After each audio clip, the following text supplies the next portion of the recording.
Hello, everybody. Hello. Kind of getting set up here still.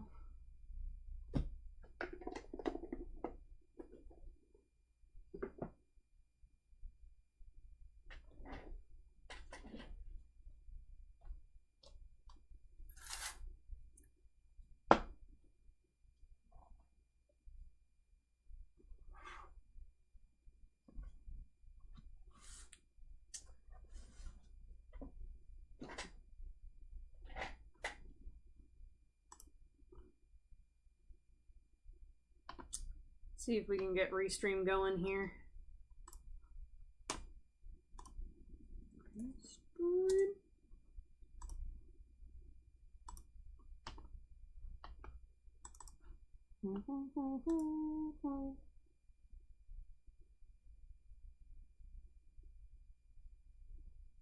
Hello, everybody. Hey, Playboy. How are you doing? Playboy snack. Okay, listen, I got snacks, okay, for later whenever I get hungry. I'm learning now that with all these live streams, I get the munchies at the end, and so now I'm preparing. I've got, like, some cheese puffs, okay? I prepared. I hope you're doing well, Playboy. Hope everything's going well with your romantic pursuits. Oh my gosh. Yeah, dude, we had a giant party this weekend. So one of my roommates is moving out. As you may be able to tell, I am in a new location in my house. So I have a much bigger living space, and so now I can actually like make things look pretty, and eventually it's gonna look cute in the back, but right now it's just kind of just a shelf and all that. You're gonna be able to see the shelf a little bit better. Yeah, Marvin is crushing. Ooh, I can't wait to see the build-up. It's so great, right? Like, I love seeing this from the beginning, too. Because I just want to see where it goes.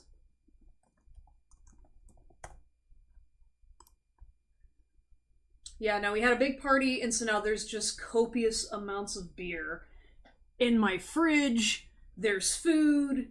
We've been basically slowly, progressively cleaning as the days have gone by.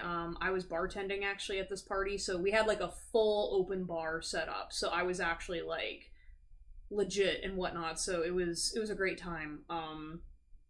But I'm also tired because between all the moving, I've been building a shed for my roommate and all this other stuff. So it's been exhausting. And then I'm gonna be traveling this Friday, so I have family obligations. So next week there will not be tarot readings because I will be away spending time with family. So, but definitely after next week I will be back. So make sure you get all of your good questions out between tonight and Thursday. So yeah. Hope everything's going well with you, Playboy.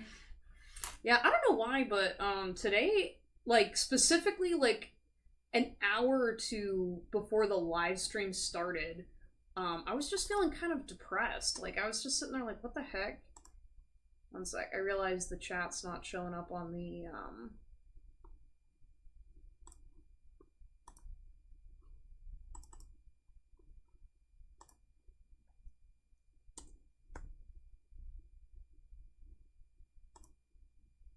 see if it's gonna show up. One sec, guys, I gotta get that. What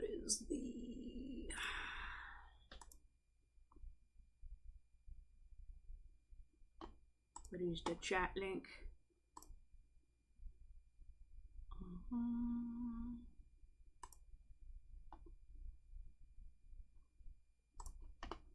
One sec, guys. I'm doing some technical stuff.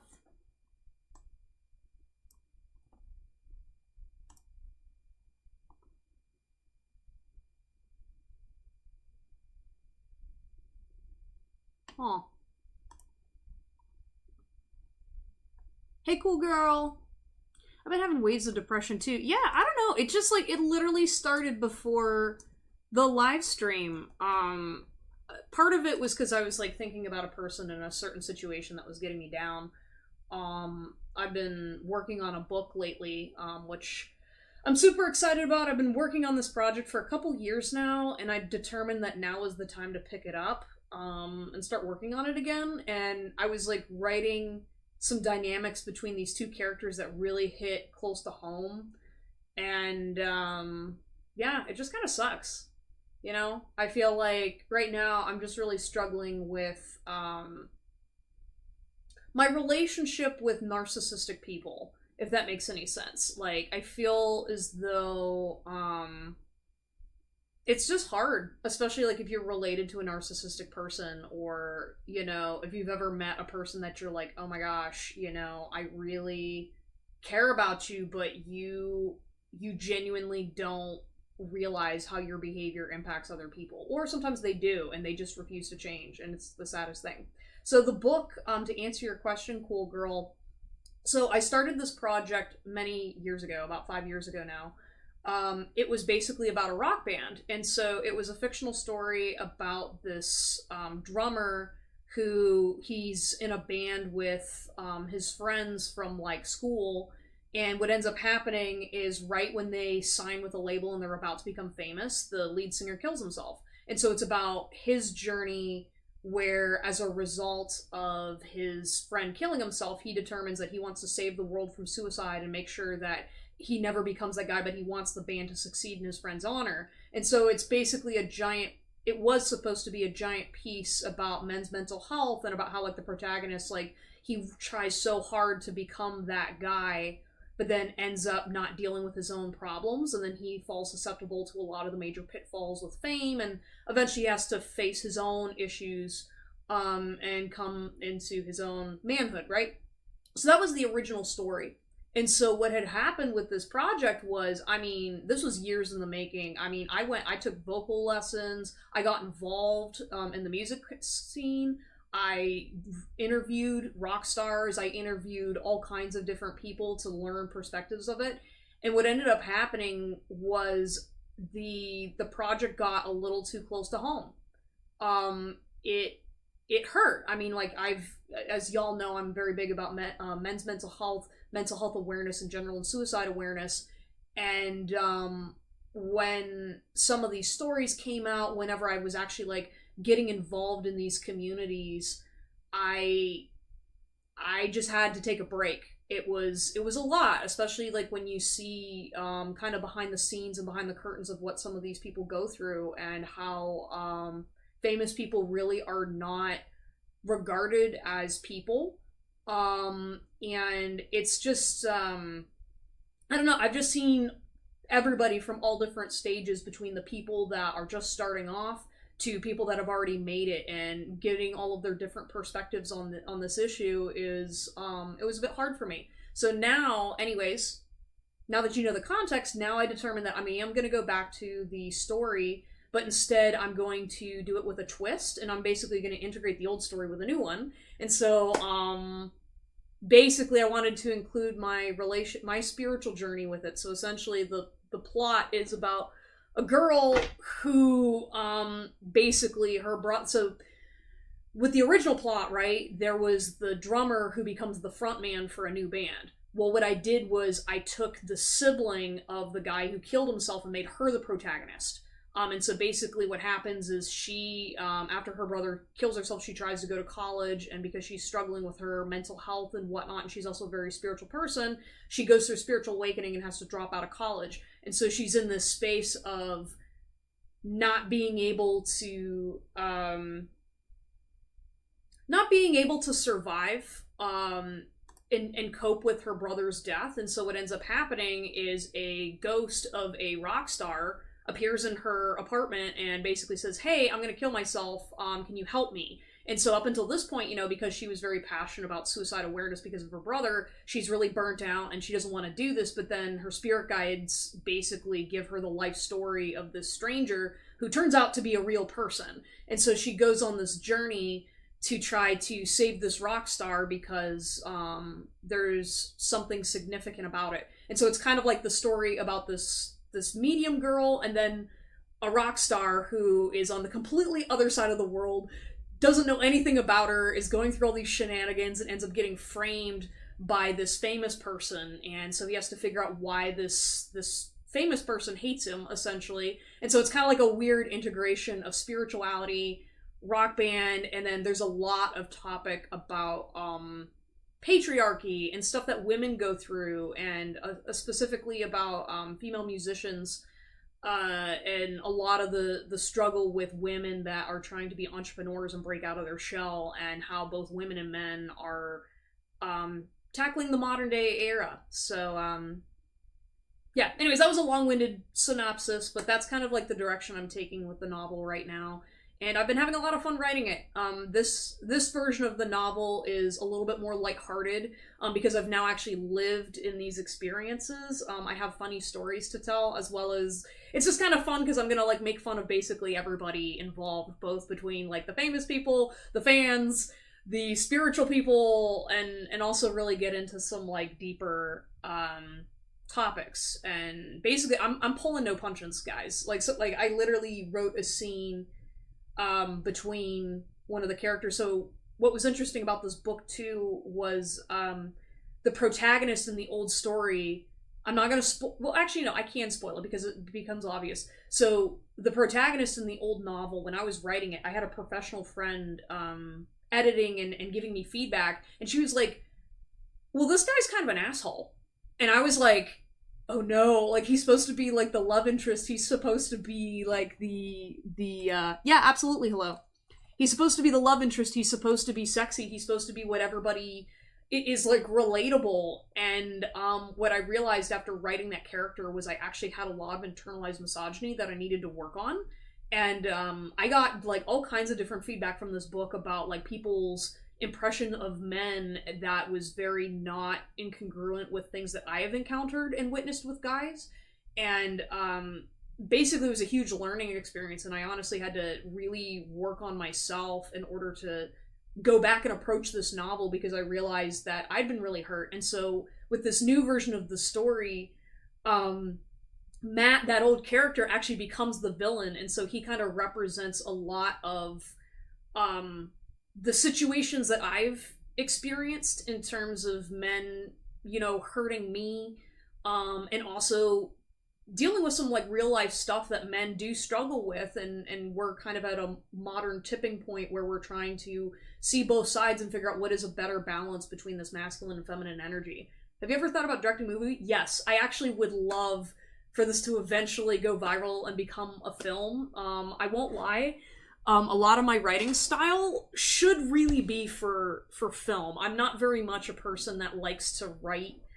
I'm not very flowery, I guess, with my writing. You know, it's kind of very much more adaptable to the general audience and being able to consume for an audience that doesn't necessarily read religiously. I did a lot of research into the book industry and things like that, and yeah, it's a lot. But yeah, so I've been basically writing every single day. My goal is to get the first draft done in a month. I've done it before. It's if anyone's interested in writing, a really great writing exercise slash group it's called NaNoWriMo. It's National Writers Month. And basically what you do is you write a book in a month. You write 50,000 words, which is about the standard length for a fictional novel. And I'm already at 26,000 words. So I can pump that out really quick. It's just now getting the story to like work. And right now I'm just like dumping all my feelings about men and women and spirituality and things like that. So yeah, no, I'm super excited. But like, I think the best part about it is just a lot of the shit it's from experience. It's from experience. Yeah, just letting you guys know, sorry, I haven't done the collective message yet. I've been kind of rambling and talking about this. But I do have the list already going. I'll make sure you guys that are currently chatting on there, oh, hey, Miss Intricate, you guys are all on the list, so, and I appreciate the support, you guys. But yeah, no, it's a crazy story. Yeah, so, and then I also, what's cool about it too, Yeah, Playboy, you're the first one. So here's kind of like the list right now. We've got Playboy Bunny, Cool Girl, Hello, Miss Intricate, and Joao. Um, yeah, so, and what's cool about this novel is, like, I wanted to kind of also get a little bit more insight onto what it's like actually living as an intuitive and about the disruption that it had on my life. Because my spiritual awakening kind of came on very, very suddenly. I mean, there was like multiple layers to it. Hey, cutie. Hey. But like it disrupted my life. I had to completely relearn how to live. I had to relearn how to socialize, and being able to connect with music and the music scene really, really helped me out. So yeah, that's just something that, like, if you guys are ever, like, struggling, or you're trying to find your community, whatever thing that you're passionate about, or something that really helps you connect with yourself better, you're more likely to make more friends that way. When I started exploring music, and then, like, for example, like the band that I followed as research for my novel was, they're called Nothing More, and I am making like a whole bunch of friends, and it was a really great experience.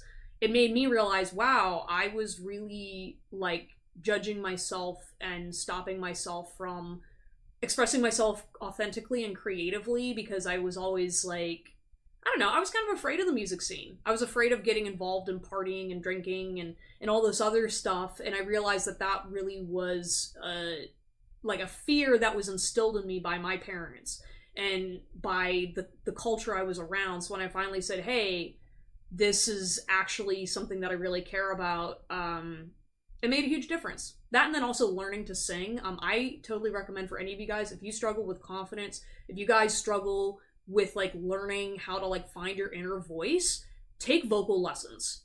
I swear to God, like, you don't need to become a great singer, but learning to be okay with hearing your own voice, because, like, anybody, when you start singing, you will sound bad. Okay, nobody starts off great. Even if you have, like, a singing talent, anybody that becomes a famous musician or becomes really good, it is literally solely through practice. Talent alone is not what keeps those guys on the stage, and the women too. I mean, like, people being able to perform and run around, like, you don't realize how crazy it is until you do it yourself. And so when I learned to sing and was practicing and really getting used to, like, feeling my voice in my body, it helps me with my public speaking. It helps me in a lot of different ways. So, and I know, like, for example, if you're really into chakra work and stuff, singing is a way to stimulate your throat chakra as well. That, it's fun. You know what I mean? I feel like everyone gets, like, embarrassed about their voice, but, that is uniquely yours. I mean, like, that's why, like, anybody that has a incredible singing voice, I mean, that's why it's so valuable, because you can't replicate it. And so being able to own your voice and learn to love and accept it is super, super important. For me, it was hard because, like, especially with a lot of my gender dysmorphia and things like that, I used to be like, oh, I have this ugly voice and I hate my voice and whatever. And then part of my journey, I met a guy who literally, when he asked me out, he was like, I fell in love with your voice, and he tells me this all the time. I mean, we're not a thing. We became friends, but, like, that was how it started out. And I sat there and was like, wait, somebody loves the sound of my voice. And that just made such a difference to me. It means the world to me even now. So, you never know what other people really appreciate about you. So don't ever give up. It's like I'm, like, keeping up with the chat. You seem love for me. Okay, Dorella, I'll get you on the list, Dorella. It's gonna be a minute for you, okay? I still need to do the collective message. I'm just kind of chatting right now. Yeah, I got in the flow again and used my depression, like, to journal and draw. There you go. There you go. Dude, I had a dream I was gonna be in school talent show and I was gonna sing Amy Winehouse. Do it!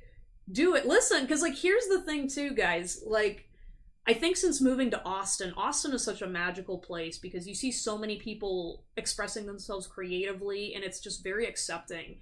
And, like, the amount of open mic nights that you can go to. And I mean, I see all kinds of people doing these open mics. Some people are honestly really bad. Some people are mediocre. Some people are really, really great. Like, the fact that just seeing people trying is so inspiring to me.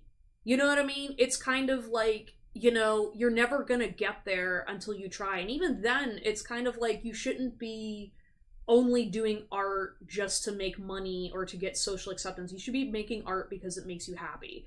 And that is so beaten out of us as a culture, and it's something that for myself in particular, I mean, like, I'm very ambitious, and when I lost my ability to write, I mean, like, this, like, not being able to complete this novel broke me because it was such a personal topic I was passionate about, and with life coming in and constantly pulling me away from it, and realizing I wasn't ready to openly talk about suicide and talk about the issues that my friends were going through, it hurt, you know, and I kind of felt like a fraud, and especially because I hyped my book up so much, and now I'm just going to quietly work on it, and then, I mean, you guys are obviously going to be the first to know when it's ready and whatnot. I'm trying to not put pressure on myself to complete it because I want it to be good, and I want it to be real, and I want it to be reflective of an authentic journey and not sugarcoat, you know? Yeah, I've seen some bad comedy. I laugh anyway because the awkward pauses get me Yep. The one thing I will tell you about bad comedy in Austin, there are so many people that I just sit there and I'm like, that does not pass the vibe check. Like, the amount of dudes that were okay with joking about dating women, like, ages 16 and under was a little disappointing. Hey Leah, hey Ari, hello. Okay, I'm gonna go ahead and get this collective message started so that way I can get into the personals, but yeah, that's what I've been up to, you guys, and like I said, you know, follow your dreams, you know, allow yourself to just express yourself and do it because it's important for your soul, you know. It makes a hell of a difference being able to be honest with yourself. Alright, I'm gonna do a little bit shorter collective message right now, since I've been talking. And one thing too, and if you guys are okay with this, because normally with the collective message I do general, but specifically I was feeling for the collective message, I want to see what's causing blockages for people in love right now. Like, what's blocking people for their ideal relationships? Because I felt like there was some kind of message there. Yes, Ari, you are on the list. I did not forget you. I'm gonna go ahead and do my thing, and then I'm gonna read the list for you guys. Yeah.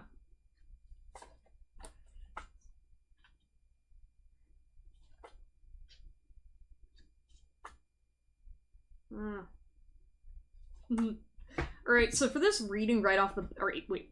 Is this my implicit bias, or is this for the reading? Hey, Samuel! Hey! Do you want a reading? Yeah, I don't know. Yeah, okay. One sec. my intuition's a little scattered right now. Okay, yeah, so anyway, so the question that I asked is basically what's kind of blocking people from the relationship that they want, or like what's kind of blocking them in love, because I feel like there's kind of a collective message going on here. And this was kind of weird, but like when I question things, it was almost like there's like a little bit almost too much empathy that's going on here with other people. And that's why I had to pause to be like, okay, is this for me or is this for the collective? But it is for the collective. Oh, that's spicy. Okay. I don't. That completely derailed it. So the first card we got was I want to watch the rain fall on your body. Yeah, some of you guys are just horny. Like, you guys, man, it's like I'm feeling like some of the blockage that's going on is I feel like a lot of you guys are really big feelers. Okay, so it's like, and obviously take what resonates, but I feel like some of the conflict that's going on with a bunch of you is there's a lot of feeling going on. There's a lot of empathizing, or like you're attracting people that are not empathetic enough. You're kind of like building up all this energy that you need to release, and then it's causing you to self-sabotage because you're choosing people that are subpar for you or not just an energetic alignment. It's kind of like some of you guys have actual blinders to some of your flaws because it will protect you from the fact that you are just not attractive to a lot of people, not because you are not an attractive person, but because there's a lot of people out there that want to use you and they want what you've got, but they don't want to put into it, right? Like, it's kind of like, it's not like an evil conspiracy. It's literally just a very simple matter of fact that some of you guys are genuinely attracting people that are like, okay, this person is putting this out, I'm going to receive it, and then I'm not going to put anything back in. And you guys are not not challenging it, you're not tapping into that soon enough, or it's kind of like you sit there and then you cry about it and then you beg and beg and beg, and this person is literally like, they are used to not having a connection with spirit. They are not used to emotional regulation. A lot of them are literally just like, here, I will take what I can get until I can move forward into the next situationship or the next situation, because that is how they work. That is how they build themselves up, is literally taking from relationship to relationship until eventually they are whole, and then they go marry somebody else. That is, I feel like for the majority of this is a certain type of masculine frequency, but this also applies to the women as well, depending on what you're dating. So getting back into the cards, we have, you will never know how much I would sacrifice just to see you smile again. This is like what your spirit guides are saying, is literally like you are sacrificing way too much of your time and energy settling for bullshit. And you know it's bullshit. That's why you can't look at it, because when you are someone who really cares and genuinely wants a genuine relationship, the world and society is not designed for that. Society does not incentivize those kind of relationships. Like, you'd be amazed the shit I'm seeing on TikTok right now with the way both men and women are handling adult relationships. They are completely devoid of love because they've given up on it. They're really hurt, and they are basically trying to sap energy out of people. They are trying to harm, like self-harm. They are trying to go through cycle after cycle of just getting their material things and then not having to put the emotional effort outwards. So you need to make sure that you're protecting yourself. You'll never be a memory to me. Okay, so for a couple of you guys, you're also really, really hung up on a memory or a mental version of somebody that tries to come back and really like activate you. So you're not separating yourself from others and separating the mental load. Oh, yeah. Hey, Tarot Killer. Long time no see.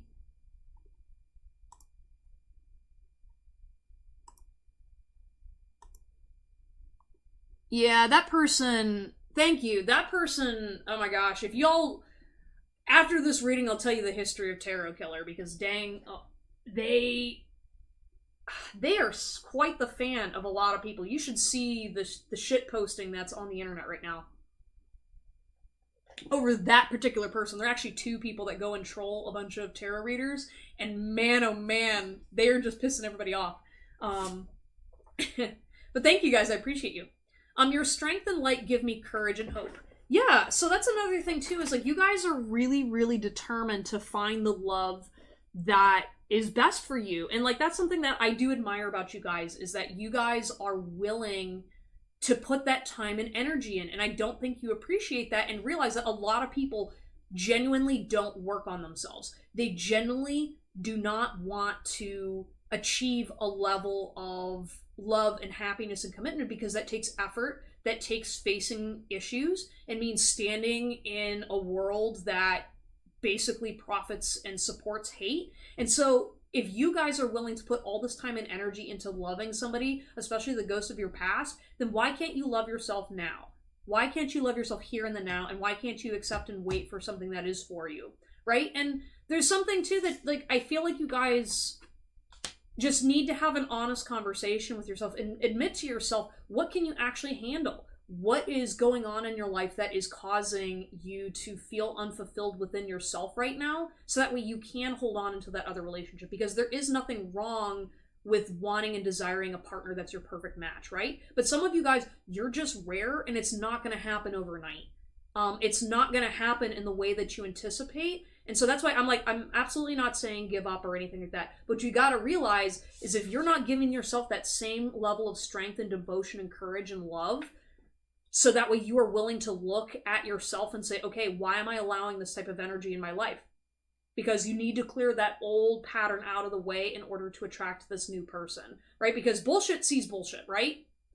And I can tell you, like, after you learn a certain lesson, right? Like, say there's a certain kind of asshole that you weren't really sure, you know, what their whole vibe was until they do you dirty, and then afterwards you're like, I can see them a mile away. That's what you got to be in that mindset of, is that, like, every person, good, bad, whatever, we encounter the same type of people. It's just how you handle it and what you're willing to face and accept for yourself is what's really, really important. And it's hard when you get worn down over time, especially if some of y'all have been through abusive relationships, some of y'all don't have great home lives, whatever's going on, you know, it takes a community to also support you and keep you, you know, going. So making sure that you are taking that time to acknowledge the fact that it's not easy and it is honestly rare to find real, true love. Not saying it's not impossible, but when you accept that it's rare, you're going to treat and value yourself very, very differently. I'm going to keep going because even though it's a little past the 5 minutes, I still want to get to these. Yeah, so we've got the Tower, 4 of Swords, and 3 of Community. 3 of Cups. Yeah, some of you guys are really sleeping on your community. Because when you start going out there and getting involved in stuff that you're either passionate about, maybe even just if you're not passionate about it, you need to just get out there. Maybe try something different, or maybe put yourself out there differently. Community is ultimately how you're going to find these people, especially if you're, say, for example, like with me and my music example, right? Or actually, no, I won't use my music example. I tell that all the time. I'll do a different one. So I always loved bartending, right? Bartending has always been a dream of mine since I was a kid. I know it's kind of weird wanting to be a bartender as a child, but I was. But I always felt like I didn't have the social skill for it, which is funny to think about now. But what happened was eventually I got a job as a bartender. I dropped out of 9 to 5 life, became a bartender, and you know what? I had so much fun.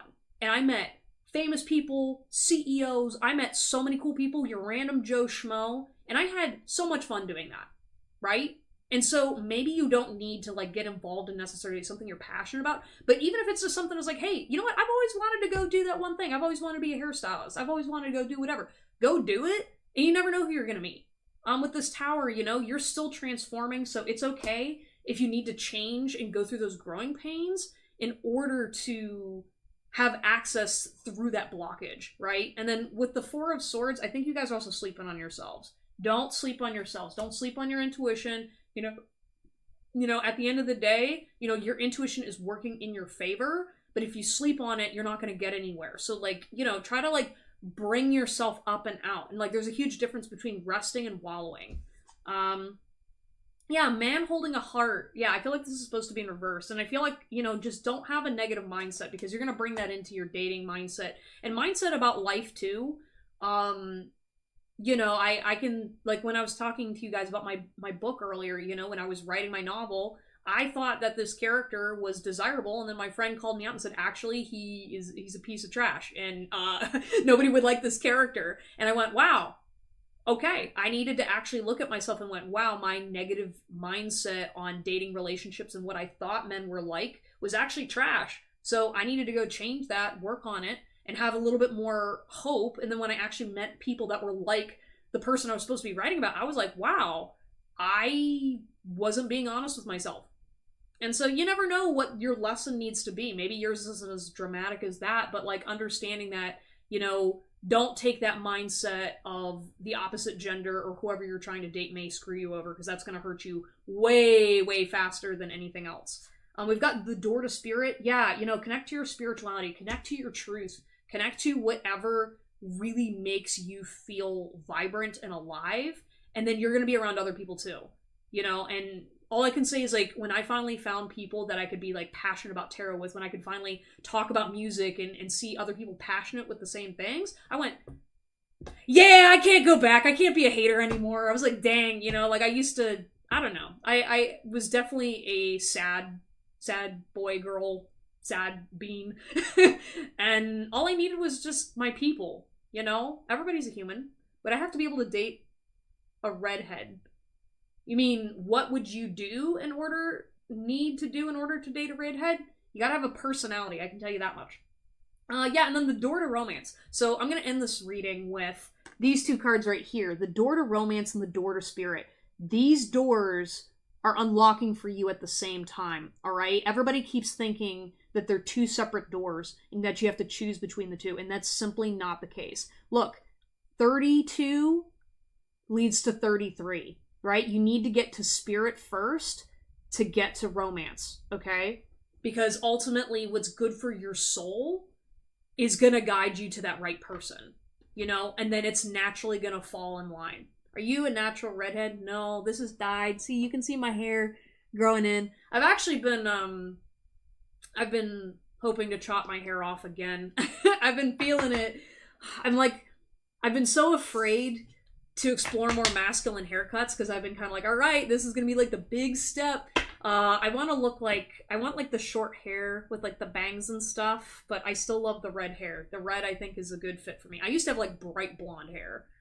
I feel like you would look good blonde too. Yeah, no, I used to be blonde. You guys want to see a photo of me when I used to be like super blonde? I was like a hottie. And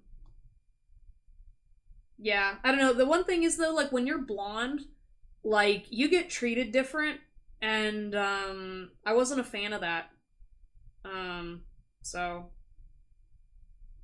yeah, I used to have like really like white blonde hair. I wanted to actually go like Daenerys Targaryen, like white blonde.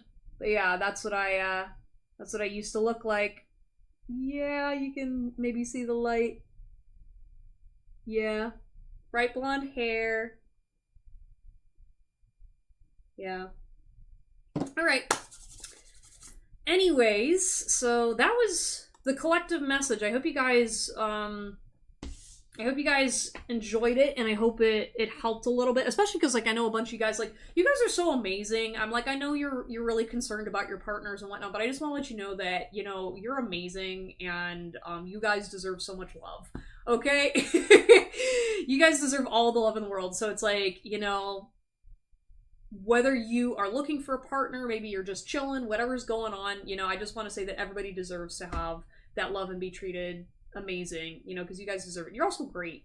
It looked great on you. Thank you, Aries. See, we all hype each other up. Have you ever had black hair? No, but when I was a kid, okay, so my hairstylist, I had mentioned how when I was growing up, I always wanted jet black hair. I like wanted to look goth and shit, and my hairstylist literally told me, she was like, if you have this blonde hair and dye it black after, I will not fix it for you. You will ruin your hair and I will not do it. And I was just kind of like, well, I wasn't planning on it. But part of me's like thought about going black, you know, just completely maybe do like black hair and then maybe have like red tips or something just to please my inner child, because I never got to do it. I'm thinking about what to do with my hair next. Ooh, what kinds of stuff do you like to do with your hair? I also thought about shaving my head and just doing wigs, because then I could like some days present as very masculine, and then other days like wear like beautiful wigs that would look great, and then I could just change my hair color, hairstyle whenever. But that's a lot. I don't know. I'm, as much as I do want to look good all the time, I'm also lazy. I am lazy. That's why I've been thinking about chopping my hair off, because like as much as I love, like I could do so much with this hairstyle, I also just, I pull it back a lot. I do, and I feel bad. That's why I also changed the blonde hair, was because I was like, I don't take care of it. Ooh, braids, locks, okay. Yeah, get some extensions in there. I was very blonde as a kid. Yes, I used to have white blonde hair. You were hot. Oh, thank you, Hugo, thank you. You were hot too. I can tell by your photo. Wearing different hair colors despite having darker set. Yeah, I have a friend who she's always doing like rainbow colors and does whatever, and I'm like, it's so awesome. I love seeing so everyone's creativity with hair and things is just so cool. I love all of it. Hey Lily, do you want a reading? Sorry, I'm gonna go ahead and put you on the list before I get started. I'm kind of slacking. I want to make sure I didn't miss anybody. All right. Warm weather protective styles. That's the one thing I look forward to when the weather gets cooler. Gotcha. Yeah, no, I've definitely had to learn different hair maintenance since moving to Texas, because like the moisture level in Pennsylvania was significantly more, and it's hot down here, and so now I'm like constantly trying to figure out how to wash my hair, what's the right routine, and I usually look like I've been dragged through a hedge backwards, but I make it work. I get it. I get it. All right. Anyways, so getting on to the reading. So we're going to start with the first three is Playboy Bunny, Cool Girl, then Hello. What was your question, Playboy? If you asked it, I missed it. But Playboy Bunny, Cool Girl, and Hello. Please post your question in the chat. And then I'm going to go ahead and get onto each person. I live in upstate New York. Pennsylvania is nice. Yeah, no, I enjoy Pennsylvania. But I don't know. I love the heat. And I love being able to finally wear crop tops. I love being able to just, like, sit out in my lawn in a bikini and just absolutely just enjoy life. Yeah. Yeah. New York is nice too, especially like in the winter. I know sometimes some people hate winters in New York, but I'm like, they can be pretty. I just don't want to live there all the time, you know? Alright, feelings for Marvin. Oh my god. What is this? Ooh, his feelings, like, I feel like I'm being tickled. Like, I feel like... Ooh. Like, I feel like I can't sit still. Does he, like, bounce his knee a lot whenever he's, like, hanging out with you? I see definitely, like, that little bit of, like... He's got a little bit of jitters, but it's, like, the good jitters. New Jersey is nice, too, but I've only been to South Jersey. Yeah, I have a friend who lives in Jersey, too. I'm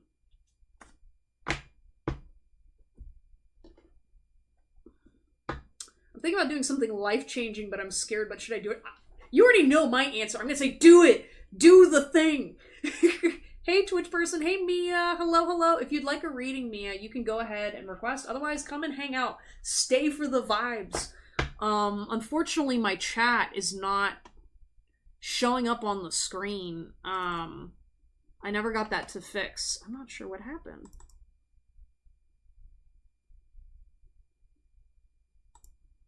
Let me see if I can get that back. Yeah, unfortunately for some reason it's not cooperating, because I want to make sure that you guys know, like, hey, you know, there are multiple sources of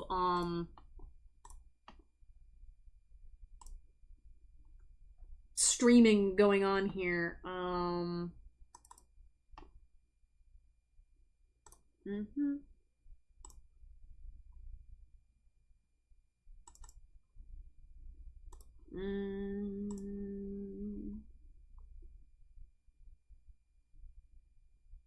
Okay, whatever. Sorry, I deleted it. It'll sort itself out later. But yeah, Mia, if you want a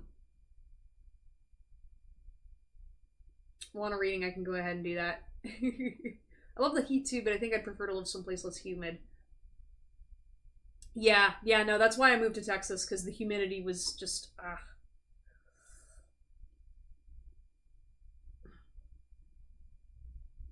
Yeah, I wanted to move to South Carolina, or North Carolina, for the longest time. Okay, anyways, Playboy. Yeah, no, he's very nervous. Like, I'm definitely seeing him just, like, bouncing around a little bit, or he kind of acts like a kid, or I feel like, you got this man and his feelings and acting kind of childish. I'm not gonna lie. So he gets, oh, yeah. And, like, his nervous, though, it's, like, the excited nervousness. It's, like, literally having a kid and telling them to be like, okay, you gotta wait for recess. You gotta wait for recess. And he's just like, okay, recess is coming. Recess is coming. Like, this guy's so cute. Hey, MV, hey. I'll go ahead and add you to the list, okay?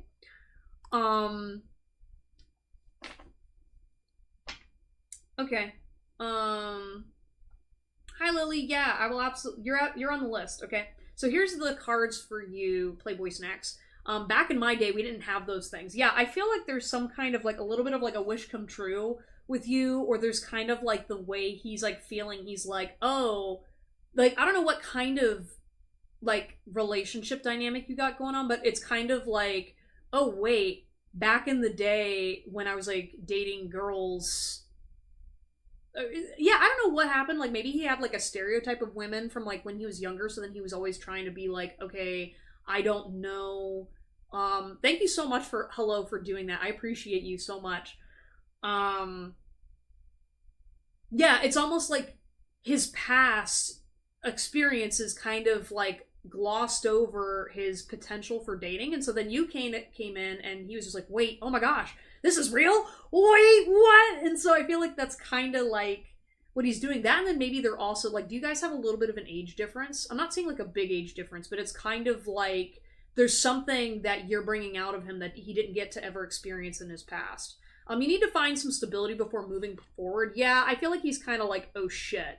You know, like he's kind of like, maybe I should stop playing video games as much as I do, or like staying out as late, or like I'm kind of seeing him like kind of putting the pieces together a little bit where he's like, I mean, like, so if you're pursuing women, right? All right, I'm going to say this from my limited amount of experience and just from as a channeler. What I'm seeing is, like, with guys, you kind of have to play the game of seeing, like, okay, is this woman really actually interested in me or not? Is she just going to ghost me in a couple months? Or is this, like, you know, actually developing into somebody I'm willing to work on myself for? Because men in general, I mean, like, they're working on themselves for themselves, right? But if there's, like, a special girl that holds his interest, I mean, yeah, then he's going to start like working out more. He's going to start doing it, but he's not going to do it right away. It's not like in the past, because right now, I mean, culturally speaking, there's a lot of people that are just hitting and quitting. There's a lot of, I want you to pay for my first meal and then dip. And obviously men have caught on to this. And so there's a lot of the culture of, we're going to just sit and hang out and we're not going to actually show up because I don't want my time and energy wasted, right? And so we're all kind of at a standstill. And especially with him being younger, he's definitely a lot more leaning towards that because of those experiences. And so I feel like right now, because of your dynamic, he's kind of starting to see the value of that stability. He's kind of being like, oh, maybe I should actually have money, shit, oh. Like, you know what I mean? It's kind of like I actually I can get what I want. You know what I mean? And so I feel like, you know, and it sucks because it's like you're not going to really know and put yourself out there to get your heart broken until you actually meet that person. And it sounds like he's kind of like he wasn't preparing for this relationship. You need to make a choice and stick to it so you can get what you want. Yeah, I feel like he's kind of inconsistent. Like, he's definitely still trying to figure his head out to be like, is this like someone I'm genuinely trying to pursue, or am I just like getting in my head about it? Like, I feel like he can sort of like stress himself into a tizzy sometimes. This is kind of weird. Yeah, I feel like he does stress himself out, and so especially over girls that he has like true genuine interest in. So because of that, he's not necessarily good at commitment, if that makes any sense. Like, I feel like he's still kind of trying to like figure out like, oh, is this what like feeling committed to someone actually feels like? You know, I feel like he's kind of just used to this headspace of just being like, we'll see, we're fishing, oh shit, I caught a fish. That noise exactly. We got escapism is present, yeah, so he's definitely kind of using you to escape his life for a little bit and escape his responsibilities. I think I've mentioned that to you in the past, but just letting you know. Okay, so we got a quote from a song here that you may or may not have heard, but it's a song called Golden by Farewell Fighter. And it says, in my short time, I've realized that there's so much more to life than getting older and getting mine. Yeah, and so I feel like he's really trying to, like, I don't know, I think he's trying to conceptualize what it would be like to be with you. It's kind of like, you know, I feel like when you're younger, you're kind of like, all right, it's kind of like, have sex, make money, figure your life out, have fun, blah, blah, blah, blah, blah. And so then with you, it's kind of like, oh, you know, maybe this whole getting older thing, you know, maybe it's not quite that bad. I think he also, because you are older than him, I feel like he kind of respects some of your insight and wisdom on things. And that kind of gets him in a different mindset. I feel like he's kind of had very emotionally immature partners in the past too. Right, misogyny is hurting this. Yeah, so maybe there's a little bit of misogyny in growing up that he's been exposed to. You know, maybe he's been sitting here like, you know, when I was saying that, okay, he had a stereotype of women in his head and then you're kind of breaking that. I feel like he's allowing some of those tendencies to also kind of prevent him and inhibit him from actually being vulnerable or maybe pursuing you even in a more natural way. I do feel like he tries to impress you a little bit, so kind of watch that behavior, because he's gonna try doing something that you think, or he thinks you're gonna like, and you're gonna be like, no, but it's stewing, okay, it's stewing, right? It's kind of like one of those things where when all your bros are trying to hype you up and be like, all right, bro, this is what you gotta do. This is what you gotta do. And he's like, okay, I'm gonna do it. She's gonna go for it. It worked for Jimmy over here, right? And it's like, no, Playboy is not like Jimmy's girlfriend at all. So it's kind of like he's gonna like do something stupid and you're gonna go, oh, I didn't realize you were that kind of guy, and then he's gonna get crushed, and then he's gonna go back to his friend. He's like, Joe, what the fuck? You're stupid. Like, why did you make me do that? And he's gonna be like, I don't know. It worked for Joe. And it's like, he's gonna do that. All right. And then the way you smile lets me know every little thing will be okay. Oh, so cute. And I don't want to see you with anyone else. I know you need them, but it's not as much as I need you.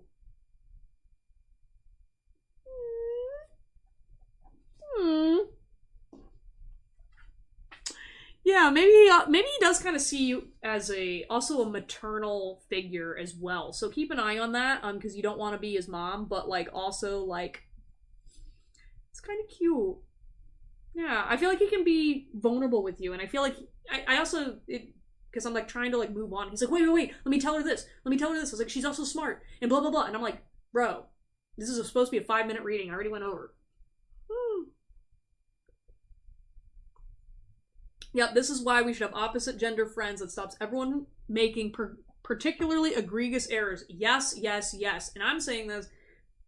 I've had male friends my whole life, and what I didn't realize was there were times when I would make jokes when I was younger that were actually very, very emasculating for the men around me, and nobody called me out because those guys had low self-worth, or maybe they didn't realize what I was doing or whatever, and I was coming across as a pick-me.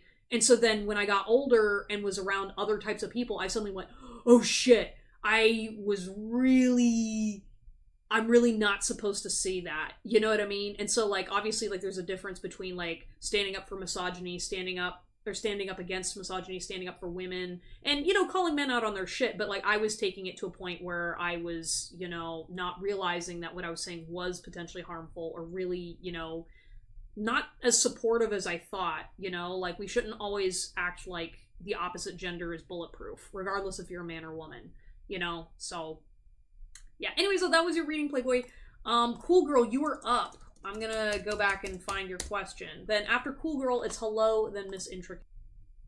Yeah, but like, this is why I talk about my mistakes, because I think there's a lot of stuff in women's circles that don't understand how harmful it is to men. And you know, it's kind of like you don't know until you make the mistake, you know? And I want to make sure like everybody should be equally called out on anything that's harmful to another person, you know? So just being, I like, that's why I want to be honest about my mistakes, because that's how I learned, you know? You can't learn if you're not being honest. All right, Cool Girl, I'm trying to find your question. But yeah, how is MC viewing me now? We've been chatting a bit more.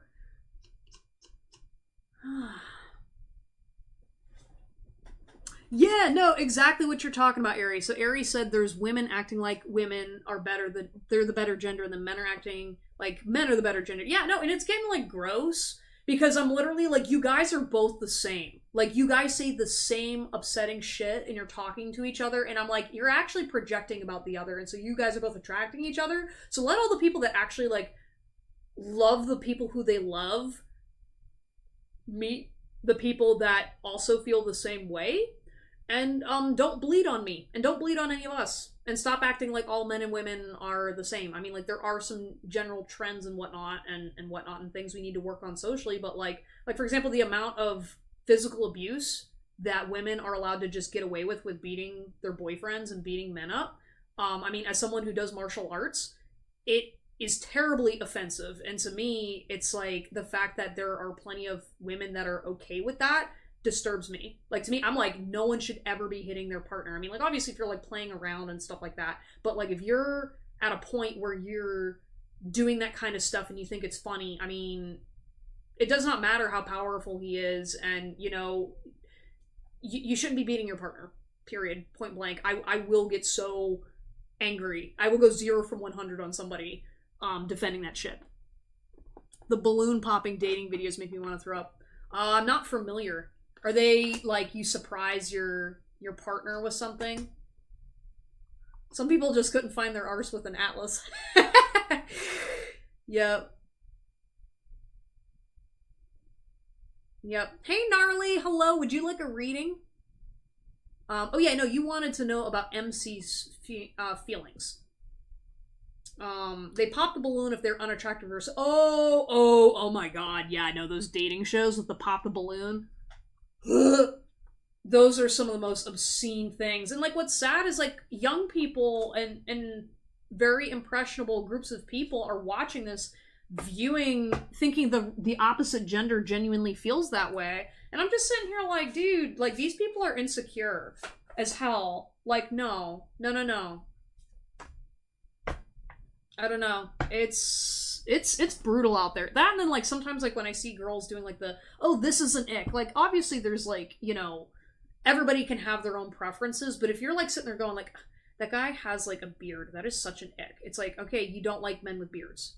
You know what I mean? Or like I don't know. Like there's like certain like if you've seen it, you kind of know where like there's a difference between having a preference and then just straight up bullying people because you're insecure. And same with dudes, like dudes that like make fun of girls because they are like not their ideal body type or like the amount like oh here's another thing too. I'm going on a tangent guys, but I'm just feeling it. I'm angry right now since we're talking about it. Like the amount of dudes that are mad at women because they believe they're trans men when they're just women that don't look conventionally feminine. And so they're literally beating up and picking on women because they think that that they're trans when they are just women that are just trying to live their lives. Same with like men too. People just trying to shit on them because they think they're LGBTQ when they just look how they look. And like that's just so horrible. Gnarly, where is the chat? Yeah, so what's happening, Gnarly? My chat box is not working on OBS right now. So basically I'm live streaming on both Twitch and YouTube. So majority of people are on YouTube. So if you want to hop over there, my YouTube channel is Mind Over Mania. You can find me. But that's where that's happening. That's why I'm trying to like read some of these comments because the chat box for some reason was just not working tonight. Unfortunately, I'm using Restream. But yeah.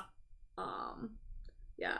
And that isn't the only incident where I've had a woman be like, go for girls, they are better. It's like, I've seen many posts like that. Girls can be dishonest and evil too, not just guys. Oh yeah, no, you wanna learn what it's like dating women? Look at the lesbian community on TikTok and you will learn a lot about women in general. It's kind of like strange when you're friends with women and then seeing how they date people. It can be disheartening and a little disturbing. So that's why like for me, I'm like, I make it a rule that like any of my friends, if you treat your partners like crap, if you treat people you're dating like crap, any gender of what you are, I don't care. If you're treating people like that awfully, then you're out. It's okay to go on tangents. Yeah, no, I do it. I think they make their lives interesting. Men aren't perfect and women aren't perfect. Exactly, but we're perfect together, right? Imperfections keep things interesting and perfect is fake and boring. Yes, absolutely. Yeah, you can't grow if everything's perfect. Yeah, but okay, Gnarly, I'm gonna have you on the list. So just to kind of go over the list with people, right now I'm doing Cool Girls reading, but we've got Cool Girl, Hello, Miss Intricate, Joeo, Cutie Cat, Dorella, Airy, the Aries Princess, Leah, Lily, MV, and Gnarly.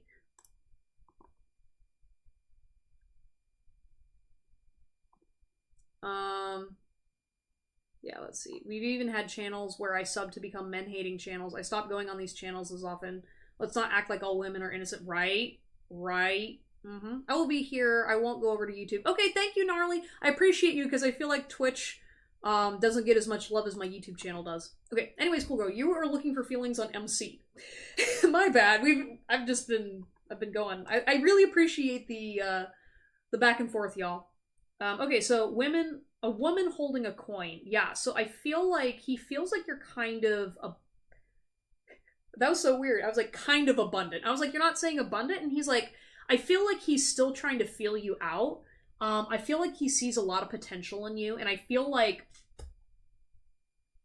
this is kind of weird, but I think he believes you may have like stashes of money or something because of like okay, this is like a really weird specific thing that I'm channeling, but it's almost like because like you take care of yourself, right? And you're obviously feminine, or at least it's how I assume. And it's almost like kind of like the weird little things that you do. He kind of like interprets them as like you've got like a secret money stash, or like you're making money in some way that he can't see. And so he's kind of like not sure what's kind of going on when really it's just you being a girly.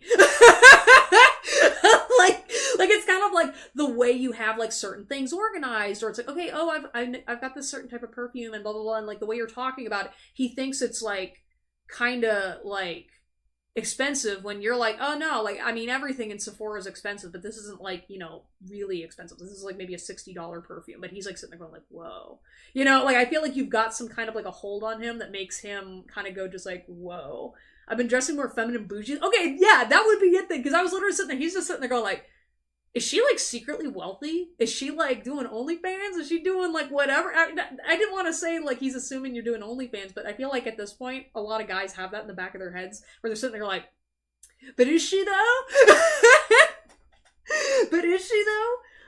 We've got walking away in reverse, because at first it was upright, but I do feel like it's in the reverse. I feel like he's kind of stuck in trying to determine if like, I think he's trying to determine if you're out of his league or not. Like, I do feel like he's kind of like going through this process of being like, okay, can I support this lifestyle? Because I feel like because you're taking better care of yourself, or you're stepping into this feminine aura, I think he's a little intimidated by what that all entails. Almost like, not that he had a different impression of you, but it's kind of more of like he's just kind of like, oh, okay. She's high value, or you know, whatever label you want to call it. He's kind of just going like, all right, I'm not gonna leave, but I'm gonna kind of like watch. So if you notice him kind of moving a little different, it's not because he doesn't care. It's because he's trying to figure out what this new information means about y'all's relationship and about his ability to approach you. You know what I mean? Because it's like women, we're very secretive, and as I said, you know, he's thinking the $60 perfume is probably something more expensive or was a gift from somebody else. But meanwhile, you're just like, it's just got fancy packaging, you know? So he's like trying to like figure it out. You know, it's kind of cute actually. Life isn't living if you aren't by my side. I feel like he's kind of missing you when you're not around. He kind of just sits there and he's just like, it's like him and his guitar, right? I just see him just doing his little like clunk. I want her to listen to my music, man. Clunk. You blow my mind with all the hearts.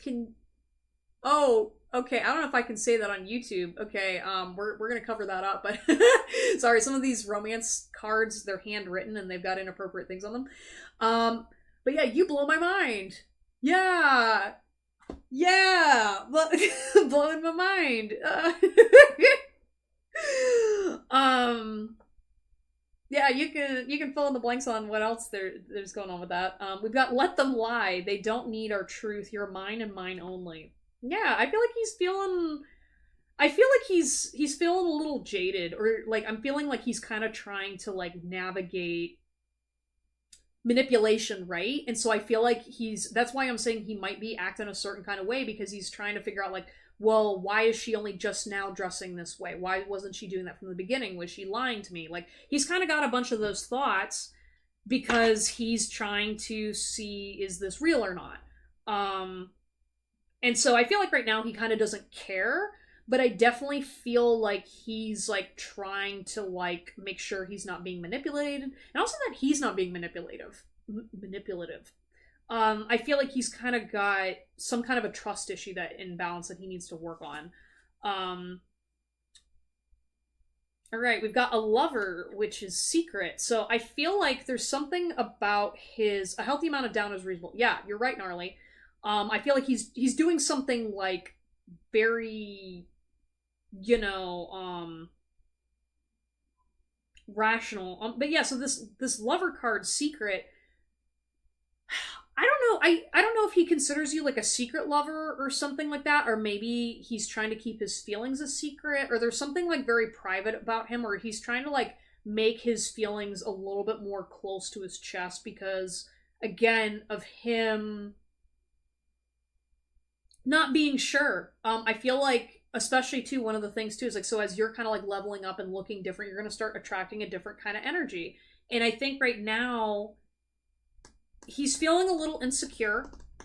Particularly because he's also afraid, like, well, what if she's entertaining another guy and that's what she's going for? Because 9 times, or I shouldn't say 9 times out of 10, but sometimes a guy can assume that if you are dressing nice and dressing in a certain kind of way, that means you are out there to get men, right? Not saying that that's what girls think, but guys think, okay, she's out there to go get men's attention. And so for him, I think he might be also feeling that you might be trying to attract a certain person, and he's not confident that it's him. Especially because, like, I don't know what his career was, but I feel like he does feel like, again, he's like, I don't know if I can afford a girl with that kind of lifestyle because I'm not making the kind of money that I feel this person would be desiring, right? We've got ask for help from someone you trust. Yeah, I feel like he might be starting to ask for advice or trying to be like, I'm seeing that. We've got distance would be wise for now. Yeah, I do foresee him kind of being like, all right, let's just watch. Let's wait and watch. We'll see if she comes around. Let's see if she's whatever. But if he does pull away, if you do want to continue to be attracting him, I mean, it's okay to, like, occasionally talk to him. Like, obviously don't, like, chase, but, like, you can also say, hey, I haven't heard from you in a little bit. Like, if you want his attention, it's okay to let him know that that he's been on your mind. I think he'd appreciate that because then he'll be like, okay, maybe I do have a chat. Maybe I do have a chance. But it's ultimately up to him to determine if he's gonna make that leap, to actually pursue you, because he also needs to overcome and have that confidence, because guess what? If you're walking with a hot woman, you gotta have confidence because all those other dudes are gonna be wanting your hot woman, right? And you gotta be confident in your relationship with somebody to not get upset about that, I didn't text him today to give him the space. Yeah. And then let's go for drinks. Want to try substances with me? Yeah, so maybe he's kind of feeling like maybe we need to go out, or maybe he thinks you're going out. Yeah. Yeah. I don't know. You're a conundrum right now. You're being a mystery, cool girl. Ooh, the plot thickens. The plot thickens. Okay. Anyways, though, cool girl, that was your reading. Next we've got Hello, then Miss Intricate, then Joao. Hello, Miss Intricate. Joao, please post your question in the chat. Yeah, Hello, I need to go back and find your readings. Girl, these synchronicities are insane. That guy I've been talking to you about plays guitar. Really? We're rejecting all the musician dudes? Yes. Yes. Seriously, the day I figure out why pizzas are circles, we put them in square boxes and then eat them as triangles. That's the day I'll understand women. That's a good point. It's all a conspiracy. No problem, cool girl. I'm thinking about doing something like, oh, that's right. Yeah, well, I was immediately like, do it. Do the thing. Say the weird thing. Okay, I'm thinking about doing something life-changing, but I'm scared. Should I do it or not? I feel like I should, but I'm scared because the first time didn't work. Thank you. Or overall energy if I do this. Okay. The Philosopher's Pie. Yes. Well, I have a stable contract in September. Okay. Y'all, I'm drinking some homemade kombucha that a friend brought. It is delectable. Alright, this is about... Ooh, I feel like this is a big deal for you, Hello. Like, there's something about, like, when you commit to this thing, it's gonna blow your mind. Like, grabbing a burger. Bring some back. Bring me a burger, Samuel.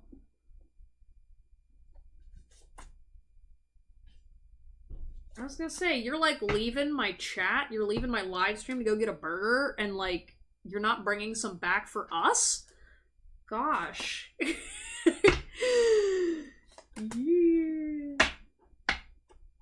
Oh, man, I could go for burgers right now. Man, I just ate before this live stream. Dude, channeling makes me hungry. Alright, anyways, so this is about this life-changing decision for you, Hello.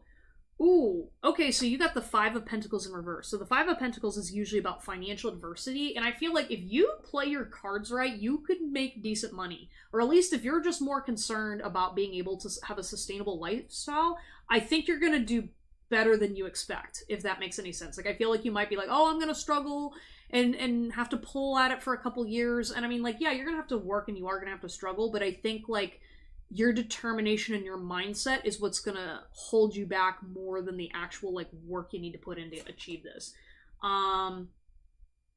yeah, you're just not taking any action. So we've got the Ace of Wands in reverse, and that's all about setback. And also kind of like, all right, this is gonna sound weird, and for some reason I'm about to say narcissistic, which isn't true, but there's something about like you need to step up your game. If you want to do this and really really go for it, there's something about like you got to stop settling for mediocrity from yourself. And when I mean mediocrity, I'm not saying like you're a mediocre person or your work's not good. I'm saying that like if you want this and you want to achieve what you're trying to, then don't settle for a half-assed version of yourself, a half-assed version of your work, or believing that no one's going to like it. Okay? I feel like you are self-critical and you're allowing doubt to stop you from developing the skill that is necessary and required to make it that way, right? It's kind of like, for example, if you're a soccer player and you want to become a professional soccer player, right? You want to join a league. What do you got to do? You got to get your people together. You got to be working out. And then you also have to be strategy. And that's where I think you failed the last time, had a lot to do with not being a good strategist. And that's what I'm saying. You got to go from great to excellent, right? And you have the capacity for it. The difference is it's all about playing the game and learning how to be adaptable to say like, okay, you know, say for example, if I'm starting a YouTube channel, right? You know, when I first started my YouTube channel, I didn't give that much of a shit. I was doing it average, right? And I learned a lot about when it came to like my audience and what was attracting people, what was causing people to stay, what wasn't causing people to stay. And you kind of learn to adapt over time, but you have to have a certain ability to recognize trends. You have to actually enjoy producing content. This like me doing live streams every week is not a drain on me, but I know every content creator eventually goes through a series of drains. But the point is that you have to get to a place where you are committed to that level of regiment, saying like, no, this is who I am, this is what I want to do, and I'm fucking good at it, okay? And you gotta have that level of confidence to say, I am that bitch, okay? That's what's gonna make you able to succeed, because when you exude that confidence, it's so much easier to come across and get the things that you want, even if it's fake. And like, I believe in fake it till you make it. It's just there's a certain threshold where you can't fake it. And I feel like for you, what's happening is you're getting really caught up in the how and the why, instead of starting and just being like, all right, I will start from this. And the process of getting better is what makes me excellent. It's not starting off great off the bat. And like, that's what hinders a lot of people. So for example, like when I was writing my book, right? Anytime you start a novel, right, you just need to get the first chunk of it written. Then you come back and edit, and you will go through 25 different iterations of editing. People don't realize, like with writing books, it's not 3 or 4 versions of editing. It's like 20, okay? But every single edit, you get better and better and better. And so that's where you have to create a relationship with yourself, that just because something needs edited does not mean it was bad. It doesn't mean you're bad. And it doesn't mean like your first initial idea was shit. But in a lot of times with creative projects or, you know, idea-based, your first one may not be the best. You have to learn to let go of that. All right, talk more of the cards, but I'm hoping this resonates with you anyways. 1-3-30, hello. If you would like to get on the list, please make a request. We've got a queue going. For those on Twitch, I do have YouTube going at the same time, so you won't see the chat because my chat box isn't working, but they are floating around over there as well. My overthinking, yeah, and like here's the thing is like you also got to take a mindset that failure is a stepping stone. You are supposed to fail if you're going to be successful. Let me repeat myself. You are supposed to fail if you are successful. I don't buy into tarot. That's okay. Come and hang out for the vibes. We're all cool here. We're all weird. But like if you are like if you become so afraid of failure that it hinders your progress, then you won't get where you need to go. Like everybody is supposed to experience that, especially if you're going to get somewhere. The difference between the people that give up is, do they let that failure stop them, or do they transform it into something beneficial to them? You need to make a choice and stick to it so you get what you want. Yeah, so a lot of this is you need to determine a plan and stick to it. And like I said, when it comes to failing, even if you fail at your plan, you have to be playing the fine balance of being like, all right, well, we got to like fully live out the plan first, learn from it, and then we go back and make a better plan, right? Because if you're continually fundamentally changing what your baseline is, then you're never going to get anywhere. And I'm saying this as someone who tried doing this YouTube channel, my tarot business, writing my book, making music, doing all this shit at the same time. I just basically said, all right, even though this YouTube channel is great and all that, I'm committing to only doing 2 live streams a week. I'm going to work on my book every day, and then I'm going to be focusing my energy on other things. Commit to it, stick to it for 6 months, learn, grow, achieve, and then adjust from there. Like and sub if you would like more lives. Thank you! Thank you! Oh my gosh, look at you being a moderator. It's so cute. I appreciate you. I think it's fake magic that the ruling class gave us to keep us away from actual magic. Are you talking about tarot? Or are you talking about confidence?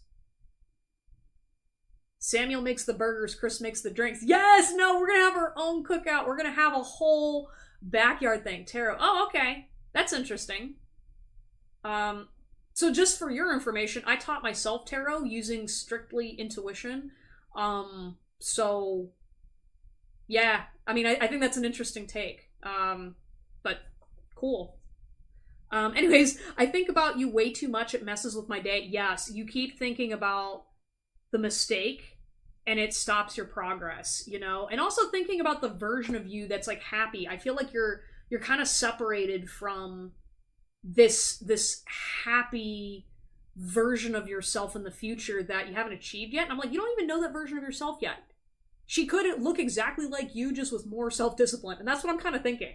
You know what I mean? Like, you don't have to change your whole life. You just got to be you. What do you think about numerology?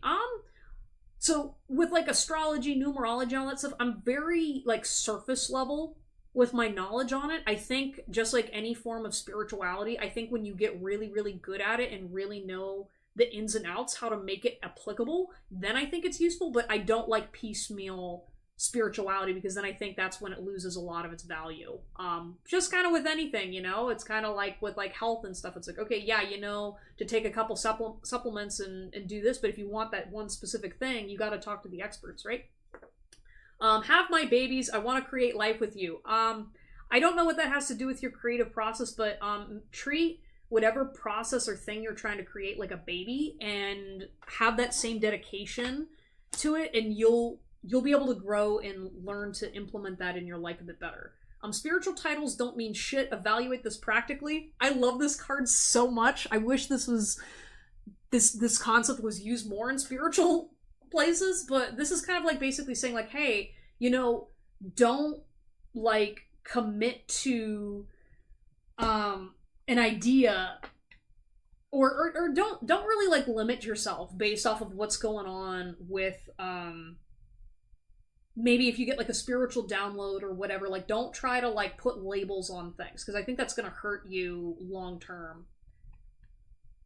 We've got the happy family in reverse. Yeah, I feel like the only thing is that your spirit guide team's reminding you is that it will take some time away from your family, and you want to make sure that you have a healthy work-life balance too. But if this is like a solo entrepreneurial gig, you may have to compromise a little bit and just sit down and just go do the thing for 6 months. I'd say commit to 6 months, because that will be habit changing and life changing. Then after the 6 months, if you want to change and go through a different regimen, then do that. But if you can't commit to 6 months, then I think it's going to be really hard to get you started. Plus 6 months isn't a long time. Everyone thinks it is, but it's not. All tied up. Yeah, you're tying yourself up, girl. Let yourself be free. Explore, create, do your thing. Yeah, for the YouTube people, let me read what's going on in the Twitch chat. So we have, in my opinion, all magic happens within. If you look for magic in cards with pictures on them without ability or skill regarding intention, will, or desire, you'll probably end up disappointed. 1333, numerology is the closest thing to perfection in the material plane. The only problem is that 90% of the stuff on the internet is nothing but garbage. I do agree with that. It's really hard when you're trying to get into spirituality when there is so much stuff out there. That was actually part of like one of my biggest struggles with my spiritual awakening, was when I started having all these abilities and things. I was like, there's nowhere safe. Like, I was like, you know, having a very difficult time. And eventually I did meet the right people that were grounded and safe and able to help me, but it's kind of sad. And that's why like I like to teach people a lot about my personal journey, and also encourage people to educate themselves about mental health and psychology, because there's a lot of stuff in the spiritual communities that can get really, really down a rabbit hole that's not healthy, not really focused on actually developing the self and not connecting to spirit. And yeah. And then it says, I would say all magic starts from within, but not all magic stays there. Yeah, and then also it's like depending on like what your definition of magic is, because like I don't consider what I'm doing magic, but to another person that is their definition of what I'm doing. I consider what I'm doing intuition based energy readings. So yeah. What book did you write, Chris? Can you plug it here if it's been published? Oh yeah, I was gonna say I was talking about the book I'm gonna write. Yeah, so basically, it was a project I was working on, a couple years ago, and so it was about, a rock band that was trying to save the world from suicide. It was supposed to be a take on men's mental health, about suicide awareness and things like that, and then, I went on this whole journey interviewing musicians, rock stars, took vocal lessons, I did all this crazy shit, and then, it kind of got personal, getting to know people and hearing people's stories and whatnot, so I had to pause. And plus also my life took a very different turn than what I was anticipating, so I paused the book, and then now I'm basically going to be writing a new version of the same novel, but it's going to include more of my personal experiences with spirituality, and basically talk about how bullshit gender wars are, talking about men's mental health, suicide awareness, and also, you know, like the unrealistic expectations of fame. So yeah. I would say you speak about magic when it relates to metaphysics. I don't think numbers are complete. Okay, anyways, though, that was your reading, hello. Next we've got Miss Intricate, Joao, and Cutie Cat. And then to continue on the list, we've got Dorella, Airy the Aries Princess, Leah, Lily, MV, Gnarly, and then I think there was some other people on the list, too, that I gotta go back and see where I didn't add some people, because I think there were some people on there.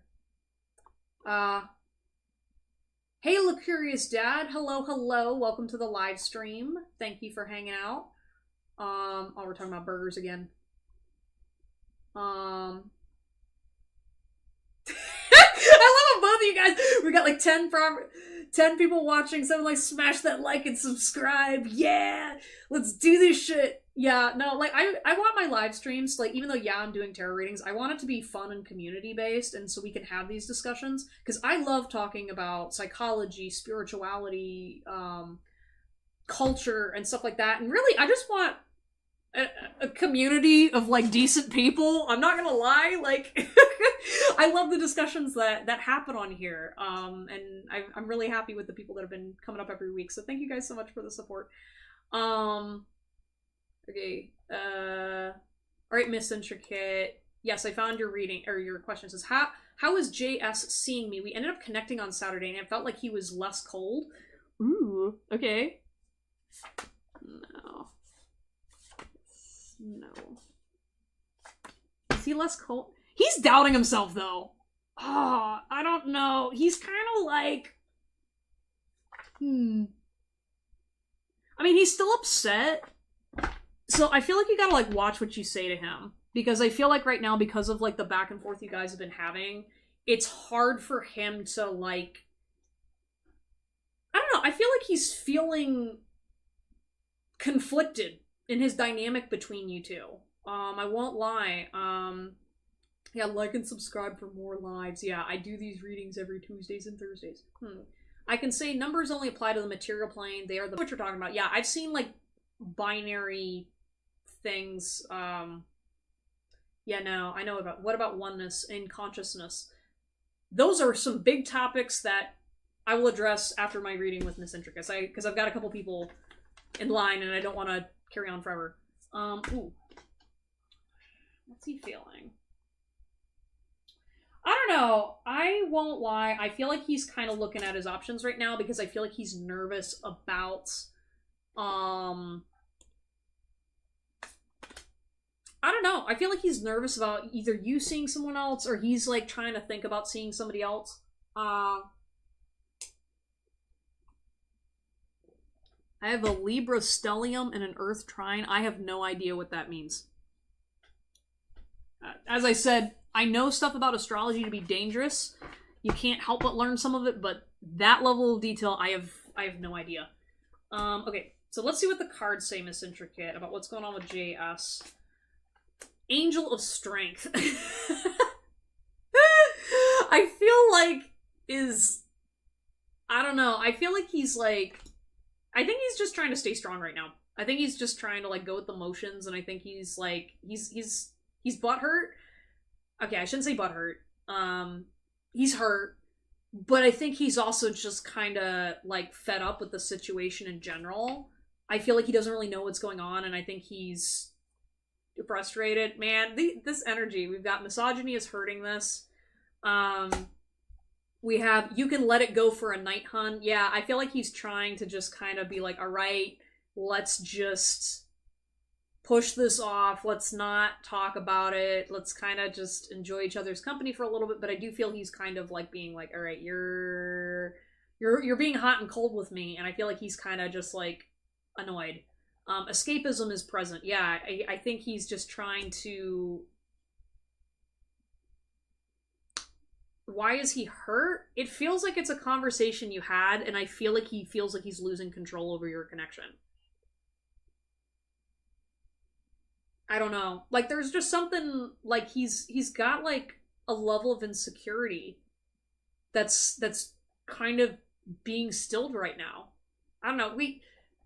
You're right. I'm let me focus on my intuition and not try to remember what this situation was like, because like I'm doing these readings every single week and I don't remember everybody's story. Sometimes I do, but when I channel, I'm not actually thinking. So I gotta like get my personal bias out of there. Okay, I forgot who I used to be. Yeah, I feel like he's kind of. I feel like he's trying to reconcile with himself about something. Like, I don't know if there's something about you and your connection that's kind of like. He's trying to come to terms with something. Maybe he had to change for somebody else in the past, and now he's sitting there just kind of going like, okay, was I actually needing to do that? I don't know. Yeah, I think I feel like energy from like an ex is kind of causing him to be a little like project a little bit into this situation. The story is still unfolding. Keep writing it on your own terms. Yeah, your spirit guide team's just saying, hey, he's going to be going through his own motions. Make sure that you are focused on your aspect of things, because it's going to only hinder you to be focused on what he's going through, because clearly he's emotionally kind of dealing with something right now and is kind of tumultuous. Aw. We've got, shoot. Do you know the band Chicago? So occasionally I have like some cards that have like music lyrics in here. And so this is like Saturday in the park. I think it was the 4th of July. And then people laughing, people dancing, a man selling ice cream. Yeah, so I'm just feeling he's like trying to just, with your last encounter, really trying to focus on like having that kind of feel good energy, you know, of just hanging out and not having conflict.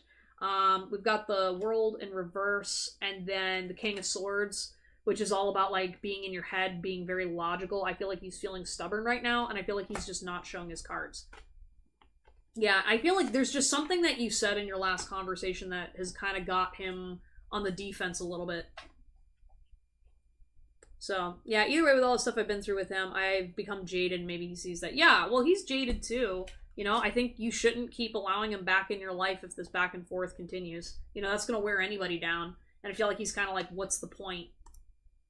But, I don't know. Wishing you the best, Miss Intricate. I hope you work things out with him, or at least find a better balance for the both of you. Okay, so next up we've got Joao, Cutie Cat, Dorella. Those are the next 3 up, so please post your question. And then we have, after Dorella, Airy, Leah, Lily, MV, Gnarly. So Joao, you are up next. Do you mind reposting your question? I believe you have a Scorpio stellium, Chris. What is a stellium? Yeah, exactly. What's the point? Yeah. Yeah, no, if you're sitting there fighting for your life every time you see him, it's not worth your time. Especially if he's getting irritated too, you know? I'm here. Okay, cutie cat. Okay. Stellium is a cluster in the same sign. yeah. I was gonna say my chart is like 50% in Scorpio. Like my sun, my moon is Scorpio, my rising's Taurus, my Venus is yeah, my Venus is in Scorpio. I have to like go back and check my chart. Okay, thank you guys so much for posting your questions. Okay, yeah, because Joey, I remember yours. I just coming out of channel state. I'm suddenly like, what? What happened? Will I have a stable contract in September with better income? Let's pull some cards. I feel like your spirit guide team is trying, like, they're basically like afraid for me to give you the answer because they don't want you to like hold on to it. They kind of want to be like, hey, like we want you to trust your intuition. We want to give you good news, but what they're kind of being, or what they're kind of advising me to make sure is that you're not putting all your eggs in one basket and that you have an alternative game plan while you're trying to make plans for your future. Because it's almost like sometimes you get a little caught up on when you receive a message or when you're like, okay, I'm just going to hope my way and hope it works out. And then you're like simultaneously like stepping through the holes in the pier, and then you're like, shit, oh no, why did this happen? And your spirit guide team was like, but there was like a whole sign warning you there were holes and you didn't avoid the holes. You know what I mean? Like your spirit guide team's just like saying like, hey, like it's okay to receive the message. You just want to make sure that you are making other plans, if that makes any sense. Because like obviously when you receive a reading, nothing is ever truly set in stone, right? No love stories now, I mean business. Yeah, no, you're right, and you should be standing on business. I think that's a positive thing that you have going for you. I'm just feeling like I'm hearing this energy of like, don't bank on it, you know, basically if it works out, great, but make sure that you have another source of income coming towards you. I think they're kind of like also alluding to say, hey, they want you to be a little more flexible and open to change because of this new potential source of income coming through. You just have to kind of keep your eyes for it. So it's almost like you're scrolling through Facebook and then like you receive a message or something and your spirit guide team's like, no, not that one, but this other one. This one's something you should pay attention to because it's supposed to give you an idea. I feel like you got to be like open to ideas about finding these alternative sources of income that are going to help you. Because I think there's just some kind of like a decision you're going to be coming to terms with in September. If someone else did it, would you still allow it? So ironically, what I'm seeing with this card, if someone else did it, would they be successful? And I feel like your spirit guide team or they're giving me the scenario to pass along to you is to be like, all right, watch someone else who's successful, who is trying to do what you're trying to do. Do you see that working out if someone else did it? It's kind of like you're a little disconnected from that version of you that's like actually like in your reality, in your shoes right now, because they're like, don't be in idealism, be in like that groundedness. So if you're like, okay, so I know successful guy over there named Steve runs a successful business. If I ask Steve, would this be a good decision to put time and energy into this, and Steve says no, then I need to sit there and be like, okay, that's something about my intuition telling me, all right, maybe I need to step back and think about it. Because Steve consistently wins, right? And we're trying to integrate those messages together to be like, all right, here's where the intuition plays in, but then here's also where we're actually looking at how does that pattern work for me. Don't dull your light for someone else. Yeah, I feel like there's like, so part of that same energy of being like, until you are able to actually sit and use what you got or really stand in your confidence and to gain like this contract, there's something about like you have to be allowing it into your existence wholeheartedly. And right now you have to look at other people until you, like I was kind of saying in the reading earlier, you got to figure out when you're that bitch, right? But we also got to build up to be that bitch too, right? And so what I'm kind of seeing is like you sometimes like dull your light for yourself because it's almost like you can be sometimes self-critical of yourself. Or you're like, well, I've not made these good decisions in the past, so then I'm not going to be financially successful over here, right? So that's where like you're kind of still coming to terms and reconciling within yourself so that you know how to get to the next piece. We've got stop it before it's too late to turn back. Yeah, I feel like your spirit guide team's just telling you to like pause, wait, and really evaluate your situation because September's, next month, right? And so that's why they're saying like, hey, You know, make sure you're seeing all the scenarios before going into this next month, okay? The situation is hella complicated. It's probably going to stay this way. Money's making the situation complicated. Dang, I want to be that bitch. That's right, cutie. That's right. And you can do it. You just gotta step into it. And remember that it's a process. You don't become that bitch overnight. Or dude. Or whatever. I don't know. I think everybody... I think like being that bitch is a gender neutral term. It's all gonna work out, my dear. Yeah, so even though you've I mean, we've got some cards here that's kind of like not looking the best. Your Spirit Guide team is also saying that it will work out, but they're also wanting you to take charge and step into that energy of anticipation and working through it on the case that it doesn't. Is this about them or about what you won't face? I think you're going to have to unpack that on your own. I don't know if there's something you're not facing about your situation, or maybe there's like a sign of something that's going on that you're not looking at. Make sure that you kind of like pause and ground yourself to be like, all right, I'm willing to accept truths that I can't face right now in order to get me to where I need to go, because there's no sense in blind optimism. You need to have faith, but it needs to also be integrated towards your goals. They be talking shit behind the back. I don't know if that applies to someone in your life right now. Maybe someone's not necessarily, having the fullest of confidence in you, or maybe there's somebody that's talking shit in your work environment. That might be significant to you for some way. Aw, okay, we've got, do you know a band called The Offspring? So we have another song, and it's the song called You're Gonna Go Far, Kid. It's like, you're gonna go far, kid, with 1,000 lies and a good disguise. Hit 'em right between the eyes, hit them right between the eyes. When you walk away, nothing more to say. Yeah, no, that song is a really great pick-me-up. I feel like your Spirit Guide teams is saying, like, have confidence, and really, like, kind of stay in that energy, knock it out of the park, okay? And then, it's a real shame this is happening. I didn't intend on it going that way. Yeah, I have a feeling something may not go as intended this month. So just keep your eye out for that and stay vigilant, okay? Thank you so much for being here, Joao. I like that band. Yeah, no, whatever happened to The Offspring? I don't think... They're definitely not touring anymore, but I don't think they're still together. Or they just haven't been making music in a long time. I don't know. Alright, so next we've got Cutie Cat, Dorella, then Airy. Please post your question. Let me go find your question, Cutie.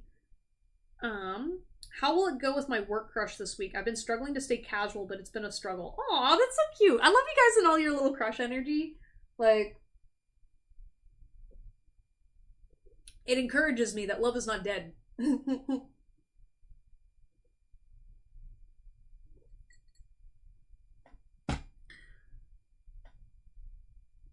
Yep.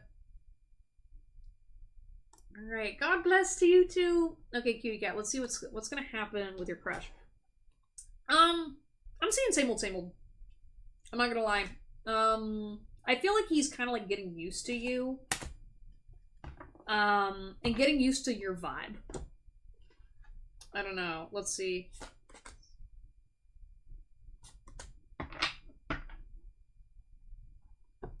Yeah, I don't know. I feel like, it's about taking it easy, moving slow. Okay, yeah, so we've got the Knight of Pentacles, which is all about slow moving energy, slow burn. You're there to make money. You're there to hang out. We've also got the Two of Swords going on here, so there may be like some kind of like a work decision that's going on. Maybe it's kind of like you're just like, yeah. So for some reason, you guys, I don't see you guys. I gotta step out. I don't think I'll be back in time for my reading. Sorry. Have a good night. Thanks for stopping by, Gnarly. Like and subscribe, or like and follow, because I do these live streams every Tuesday and Thursday, so make sure to hang out. Stick around. I appreciate your energy. Take care. Okay, yeah, but I'm seeing, like, with this blindfold, I feel like you guys are just gonna be, like, hanging out at work, kind of chilling, doing your own thing. Yeah, and there might be, like, a conflict at work that you're kind of just like, we don't really care. I feel like you're kind of just like, eh. Oh, we've got Archangel Shamuel. I don't Or Chamuel? I'm thinking it's Shamuel, but I don't know Chamuel. Third chakra. Yeah, I feel like another thing that's happening between the two of you is you're also kind of just gaining confidence within your connection. Chilling, hanging out. And then the gate in the garden. Yeah, I'm just seeing a lot of like cute hanging out. Just a lot of like enjoying the vibes, enjoying the energy and things like that. Yeah. Sorry, I don't have much more else to report. The cards are just kind of like, yeah, we don't really care. Yeah, I noticed. I'm literally seeing like you guys are like the couple where you're just like, you know, you watch the manager freak out or you watch a customer have like a mental breakdown and you're just sitting there just like, I wonder what's for dinner. Got some snacks. Oh, he's cute. He looks really good.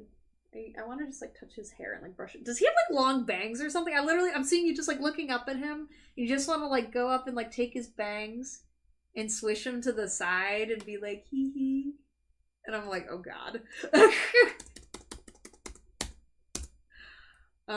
Okay, Dorella, you were up. Then Ari, Leah, then Lily, MV, Gnarly. Oh well, Gnarly's not gonna be here, so then I'm gonna have to go check the list from Hello. Thank you so much for keeping up with people. Hello, I appreciate you. He does have nice hair. Yeah, no, I'm literally just, I just see like I literally see like the whole like the hoodie and just being like,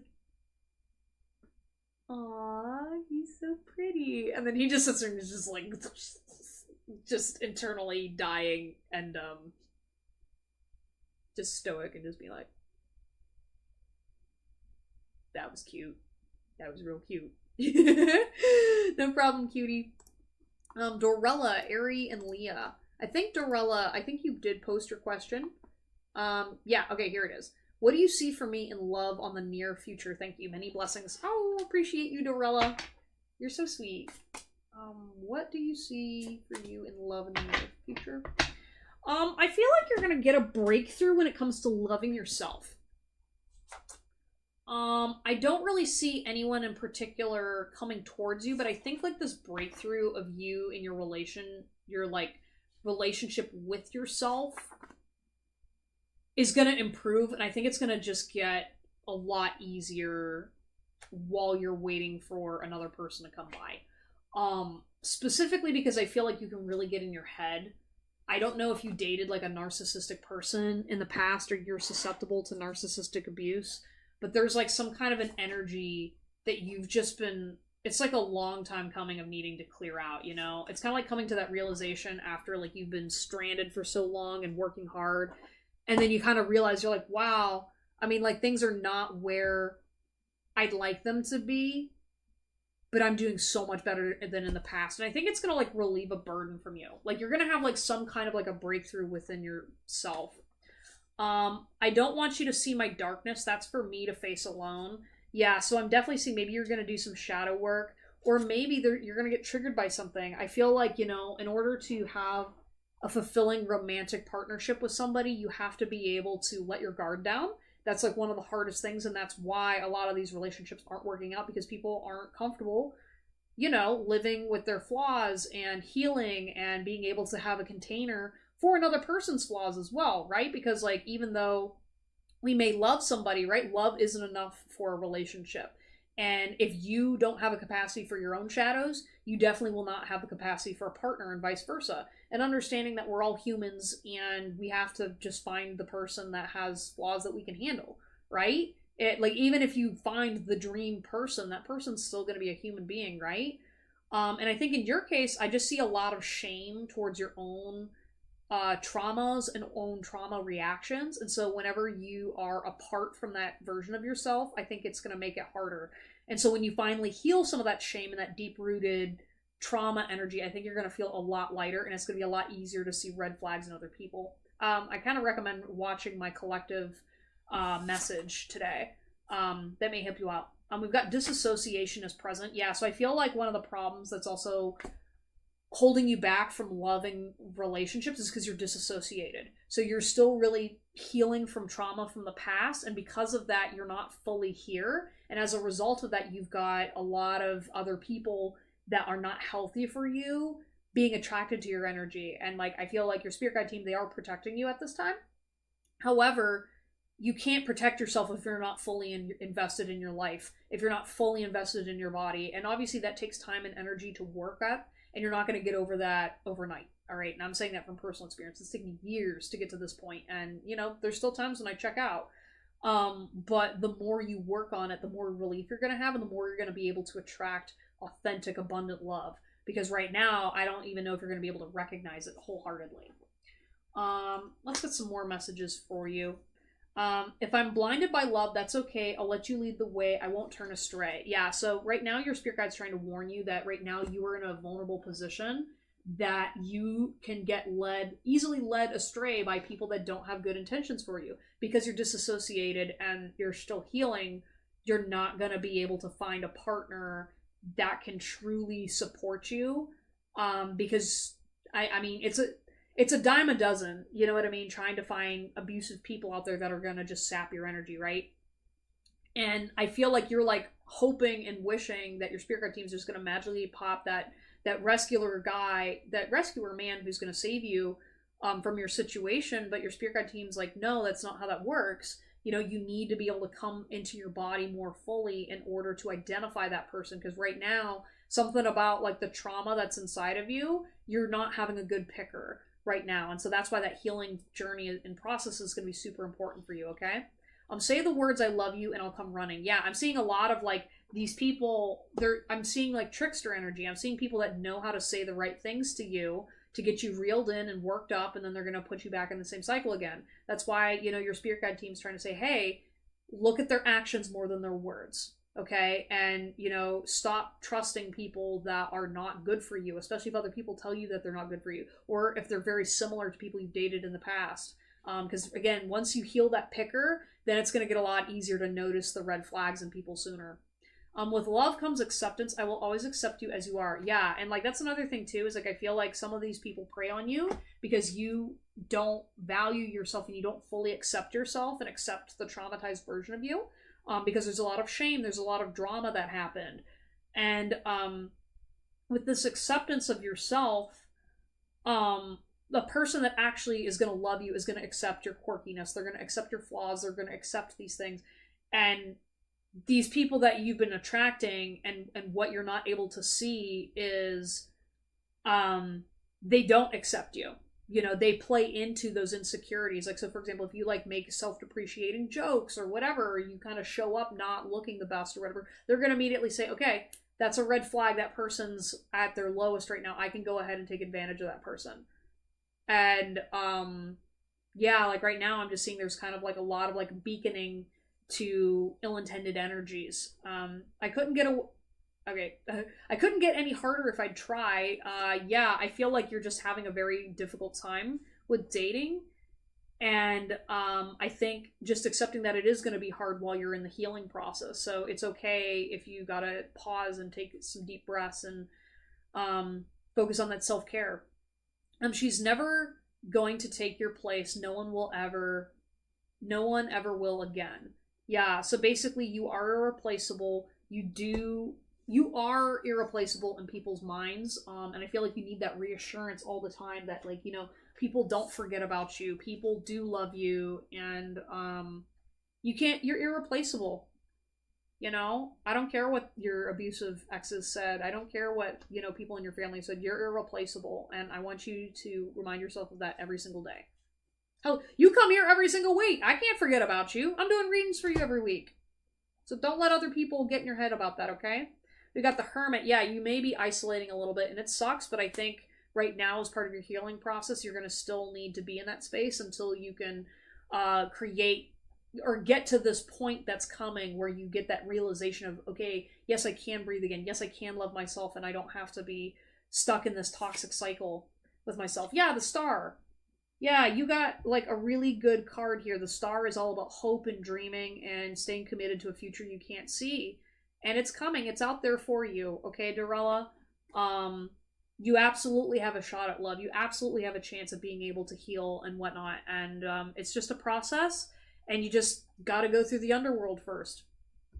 All right, that's what I'm seeing for you, Dorella. I appreciate you for stopping by. Wishing you healing, girl. All right, Ari, you are up next. Then Leah, Lily, and MV. Um,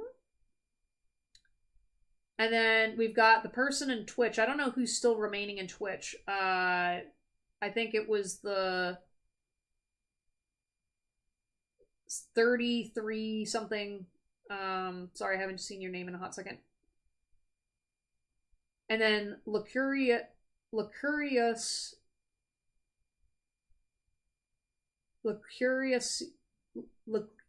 Lucuriousy Dad.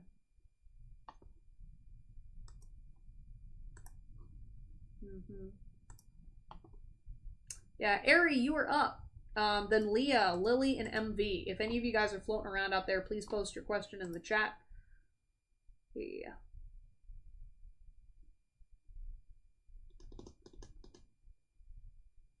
Yeah, no problem, Dorella. Yeah, I always worry about y'all because it's like I totally understand where those being in that mental headspace where you're very vulnerable and it's kind of scary, you know? And I mean I just as someone who finally got out of that headspace, I never want to be there again, and I'm always going to advocate for y'all because I want you guys to be safe, okay? Oh yeah, Queen Bean, if you're out there too.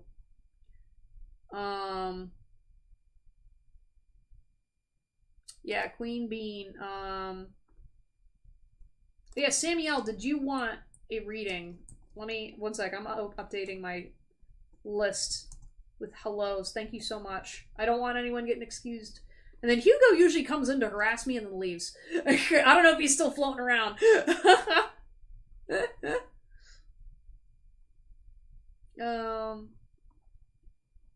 what does AV think of me now? Does he still have feelings for me? You're here, of course. Thank you, Lily. Okay. Ari, you were up, then Leah or Samuel? Queen Bean, Lily, and MV. So Ari, Leah, and Samuel. I think I can find a question if there's time. Okay. I mean, do you mind if I push you back a little bit if you're not sure? Because I want to make sure I get everybody else's so that way they, if you're going to be floating around, I want to make sure I get everyone else's. Yeah, I know these lives take a while, and I appreciate you guys' patience, because, like, I want to make sure everyone gets, like, a good reading, but it kind of sucks when everyone, like, comes in and it's like, alright, there's so many people needing readings, and, yeah. Okay, cool. Alright.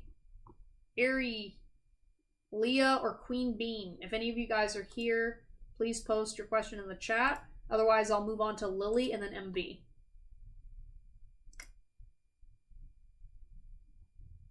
Because I just want to make sure that since you guys are, like, present right here, I want to get through your readings fast, and then I can hop in and get other people's. Ugh. My hair did a thing.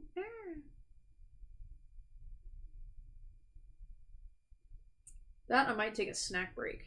Because if the live slows down for a little bit and we're just chatting, I might just sit and snack and talk about philosophy, bitch about the gender wars, talk about my book a little bit, whatever you guys want to talk about. Alright, Ari, I'm gonna bump Ari. Leah, are you here? Drink too, yeah. I was gonna say, like I said, I've got copious amounts of beer. And, I'm like, we need to drink it all, and, like, it kind of sucks because, like, I've been trying to, like, you know, step back on my alcohol intake because I can feel it spiritually affect me. And, like, I don't know, it's like a piece of me wants to drink, and then another part of my spirit is literally, I have no desire for this. And so it, like, I keep going back and forth, and it's like, damn it. And then I want to go back to bartending, because it's fun. And, you gotta hydrate to divinate. Yep. I got my kombucha here, so. Okay, Leah and Queen Bean, I'm gonna bump you down, and then whenever y'all come back, I'll read you. But okay, Lily, you are up. Then MV, then Samuel, and then if Ari, Leah, or Queen Bean come back, then I will do the readings. Okay. Okay, Lily, what is your question? And then MV, what does AV think of me now? Does he still have feelings for me? Yep, your turn, Lily. I love your photo. Is that you? You're very pretty. My ex texted me again yesterday after no contact for more than a month. I mean, why did he contact me again? I'm so confused. I left him on red. Ooh! Ooh, okay, let's get some tea. Let's get some tea. What is going on? Are you new here, Lily? Welcome, welcome. If you are. Or maybe, no, I think maybe you hopped by on a live and then I wasn't able to get to your reading. I think maybe that happened. I'm not sure. No.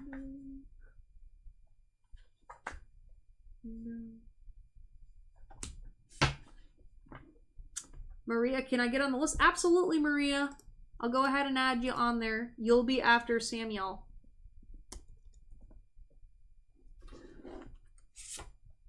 What does he think? This dude's energy is confusing, Lily. I'm not gonna lie. Like, I feel like, does he hide behind a mask a lot? I feel like he's definitely like, for some reason. Okay, I feel like I'm seeing a guy in a suit, right? I feel like he's Mr. like, he's like the guy that likes to dress very nice and likes to pretend he's very sophisticated, but something about you really got him hot and bothered. I don't know if you rejected him or there was something that went down that didn't go in his favor, and I feel like he kind of shot himself in the foot. Like, you didn't really have negative feelings towards the connection falling apart or whatever, but he was kind of messed up internally about it because I think like he was misinterpreting something, or there was like some kind of an energy back and forth that you were not picking up on that he was. All right, let's see what we got here. Yeah, we've got the Eight of Swords. Like, he's sabotaging a little bit. That's why he's reaching out, because he's kind of like floundering and being like, man, do I have a second chance? Is there, like, I feel like there's something he's trying, like, he wants with you and wants to achieve, but he can't like have it, and so now he's like backpedaling. We've got the Eight of Pentacles, so I feel like he's been working on his money, trying to work on himself and his mindset, and I feel like he's trying to come across as successful to you. And so I don't know why, but I feel like he's kind of like not entitled to your energy, but I feel like because you guys have dated, I feel like he thinks he has a bit of an in, more so now than in the past, when really it's kind of like the opposite. Maybe he's kind of used to women that are okay with being a revolving door versus you're kind of like, I don't know. I don't know how I feel about this. I'm not a revolving door. We've got like the King of Wands. Yeah, I'm definitely feeling he's like reaching out because it's trying to make him feel in charge a little bit, or he's like trying to like, I feel like he's like fumbling and he's trying to find like some stability. Yeah. Aw, okay, we've got I love your body even when you hate it. Okay, so maybe he's kind of like, you know, maybe he's like trying to like reassure you a little bit. I think so. He's very mysterious. We had an argument. I found out something about him and he detached and gave me silent treatment. Yeah, I don't know. I also feel like he might I don't think he's like entirely trying to hit it, but I do feel like he's kind of like, maybe he's like, I don't know, this is weird. It's like he's off kilter, and I feel like he's trying to come across as like, oh, you can kind of trust me even though I'm being kind of mishmash or whatever. Express yourself artistically. Yeah, I feel like he kind of, what he should have done is he should have been expressing himself artistically and doing his own thing rather than reaching out to you. I think this was just kind of like a lapse of judgment on his part. They're acting this way to fit in. Yeah, there's something about he's trying to keep up with appearances, and you got him bothered. You know what I mean? Like, I feel like you kind of got him off of his groove, or got him off of his little pedestal he put himself on there. You are not God. Oh my gosh. All right. I'm sorry. These cards are reading him to filth. I'm like, oh, his spirit guide team's like, you're not gonna do Lily like that. I want to go slow, intimate, steamy. Okay. Respect the masculine. So this is about like, so this is like your spirit guide team just trying to say like, hey, you know, respect his masculine energy, even though he's being a little kind of a certain way, you know, like he's just trying to like maintain, he's trying to find a way to achieve things with you and maintain something. And so it's just kind of like, just let him kind of do his thing, you know, and just like respect it. Love isn't just about romance, honey. Yeah, and so I feel like maybe there was also something about the relationship between you two where maybe it was like because you guys were doing this back and forth dance that was like mysterious, or like you guys were just really focusing on the romance and all this other stuff and being kind of like flowery and whatnot. Then when this argument happened, it kind of like crashed everything down. And now he's kind of like, oh, shit. There may have actually been like real feelings here, or there may have actually been something going on. Yeah, there's something about like it's kind of like going to a nightclub, and then it's like, you know, they're trying to like usher everybody out of the place, so they turn the lights on, and you're kind of like seeing all the drunk people that are left behind and whatever. And it's kind of like he turned the lights on to kind of look and see if you were still there, you know. And yeah, and there's some kind of like a pressure too. I feel like he's putting pressure on himself because I think he is kind of worried about losing you.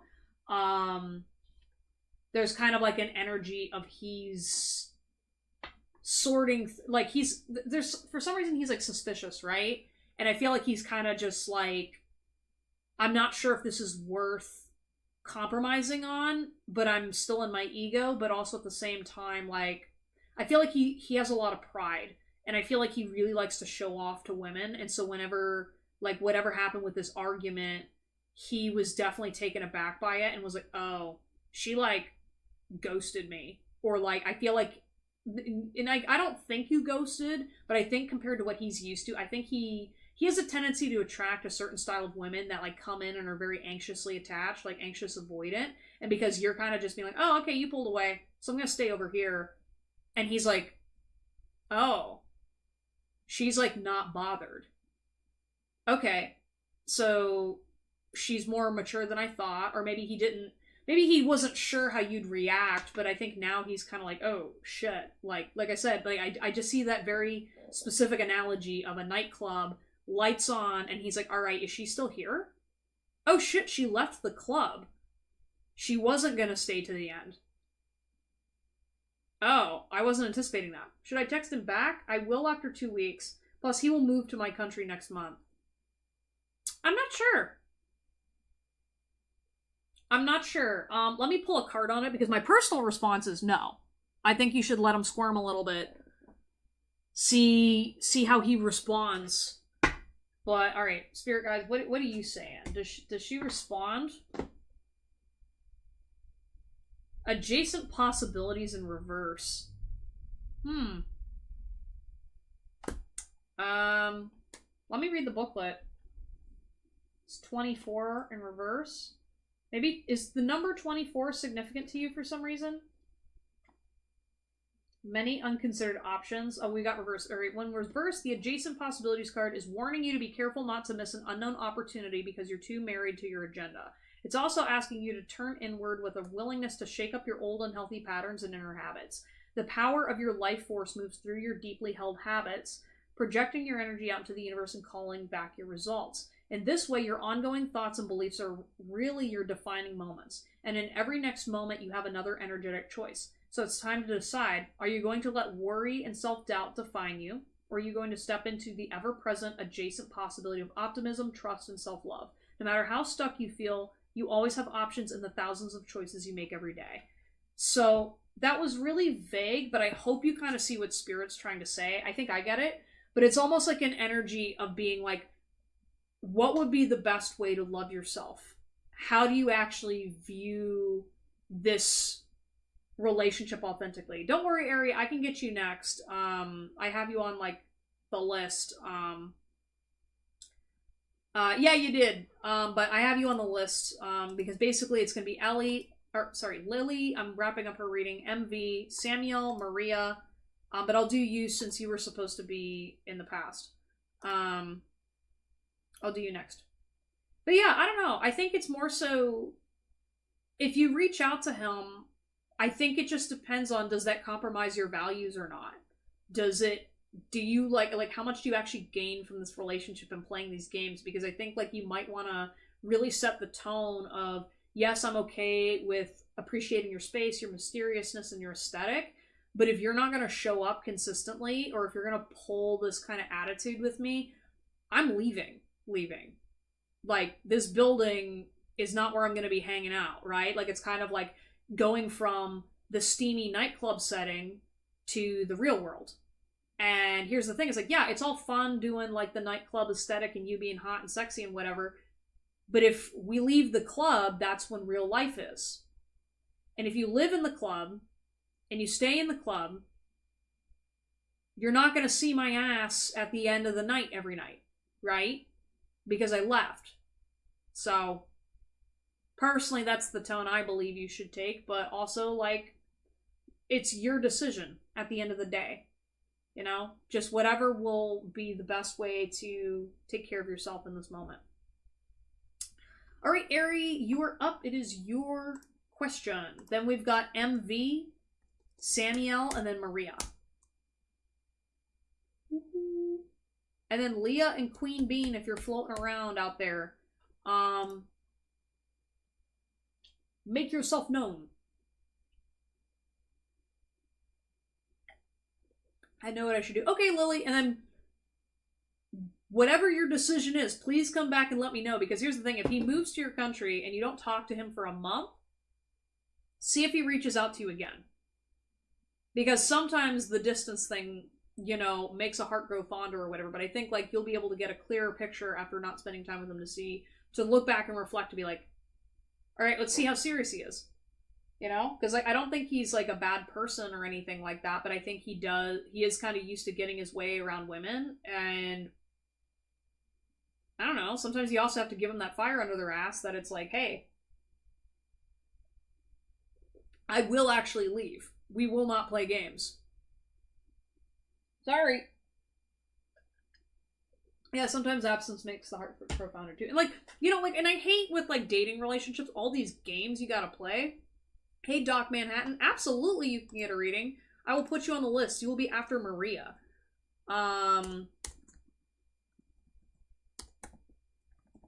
Dr. Manhattan.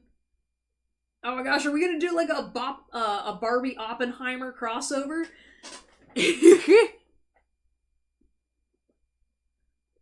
Oh, can I ask you something? Oh, I'm sorry, I thought you were asking for a reading. Okay, yeah, we've got YouTube going on at the same time as Twitch, so thank you so much for stopping by. Yeah, like and subscribe if you like the vibes. How do these cards get value? Like, aren't these cards just a mass of atoms? How do they get an objective meaning? Okay, so are you asking me how I channel? So basically, to kind of describe how I read tarot, because other people have their own ways and belief systems about spirituality and whatnot.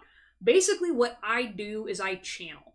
What I do is I enter a altered state of consciousness, and I'm able to sense energies around a person, interact with things that I can only channel through accessing this different headspace. And what happens is I utilize cards to help keep me grounded, so that way I can actually channel the message. I personally do not require cards in order to do these channeled messages. However, they help me stay grounded because like, when you enter this altered state of mind, it's not like based in the physical. So it's tricky sometimes for me to switch back and forth between those headspaces and also be able to say, hey, I sense something. It's an amalgamous energy thing. I must take what I'm sensing, transform it into words and logical explanation, and then provide you with a reading and a service. So that's usually how my channeling energy works. And so that's where the value is really the value of tarot reading comes from the ability of your reader to transform what messages that you're channeling and be able to produce something from it. That's why, like, in general, like, the best readers you'll find, I mean, you can memorize cards all you want, but if you're not able to utilize intuition with it, then it doesn't always provide the best results. That's just, like, my personal opinion. But thanks for asking. I always love talking about it because I find, like, for me, I consider myself an intuitive consultant. So I love helping people develop their intuition, because intuition as a tool can be utilized in all kinds of scenarios, right? And so because I've been able to develop mine, for me to be able to channel and sense energies and things like that, I can use it well. But not everybody's the same. And, yeah, I don't know. It's just, something I'm passionate about since I went through my spiritual awakening, because like I didn't believe that this stuff was real until I was able to sense these things, which I didn't start off reading tarot. I kind of just was able to sense things, and then I used tarot to actually like ground myself, because I'm like, okay, I don't know what this means. I'm gonna sense things. Oh, okay, and figure this out, and then through that I was able to do card readings, which is usually the opposite, because everyone else, they tarot has a large history of legacy of ways of doing things. So okay, thanks for answering. But isn't that just psychology with different names? No, because the thing is with psychology, so I utilize psychology sometimes in my readings. However, the difference between channeling and psychology is like I'm literally able to sense your energetic field and messages that cannot be typically described by just me memorizing things. Like when it comes to like reading people on the internet, like I don't know anything about you, but sometimes I can pick up on really personal things. I can pick up on whatever, and that's why it requires a state of consciousness where you're not fully present, because otherwise at least I know for myself, like whenever my ego gets in the way of the channeled message, like my brain will physically get in the way. And so that's why you have to train your brain to turn off in order to receive channeled messages. Yeah. So, but that's like my high level explanation. I'm going to keep doing readings, but I wanted to answer your question because I love questions like what you're talking about, because as I go through my spiritual journey and learn more about my abilities, I love figuring out how my brain works and how to talk about it with other people and see what other people do as well. Yeah, good question, Doc Manhattan. Good question. Okay, yeah, let me get to Aries reading. Tarot and astrology are synchronicitous, not casual. Yeah, because that's another thing too, is like for me, like when I first started doing tarot, I didn't see the big picture as much. Now that I've been in this business for a little bit and really interacting with people, the level of synchronicities and things that happen that are so uniquely specific, I can't make it up. And I mean, I'm a skeptical person too. Like I love science. You know, I'm definitely not somebody that is, you know, gonna sit here and be like, oh well, you know, those people that believe in science, blah, blah, blah. No, I believe in intelligence is amalgamous, and, you know, the more we learn and the more we're able to learn about things that are different than ourselves, we grow and expand. And I fundamentally can't explain some of the stuff that I've gone through in my life, but I trust it now because I've proven it consistently through scientific method. Basically doing testing over and over and over again to a point where I was like, all right, I can't make this shit up. You know what I mean? Like, I can't. So now I do it for fun, and now I try to help other people that go through spiritual awakenings or doubt, or if they're kind of experiencing things and they don't know how to deal with it. I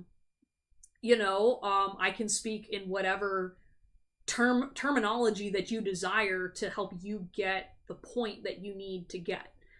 All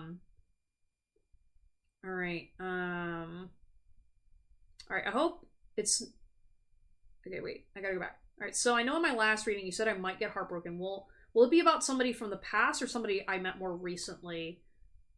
I feel it's more recently. And how exactly would they break my heart? I hope it's not some third party situation. No, I don't think it's third party. I feel like.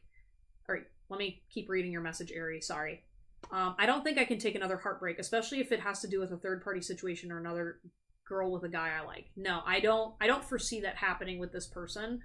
Or I cannot continue to get hurt like that. It's a great way to make somebody become heartless and cold. Yeah.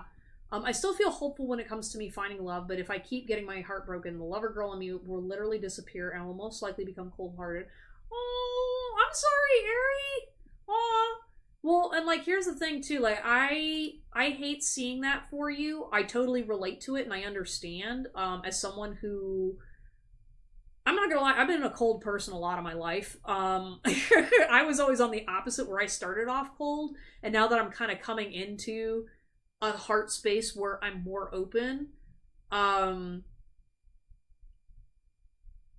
I think everybody's journey is unique, and all I can say is don't let anybody give that kind of power over you. Like the moment you allow someone else to pull you away from the potential of experiencing love in all of its many different faceted ways, that's when you lose yourself, and I really don't want to see you do that. And it's hard. I mean, like I'm not gonna sit here. I mean, like I'm a tarot reader, right? Like I can give you information from what I'm sensing, but ultimately I'm not God. I can't predict the future for you, and that's something that I always like. Like I really wish I could, give you the accurate 100% guarantee that this is going to happen. That's why I kind of have that disclaimer. And I try to word my readings amalgamous for that other case scenario, because I think ultimately life's a journey, and part of that journey is growing and experiencing these things, right? It's all just living experiences. And I think it's more so just understanding that, you don't have to allow yourself to reach that place because of other people's insecurities and not being able to be the right match for you, right? And like I said, like that's a level of power that you give away when things don't work out. And I just want to let you know that your heart is so valuable. It shines so bright, and being able to support it authentically should be the goal. I'll do your reading, but I just wanted to give you that little disclaimer because I personally hate right now with how society is very like shaming people towards wanting relationships, right? Or acting like there's something wrong with you whenever a relationship doesn't work out. Or, there's also just a lot of crap partners out there, and it's kind of like fishing. Like every time you go out fishing, you're not going to always get what you're looking for, and sometimes it fucking sucks and it hurts, and we hear like everybody wants what you're looking for, right? And so that's why having that resilience and ability to really look at yourself wholeheartedly and look at your whole life and your whole system and be like, okay, when it comes, I want to be ready for it. And also too, I want to be okay regardless of if it happens or not. That's always like the foolproof mantra I stick with, which sucks, but like life's also an interesting journey. You know what I mean? And I think like when you stay open to that and be willing to kind of go with that flow, that's when things really start opening up. The lover girl in me would be deceased if I kept getting my heart broken. It's hard not to become that way when you keep getting hurt. It's like spirit keeps testing you more and more with these lessons. No, and I get that, like, cause I definitely feel you. And like I said, that's why I also alluded to at the beginning, like you are different. Like you have a special energy and vibe to you that is unique, and that not everybody is trained and capable of handling it. And like that's why I really don't want to see you hurt this way, because of that simple matter of fact that like dating already is hard. All right, finding love is already hard. There's so many people that take for granted, like for example having a good family, or like love in its different forms. They take it for granted. And then specifically when you have a person who is unique, fundamentally their energy is unique, they have strong capabilities, they're able to love emotionally and in all these different ways, and having emotional maturity and whatnot. Right now we have a shortage of viable partners, so the likelihood of it taking longer to find a partner is more likely the reality. Even in the spirituality business, it's kind of like, you can do whatever love spells or whatever think you can do to manipulate the universe, but again, we are not God, and that fear hurts us so much. And that's why like understanding that losing that version of yourself in these dynamics, I think prioritizing that relationship with that version of you should be your number one priority, so that doesn't happen, because that will eventually sabotage you from getting where you need to go. And also understanding that, that's where your power is. Like being a lover girl is what makes life great. And I'm saying this as someone, so I guess I'm supposed to share this story because this is something I don't like often admitting, but I guess the guides are telling me I need to share this example. I don't need any more harsh sessions. Yeah, be soft on yourself, especially in love. Tarot cards, damn, get a life, girl. Aw, thank you. It is just about living experience. Every heart is valuable, bro. Absolutely. You're speaking facts right now. Society. One sec. I'm like trying to keep up with the chat because like I'm not seeing what's all going on because we've got Twitch over here. They're saying some things and YouTube saying some things, and my restream chat isn't working. I could see myself getting stuck on a guy from my past getting heartbroken, but this recent guy I met, I don't feel like he's going to break my heart. I don't get that vibe from him. Good. Yeah, well, and like that's another thing too. Like, don't get hung up on a past reading because, like, again, there's always like an opportunity for working through these sorts of scenarios. Do you believe in God? Yes, I do, but however, everyone's definition of God seems to be different, and I don't believe in God as a ethereal entity that lords over human beings. I feel like my definition of God is complicated, and it's definitely not a reflection of humans, and I think that's why it always hard. Anyways, though, I'm gonna go back to continuing my reading for Aerie, and to tell you my experience. So, like, what happened was, like, so when I was in middle school, I was very perceptive in what's going on and the relationships dynamics between men and women, and I had this really toxic thought in middle school where I believed that men didn't actually do romantic things because they liked women. I thought that they were just being manipulative. Like, so for example, like when a guy would go buy a girl flowers, when they'd go and write songs about them or do whatever, I thought they were just doing it to woo women, but they didn't actually enjoy doing those things. The only thing they cared about was getting the girl, getting that relationship, and then after that, it was like they basically just only view them as an object, right? Like due to just very negative experiences with men, watching things happen to my friends and just watching society in general, I said, okay, romance is fake. Like, dudes don't actually enjoy this. They bitch about it all the time. They hate, investing all this time and energy into spending money on women and whatever. So I was like, all right, they don't like women. And men in general in society don't like women. And so I had that belief system, and that killed my vibe. I basically stopped believing in romance because I was like, one, I'd never been romanced by a guy before authentically. And even, throughout my dating history, it's very hard finding a male that is actually authentically a hopeless romantic, because they were always chasing after someone else that was not me. And so to me, I was always like, it's really only available to a select few of people. And because I had that negative view of romanticism, a piece of me kind of died. I kind of stopped caring about the things that I really enjoyed in life, like that romance deck, right? Like, you guys have been seeing me pull cards from that romance deck. I wrote that because I was like, I've never had a guy tell me that shit. I've never had a guy authentically be romantic towards me and all this other stuff. And so I said, why am I basing something that is very inherent to me, something that's very beautiful about my self-expression, is being romantic, being loving. Like, I used to feel like I never wanted to say romantic things towards guys because I was like, well, I'm not going to marry them, so why the fuck would I build him up, tell him all this romantic shit, and then that's going to be burned into his brain when our relationship crashes and burns. Like that, like that's a very negative mindset, right? And, realizing now, after going through my spiritual journey, seeing other people, seeing that I wasn't living my life authentically, if I've already shown up to the table not doing it for myself first, then why the fuck would a guy do it for me?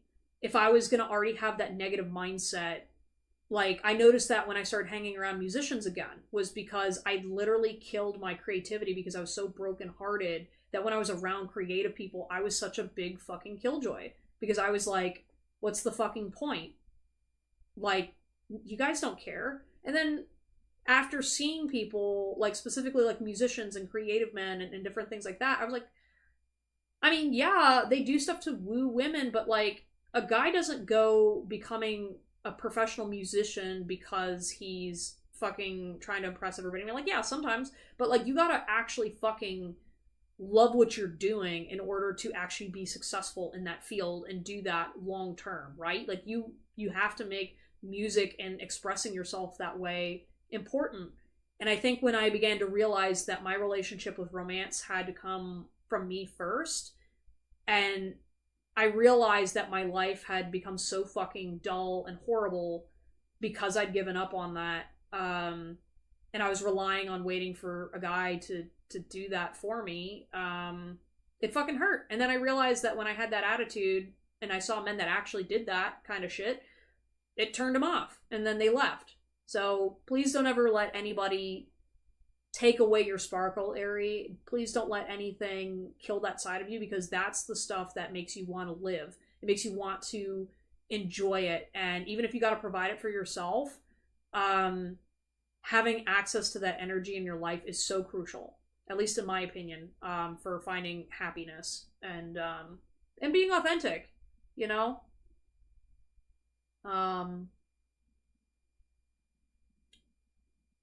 Yeah, the true definition of God is that he is infinite.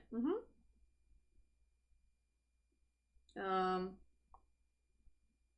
are you doing, girl? Hey, that Desi girl. Hello, hello.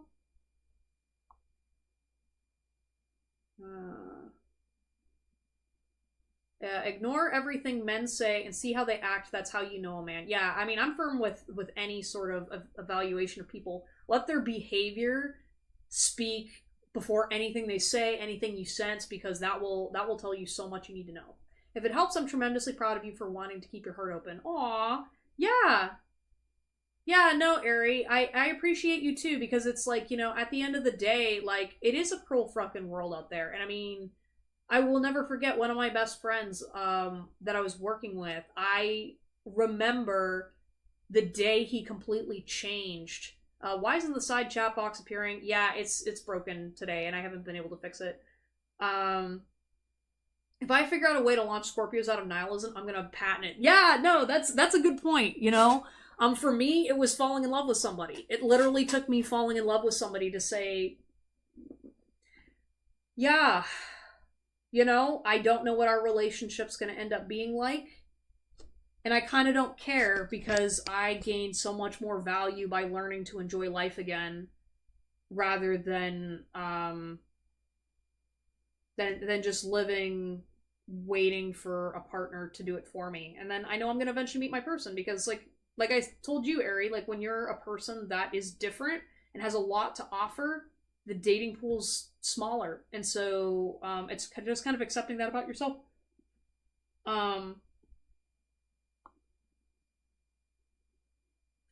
Alright, sorry. Right, I'm a ray of fucking sunshine. That's why I just dumped a shitty guy. Yep. Actions speak louder words. Sorry, I'm like keeping up with the chat here. Yeah, that's good, Desi. Congrats. Some women don't leave toxic relationships. Don't I know it? Yeah, no. And so, like, that's like talking about, like, the fear of being alone.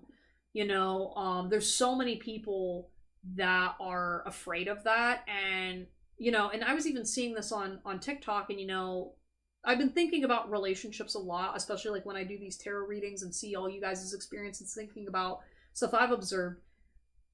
I realize I really take my independence for granted, because, I mean, I grew up in a home life situation where I was able to afford to be independent, versus, like, there's a lot of women out there that don't have access to an education. They don't have the financial ability or maturity to do the things that they need to do in order to be alone.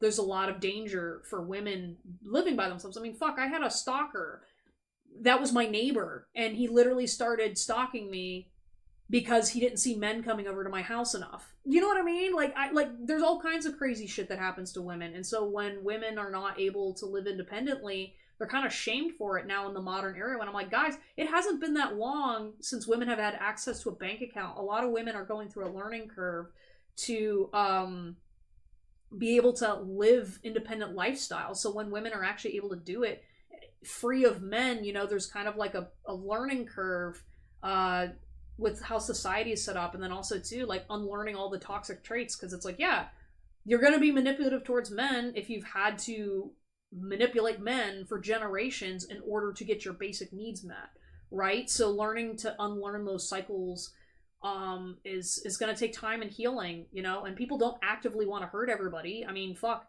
when you look at modern day living too, it was so hard to live. Everyone was farmers a couple years back, you know? Like, now we're able to, like, just make money and use the internet and be efficient and not have to worry about basic needs and survival. So I think people just need to really, really chill. Hi, Crash. I'm not even gonna respond to what she said. But okay. Anyways, though, Ari, I hope some of that advice helps, and I'm gonna pull a card for you because I know I didn't technically pull any cards for you, but I hope that helped you out. Aw, okay. This is apt. We've got the Angel of Love, so we're gonna go ahead and read what the deck says. Just being silly. Okay, I was gonna say because I was like, listen, if we're gonna have that conversation, we've already been talking about gender wars this whole night. I'm gonna, um, yeah. In the case, okay, yeah, I'll get that Desi girl. I'll put you on the list. Yeah,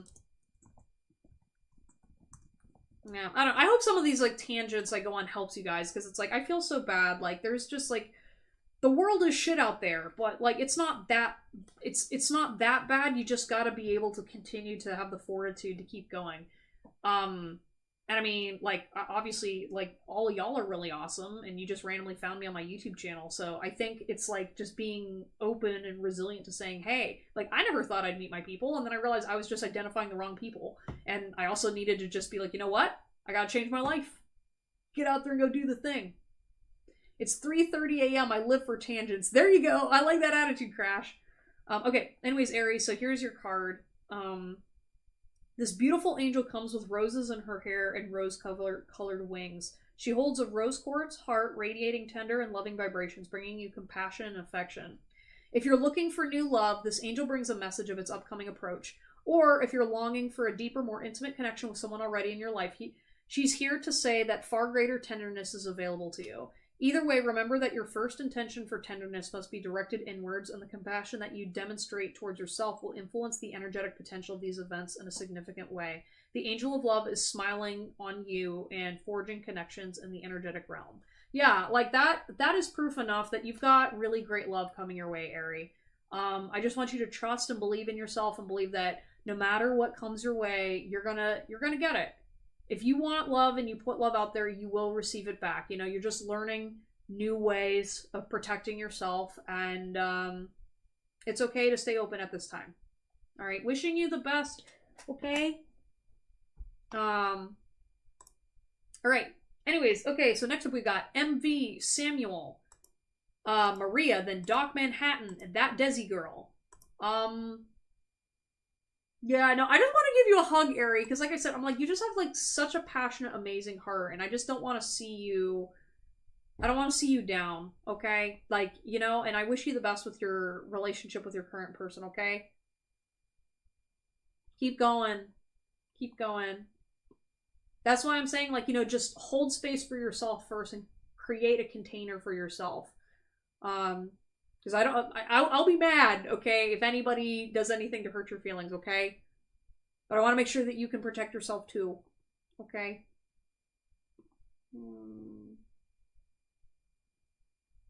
Okay, MV. Did you post your question? Okay, let me go back in the chat, see what's all going up. The world is heaven and hell in equal measure. Yep. Yep. Okay, Doc Manhattan says, by the way, you said before that everyone has its own interpretation on the cards thing, but wouldn't this make it harder to identify the real interpretation? Because logically there are two possibilities. One interpretation is true and 0 interpretations are true. That's a very binary view of expression. Do you mind explaining your question a little more, Doc Manhattan? Are you like a computer person? Because like I know exactly, like I'm sitting there going like, man, like, so this is something interesting too. So one of my favorite things about channeling people is seeing how different people's brains work when I channel them. And there's a certain type of personality that literally their brains almost literally work like a computer. Like so for example, I did a makeshift reading for someone who doesn't like tarot and was kind of like, okay, could you just like channel me and not use cards? And I said, okay, cool. And I was literally like describing his brain, and I described it like a levy system where there's like a bunch of like yes or no's, and like depending on his logical pattern, the way his thought processes worked, it was very, very linear. And I noticed that with working with engineers, because I, in the past, they were definitely people with engineer type mindsets.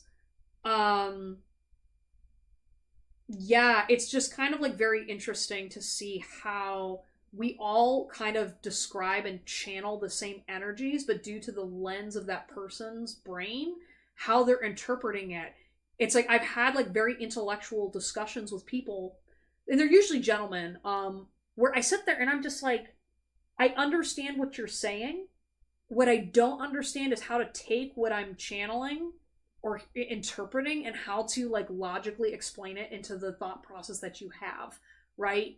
And that's like my constant like a life is a glorified flowchart system to a certain type of brain mindset, yes. And I think that's also why, and this is also side tangent, something that has been really tickling my mind lately is I've been thinking about the intellectual differences between intelligent women and intelligent men and how differently they think and how they get to the same conclusions, but they think differently. So, for example, like I was talking to a friend of mine about dating and his interpretations of women, and he's very smart, and I feel like he gets underestimated a lot. And so when he was describing how he was describing the women that he was encountering, I just like was trying to not laugh to myself because I was like, the girls are not thinking what you're thinking, right?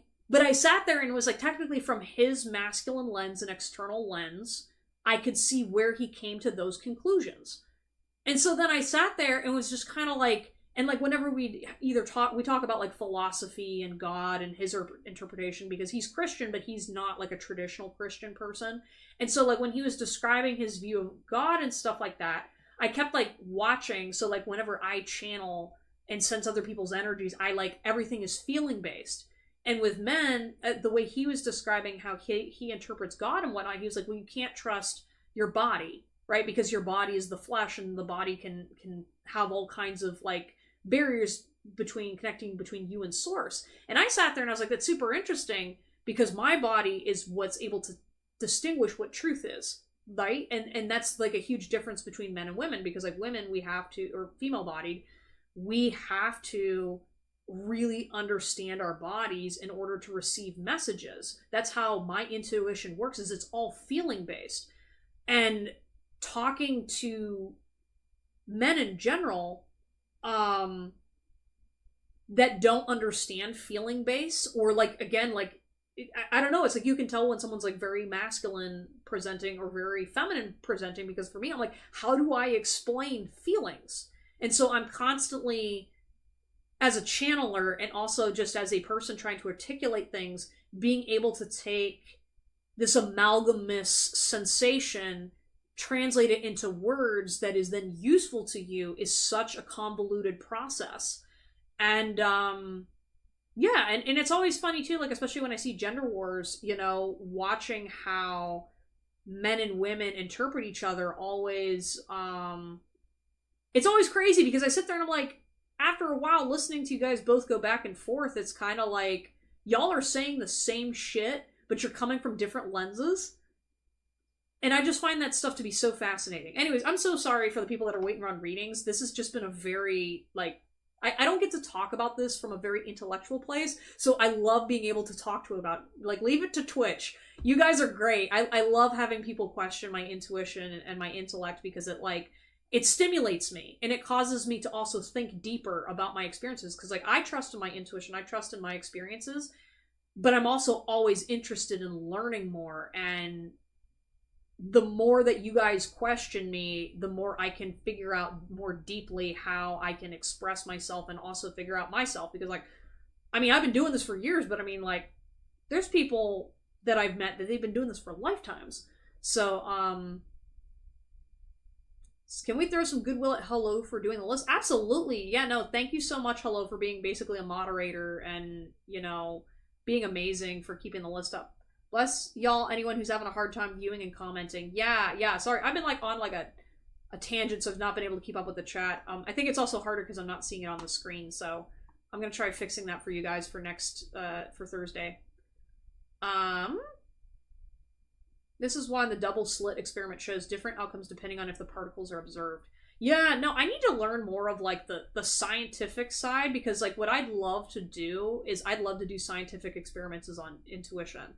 because everything I've done was through systematic testing of my intuition, and really learning to like navigate my mental space to be different than how I used to think. Because I used to be so like basically kind of against my femininity, and when I was able to step into it, that's when I realized, oh shit, this does not work like male brain at all. It's so amalgamous and non-tangible that it's hard to because I had other people on this live asking me earlier, like, what is the value from tarot reading? And it's like, well, it's amalgamous. It's hard to explain. But women get it, and so that's why it's kind of like, that's why it's usually dominated by women in general. There are men who do it, but it's usually different.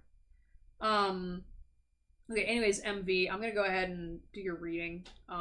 Sorry. I want to get to everybody's readings, but also, I like making sure that we get these discussions in. It says, about the question, one interpretation could contradict another interpretation. For example, maybe one of them says love is eternal and one of them says love isn't eternal. Don't focus on the love thing. It's just an example. What I'm talking about is there are a lot of interpretations, there are a lot of contradictions, so it's basically impossible to identify the real interpretation. You're right. Truth is subjective. Like, there is not a universal truth, but it all goes in and flows into itself, right? And what you're describing, Doc Manhattan, is specifically a certain level in the spiritual community that distinguishes how deeply connected to source you are.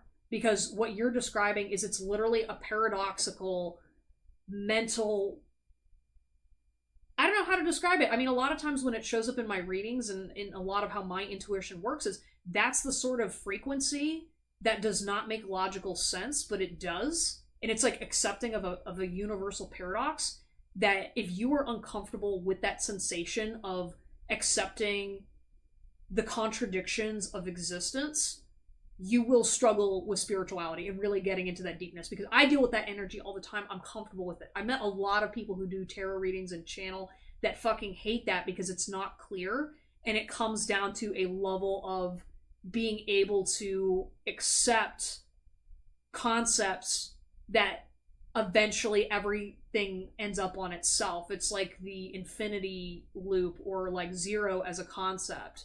It's like something that like you either get it or you don't. And I sometimes have a very difficult time describing that into words. So yeah, I absolutely agree with your interpretation, Doc Manhattan. However, I will tell you that usually when I'm doing channeling and things like that, what you're describing, the energy level of what I'm channeling is not nearly to that level of complexity. It's usually, okay, I'm sensing someone's energy field. I like go in, I sense it. I'm like, okay, this person's emotions are doing this, this, and this. Okay.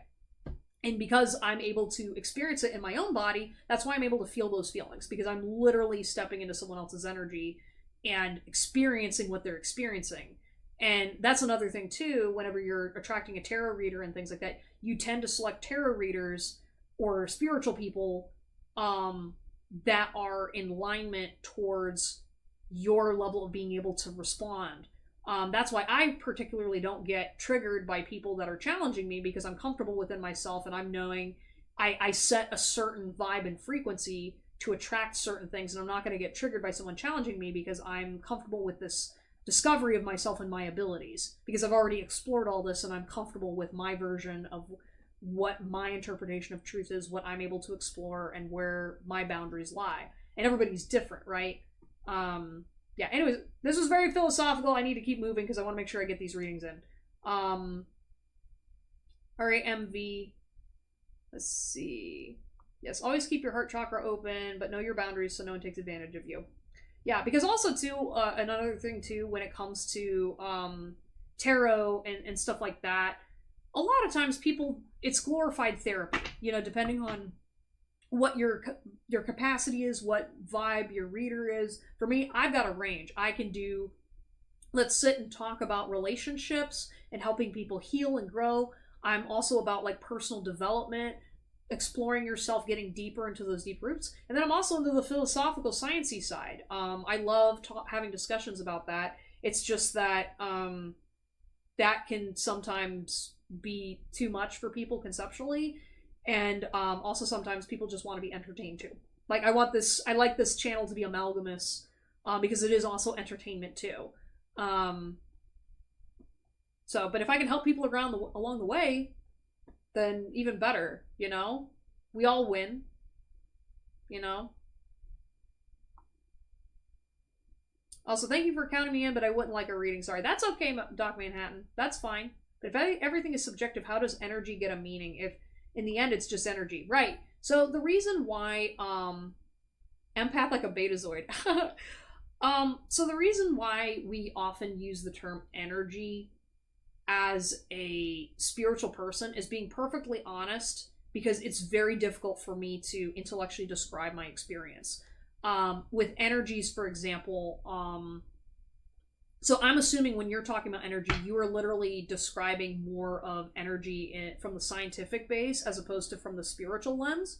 So I'm going to try to see how I can best interpret the way that I channel it. So like I said, so for example, like when I psychically so to describe my psychic process, usually what I do, or I taught myself is, or actually, we'll start with how I first started discovering my abilities. I'm very attuned to being able to pick up on details that without context clues or whatever, I'm just able to just know things, right?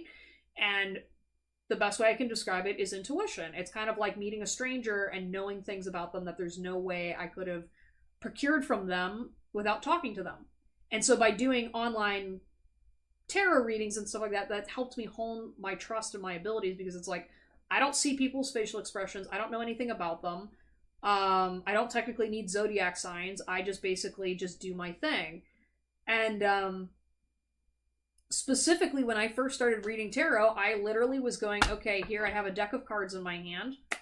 I put my hand, the deck in my hands, and I would feel heat, or I'd be able to just sense heat in my hands. And so what I would do is I would literally sit with my cards and do I feel energy from this, yes or no? Yes, no, yes, no. And I literally took an entire deck of cards and would proceed to go back and forth.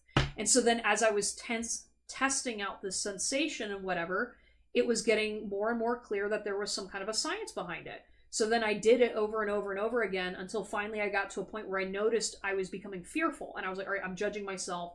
I'm, not really setting an intention and blah, blah, blah, blah, blah. And so then my ability to read deteriorated because I didn't trust what I was sensing. I was literally just questioning everything. I was like, okay, I'm just making this shit up. And so then in order for me to actually get to a channeled state of mind, I literally had to just be like, okay, I got to stop questioning it, and I'm just going to turn that version of my brain off. Once I got comfortable turning that version of my brain off, boom, boom, boom, boom, boom, boom, boom, I would just literally go. And so then it took a couple years, but eventually when I started practicing tarot, and specifically the internet was what helped me, because if I'm doing a reading, especially when I was first starting out, seeing people's facial expressions, watching people's reactions and doing all that stuff, I was like, well, there's implicit bias here, right? And then even with people asking me questions, because I knew those people already, I was like, well, my bias is already going to get in the way. But I noticed with my channeling, so for example, when I started to really know I was good was, so when I was bartending, I randomly got asked to go hang out with a couple of guys who were visiting the bar, and they were working professionals or whatever. And we just got talking, and I was hanging out with them. And at one point I was like, yeah, I do tarot and whatnot. And I'm used to men questioning me about tarot and stuff because they don't take this shit seriously, or not all of them, but a lot of them don't. And so they like to play little question games with me. And so I'm like, okay. And I remember we were talking about it, and then I just remember with him, he was like, well, is there anything you can sense about me? And I was like, there's something going on with teeth.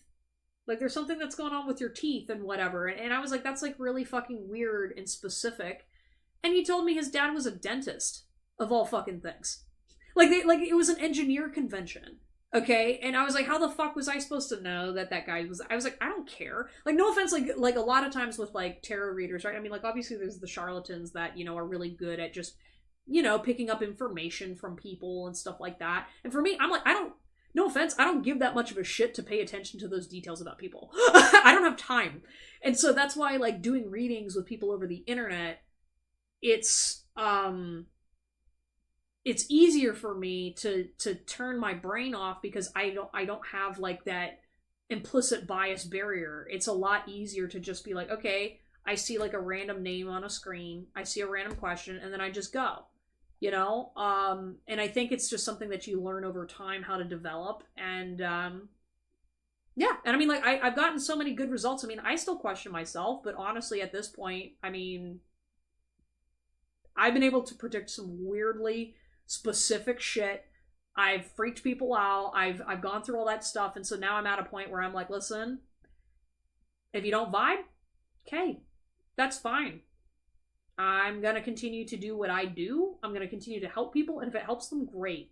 That's more important to me because not everybody gets into tarot to help people. I didn't realize that, but for me, that is my goal. And like that's also why I want to educate myself, because it makes me a better reader by being educated, so that way whenever I channel something, if there's a specific piece of information in my head, I can pull that out that maybe another tarot reader might not. And so like when he was talking about like everybody looking at the same thing from different angles, it's like, yeah, but at the end of the day, who's got the most tools in their toolbox? I can think in many different ways. I already have an ability to juggle many types of thinking and stuff like that. That's why I'm able to like interpret things in different ways and appeal to, I don't know, or at least that's what I try to do. But I mean, just based off of some of the feedback I've gotten from doing this professionally in person and on the internet, like, yeah, it's tricky. And I think like the more tools that you have in your toolbox, the better. It's like the same with any intellectual pursuit too. Some of the smartest people in the room, they're not always going to be the person that studied only one thing. So that's why we like diversifying education and whatnot. So anyways, I'm so sorry, guys. I really wanted to get this off my chest because I love talking about it, okay? Having boundaries is an act of self-care and self-love. If you don't have self-love, how will the other person love you if you don't love within yourself? In a sense, you have that. I don't think the universe is going to hand out things like beware the man with the fedora hat. You won't get hurt if you apply some good quality assistance to the guys you entertain, which stems from seeing yourself as a real catch and to self-validate. Interesting. I need to go now. Thank you for answering my questions. Absolutely, Doc Martin. Come hang out sometime. Please. I love these sorts of conversations. Okay. Anyways, MV, I'm so sorry. Did you... Oh, I was hoping to dig deeper into what the heartbreak was about, but I appreciate the advice. Yeah, sorry, Ari. I can... Let me get through these other people. That was just what I felt really inclined to focus on.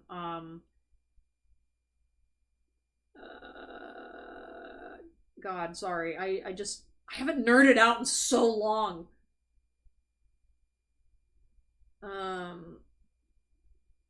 Yeah. Okay, MBA.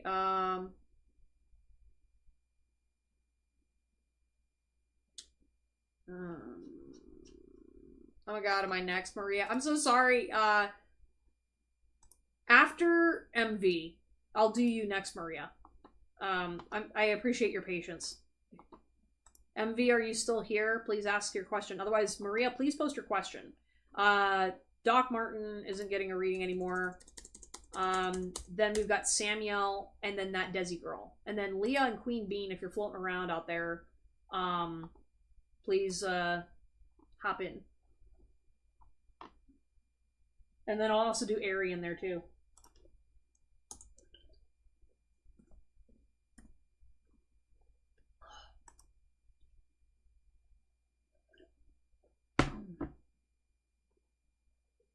Maybe you should do a general spiritual chat live sometime. I know another reader who does those in the print. So yes, actually, Samuel. So one of the goals I was gonna have with this YouTube channel is I was gonna start off with building the live streams, right? And then I was supposed to have a podcast. And this podcast was initially started years ago. Brought it back. I had a co-host. I had like a label, and I was working with some professional people. And then the situation changed and it fell through. So then now I was waiting on just starting up the podcast again myself. And so I've been debating between doing lives that are podcast setting. I had a co-host, but they're no longer able to commit to it. I might have another one. But yeah, that was an addition to my YouTube channel that I am seriously considering. I just needed to get this whole move good because now I have a nice big room where I can properly do recordings, and like, because I want good quality audio. I have a very good speaking voice for podcasting. It's just making podcasts is very time consuming, and I figured what I do with the live streams, it'd be easier to, one, gain an audience by including other people from the spiritual community involved, and also two, I think like having this interaction is always fun for live streams. Being able to include the audience, I think, makes for great discussions. And I've met so many very smart spiritual people. I've met very interesting people in Austin, so I'd love to bring them on at some point. One man band, yep. It's just kind of like one thing at a time, you know? Like, first I need a solid income. Okay. MB, what does AV think of me now? Does he still have feelings for me? AV recently contacted me, but I left him on red. Okay, I'm so sorry. You did post your question, MB. I keep losing it. I keep losing my train of thought. What is he thinking? His feelings... You left him on red. Man, you and Lily... leaving these boys sweating. Making them sweat. No.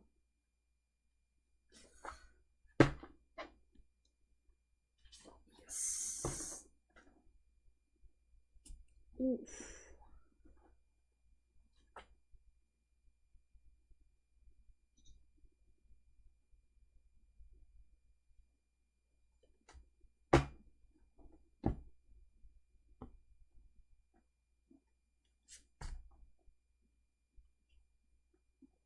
Okay, MV.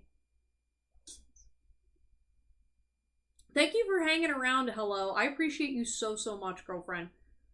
I don't know. This guy's energy, he's feeling kind of lukewarm. Better than left on scent. I was basically expecting a reading overall. That's fine. Well, and I did give you one card. That was part of the reading. It was just kind of like a reading advice thing. So I will do another reading for you, Ari. Yeah. Okay. Okay, MV. So we got watch out, bad surprise. I don't know what... You know, it's kind of weird because this guy's energy feels like... I don't know. I don't know what his intentions are. We've got listen to your heart, it knows the way. Yeah, so if you're feeling a certain kind of way about this person, I mean, trust your intuition, but I am kind of feeling that this guy's like... I feel like his initial attraction wasn't quite fully there. Hey, Zara. Yeah, I can absolutely put you on the list. Alright, and then I'm gonna say, Zara, you're the last one for tonight, because then I gotta eat some food, because I've been talking and channeling and stuff. Communicate clearly and deliberately. Yeah, so basically make sure that you set some clear boundaries with this person. Don't be a revolving door towards this energy, because I feel like this person's kind of like, oh, they're kind of mean. Oh. You make me so anxious, holy shit. And social status is important to me. Yeah, I don't know. There's something weird going on with this guy's energy. I don't know. We've got the first chakra, Archangel Michael, in reverse going on, so I feel like there's kind of like a resistant energy towards accountability, or there's... No, not accountability. That's not... Oh, okay. No, I'm being told... No, I'm hearing accountability. We've got caring connections. And then the thinking man in reverse. I feel like you're so focused on this that you're not seeing these cards in reverse, right? Like, so, you know, with Archangel Michael being in reverse, that kind of gives me a kind of weird feeling about his intentions. Or he's, like, withholding truth. And I feel like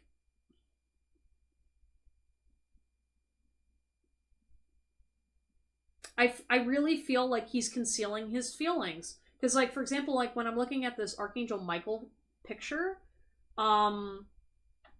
he's got, like, this dagger. And it kind of reminds me of, like, the Seven of Swords, where he's kind of, like, doing the cloak and dagger thing. And he's, like, trying to, like... I don't know. I feel like...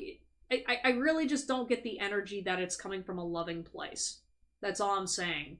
Because I feel like, you know, either you rejected him or whatever rejection happened, and I feel like he just wants to get a leg up, or he wants to, like... I don't know. I feel like, does this person care about, like, power symbol, or, like, being, like, a powerful person, or just really, like, cares about what other people think about him? Because I feel like this energy is just, like... Nah, I think he's just, like, seeing, alright, there's an open door, there's a possibility, let's see if I can wiggle my way in here, and, not really do much else. I don't know, this kind of feels like an energy drain to me. Yeah, he's very ambitious, yeah, but I also feel, though, he's kind of callous, too, and I don't really feel like he cares about who he hurts. And so I think you just got to be very careful to protect your energy from his, like, ability to kind of be only focused on his goals and not really care about your feelings in the process. Because, like, there's, like, ambitious where, like, yeah, you want to achieve things, but there's also, like, we're kind of being cutthroat and we're not really interpreting how our behavior is impacting other people. So, and, like, not in, like, the, oh, I don't understand because I don't read social cues. No, this is like the, yeah, no, I don't care. So, yeah, just be careful out there, MV. I'd say maybe focus on some better relationship dynamics. Okay, Maria, you are up next. Then we've got Samuel, that Desi girl, Ari, and then Zara.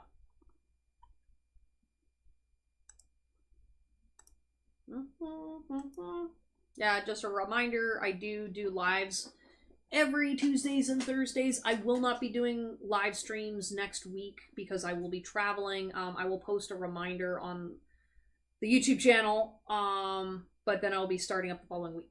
So, cool stuff. Yeah, okay, Maria, let me go back and see what your question was, because you were posting a lot. Okay, alright, so your question, alright, so I'm a Gemini, so my ex is a Capricorn.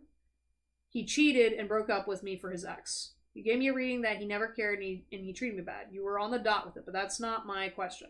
My question is my ex driving by my house? I feel like he's stalking me, maybe trying to get info on me without me knowing, maybe by ex-coworkers. I feel like I can feel his guilt and sadness, maybe even his regret. But is this goofy-ass guy driving by my house? I cut him out of my life. I changed my number and blocked him off everything. Never getting back with that. Oh my god. Damn, Maria. My ex-coworker that knows him very well said he could be driving by like a creep. Now I'm wondering if he does, and he knows my schedule, maybe even my job location. I'm scared he might catch me lacking. Oh my god. I'm like wondering how he's getting info on me. Somebody's telling him. Oh my gosh. Whoa, okay. I'm going to use a different deck for that.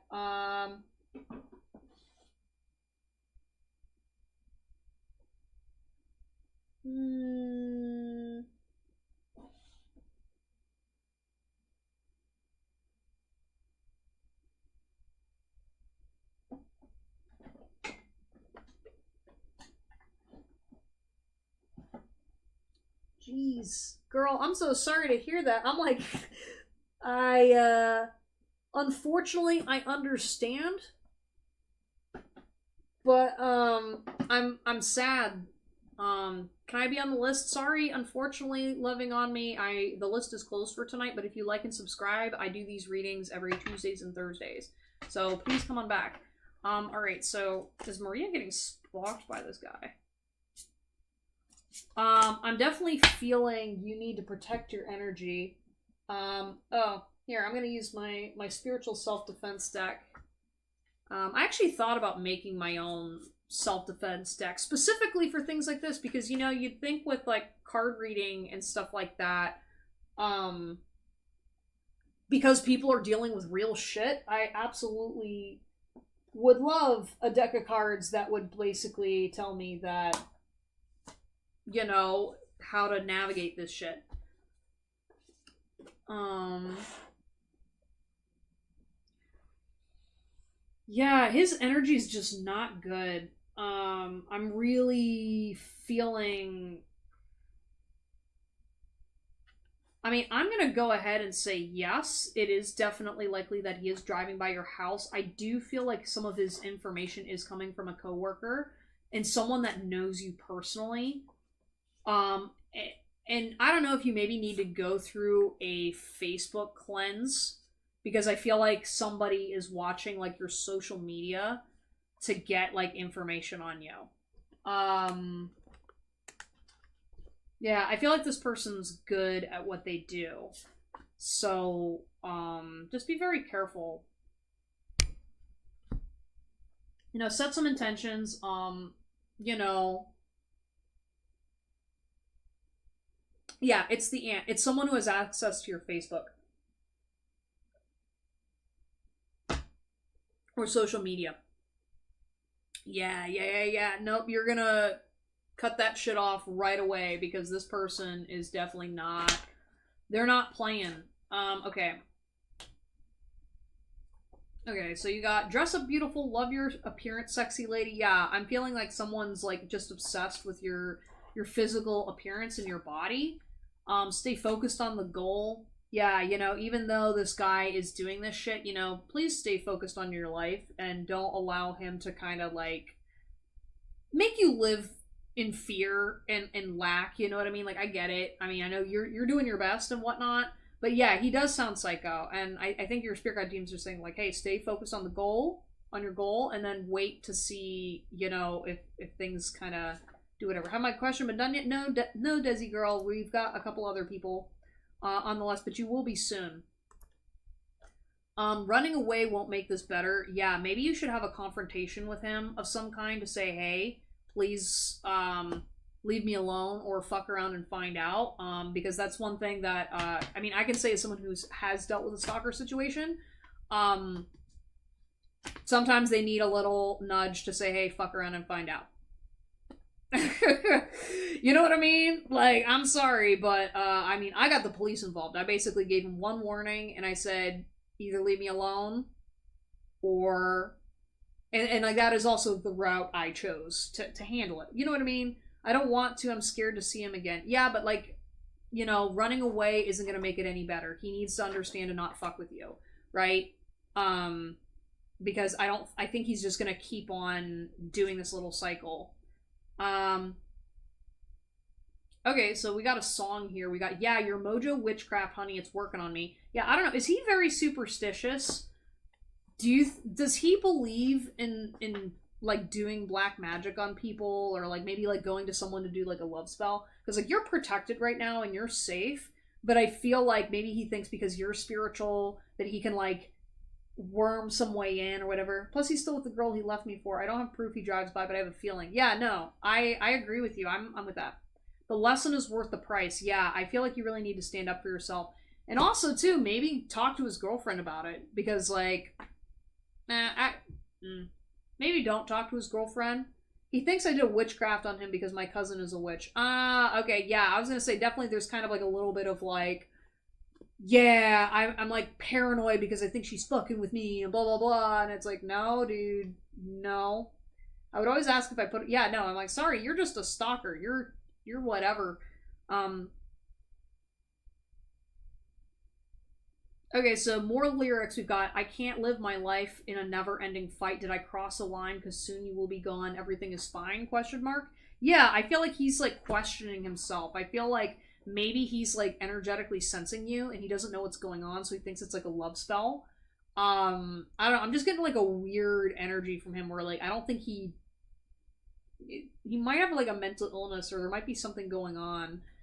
Oh yeah, well if you're acting unbothered and like he doesn't exist, he's gonna hate that, because that is like the worst thing for a narcissist.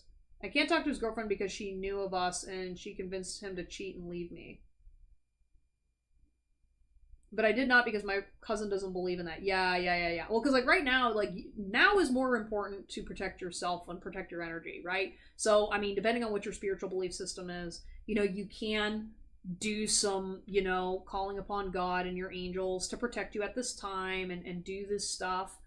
But also, I'm very much a two-pronged approach of we can do the metaphysical as well as the physical. I think we can do both here. There's no harm in doing both.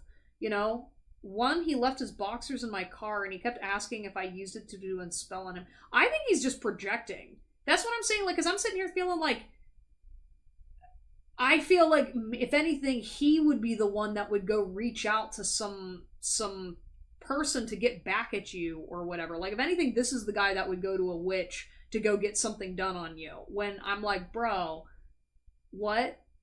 You could have so much trolling with that. Like, give him random things saying, it's just a present, like a rock you found on the floor, but he will think it's some sort of witchcraft thing. Dude, you'd be amazed. There is so much shit out there that I'm like, There's certain spiritual shit that I don't fuck with. It's like I said, fuck around and find out. I know what I work with, and that is not the stuff that I do. But I always told him I would never force someone to love me, so I would never. But like, here's the thing: you are speaking logic and reason to a delusional person who's feeling guilty and doesn't know how to interpret his own feelings. Oh hell no! My cousin put a protection on me for all that. Yeah, no, you're fine, but like, I don't believe this guy. I don't think he's gonna harm you. I think he's just being very paranoid and peckish. Yeah, who loves you, pretty baby? Yeah, no, he's all sitting there up in his feelings. Oh shit. Yeah, he's just all about like, who's loving her now and blah blah blah. I don't know. Like, this is such trash energy. I'm sorry. You're so sexy, damn. Oh my god, this is gross. An influential person, social. Okay, so I will tell you, like, with him following you, he is connected with a social person that is following you or whatever. And this person is influential in your circle of relationship. Do you think he's going to pop up to my house unannounced? I don't think so. I think your spirit guides are preventing something like that from happening. But I do think he's, like, to me, it's just he's paranoid and he's fantasizing, which is really gross. How does the energy in the room react to your positivity? Use crystals for clarity. Oh, so this is what's also happening. So this happens sometimes too. If you are like a very positive person or high vibrational or whatever the fuck you want to, okay, I shouldn't even use those terms together. Forget I just said that. I'm sorry, high vibrational is a term that gets thrown around so much I hate even saying it.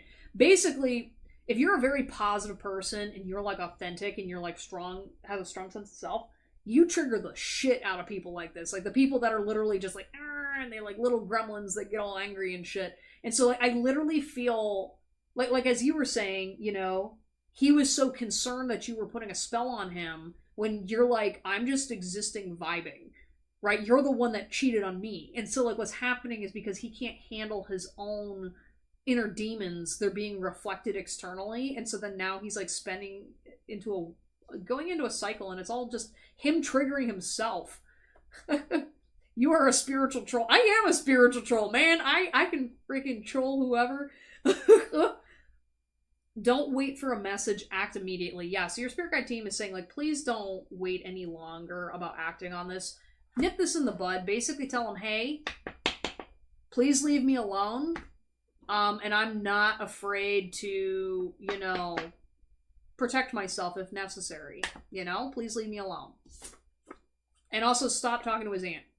Stop giving her info. Tell her, hey, no offense, you're cut out. Be gone. And then block your social media. And then see if the feeling goes away.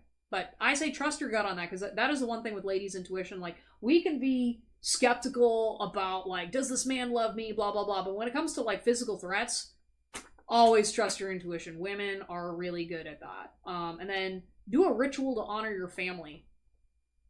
Okay, I'm not sure why that was included, but maybe there's a level of just, just to ease your own mind, and maybe that ritual involves saying, "Hey, Uncle Tom," or sorry, not that word.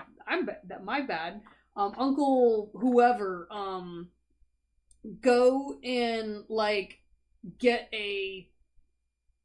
your axe because if this guy comes over, yeah.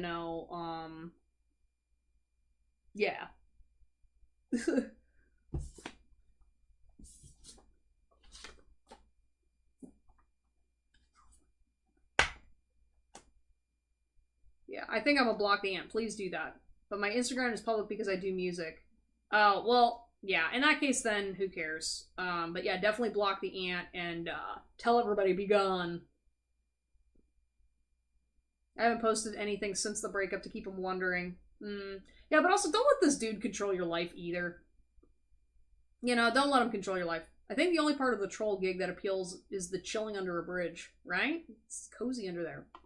So much on point. I believe a lot of people tell me I'm attracted because of the way I act. I act nonchalant yet flirty and unbothered. I've noticed it bothers people. Yes, it does. It does. No, you wouldn't believe how angry it makes certain people when you genuinely don't give a shit. This is why I piss off narcissists a lot, because when I'm like, I personally do not care for social status. I mean, to a certain degree, it's like, yeah, it's fun and whatever, but like, my inherent value does not come from the opinions of other people. And I mean, I'm still working on my own insecurities. I'm human, but like, narcissists are literally like, they are so hell bent on that, and they get driven nuts when you don't care. Like, I've watched just people completely have mental breakdowns and shit just because you just are like, no, I don't actually find you that attractive. No, I'm not gonna bend over and kiss your ass just because you walked in the room, whatever. No. Like, yeah, I'm that person. I will tell you no. I follow the rules. It's machism. I just can't do it.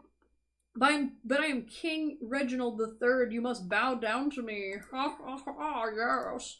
Yes, indubitably. Ha, me and all my money. I've inherited, I am the heir of a mass fortune, and because I was appointed by God to have all this money, you must bow down to me. And I'm just like, okay. Okay. I don't care. I don't want your money. I don't care. I really don't. It's like the same with like tarot and all this other stuff where I'm literally like, I'm gonna be me, I'm gonna do me, and yeah. Yeah, that's it. That's it. That's all there was. Hi Shaylee, hello, welcome back. Okay, anyways, that Desi girl. It's your turn, then Samuel, then Ari, then Zara.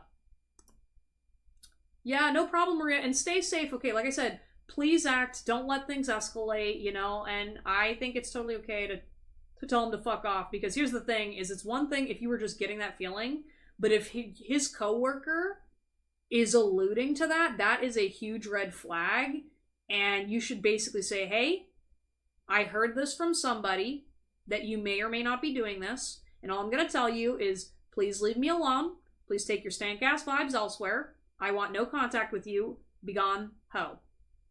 That's that. And then if he tries to do the whole like, oh, rah, rah, rah, like, you shouldn't talk to me that way, or that's just a rumor, or blah, blah, blah, because he may try to use that to get on your side and be like, all right, I'm gonna tell you once, you're gonna leave me alone, or there will be consequences. And then make sure you follow through with whatever consequences there will be. Because a lot of these people don't actually believe women are going to do something about it. They believe that you're going to sit there and get upset. They think you're going to be like, ah, blah, blah, blah, and then you're going to be like, no. Follow through, execute, be confident, you'll be fine, you're safe, but you have to be very direct. And like, that directness alone can scare people away. Because they're not used to being talked to that way, especially by a woman too. So, and then I sometimes like to add a little extra spicy intimidating energy too. But like in your case, like don't talk to him in person. You can just message him. But yeah, I definitely think you should articulate and say, hey, a little birdie told me this may or may not be happening, and you should probably stop. You should leave. Bye.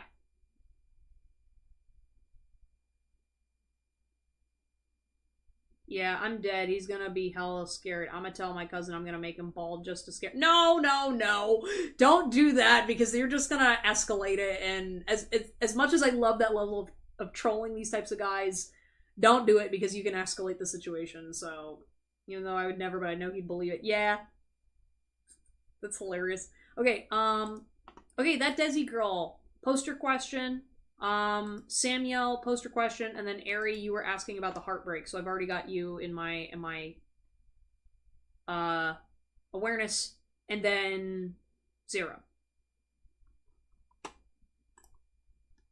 Yeah, I just don't want you to escalate it, because like here's the thing, is like it's all fun and games until the dude starts doing weird shit. Because here's the thing, I've noticed like people that are deathly terrified of people doing like black magic on them and all this other shit, like I've met quite a few people. I mean, 9 times out of 10, a lot of times people do not have black magic done on them. They do not have certain things. Now, when I've actually encountered those few times when people have done spiritual rituals on a family or whatever, it really stands out energetically. But also you have to have the belief system that will impact you, and that's also what affects it. 9 times out of 10, a lot of it is people that are not able to.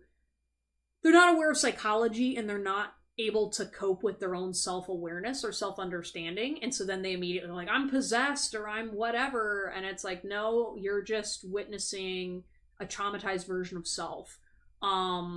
It's just kind of hard when they may not necessarily understand how to manage that self-awareness, and that should be done with a therapist, not a tarot reader. So but whenever I pick up on that, I like to let people know, hey, just let you know, you are not being possessed, you are not being whatever. Because like psychic possession and psychic attack, they are quite different and unique than stuff that I've experienced. Is just that sort of stuff. You can sense the difference. Yeah.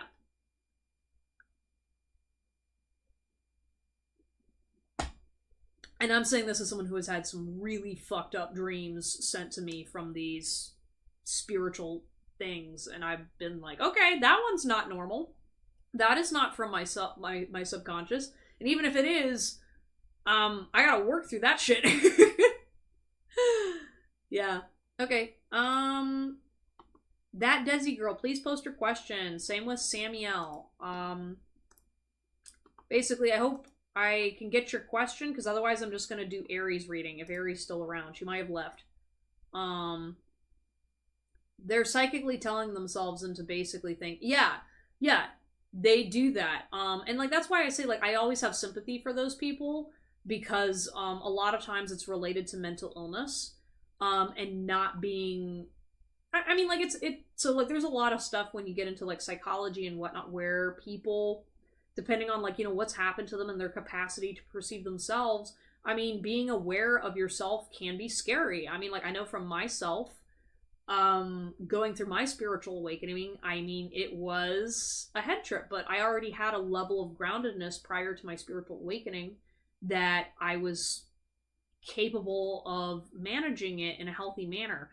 Not everybody has that capacity, and especially with a lot of religious trauma and superstition, that can really mess into people's beliefs and heads. So,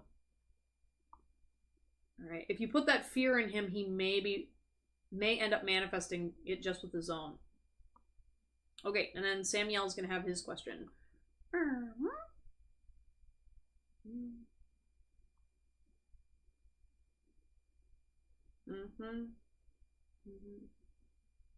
I am King Reginald the Third. I'm entitled to your time and energy. Alright. I guess.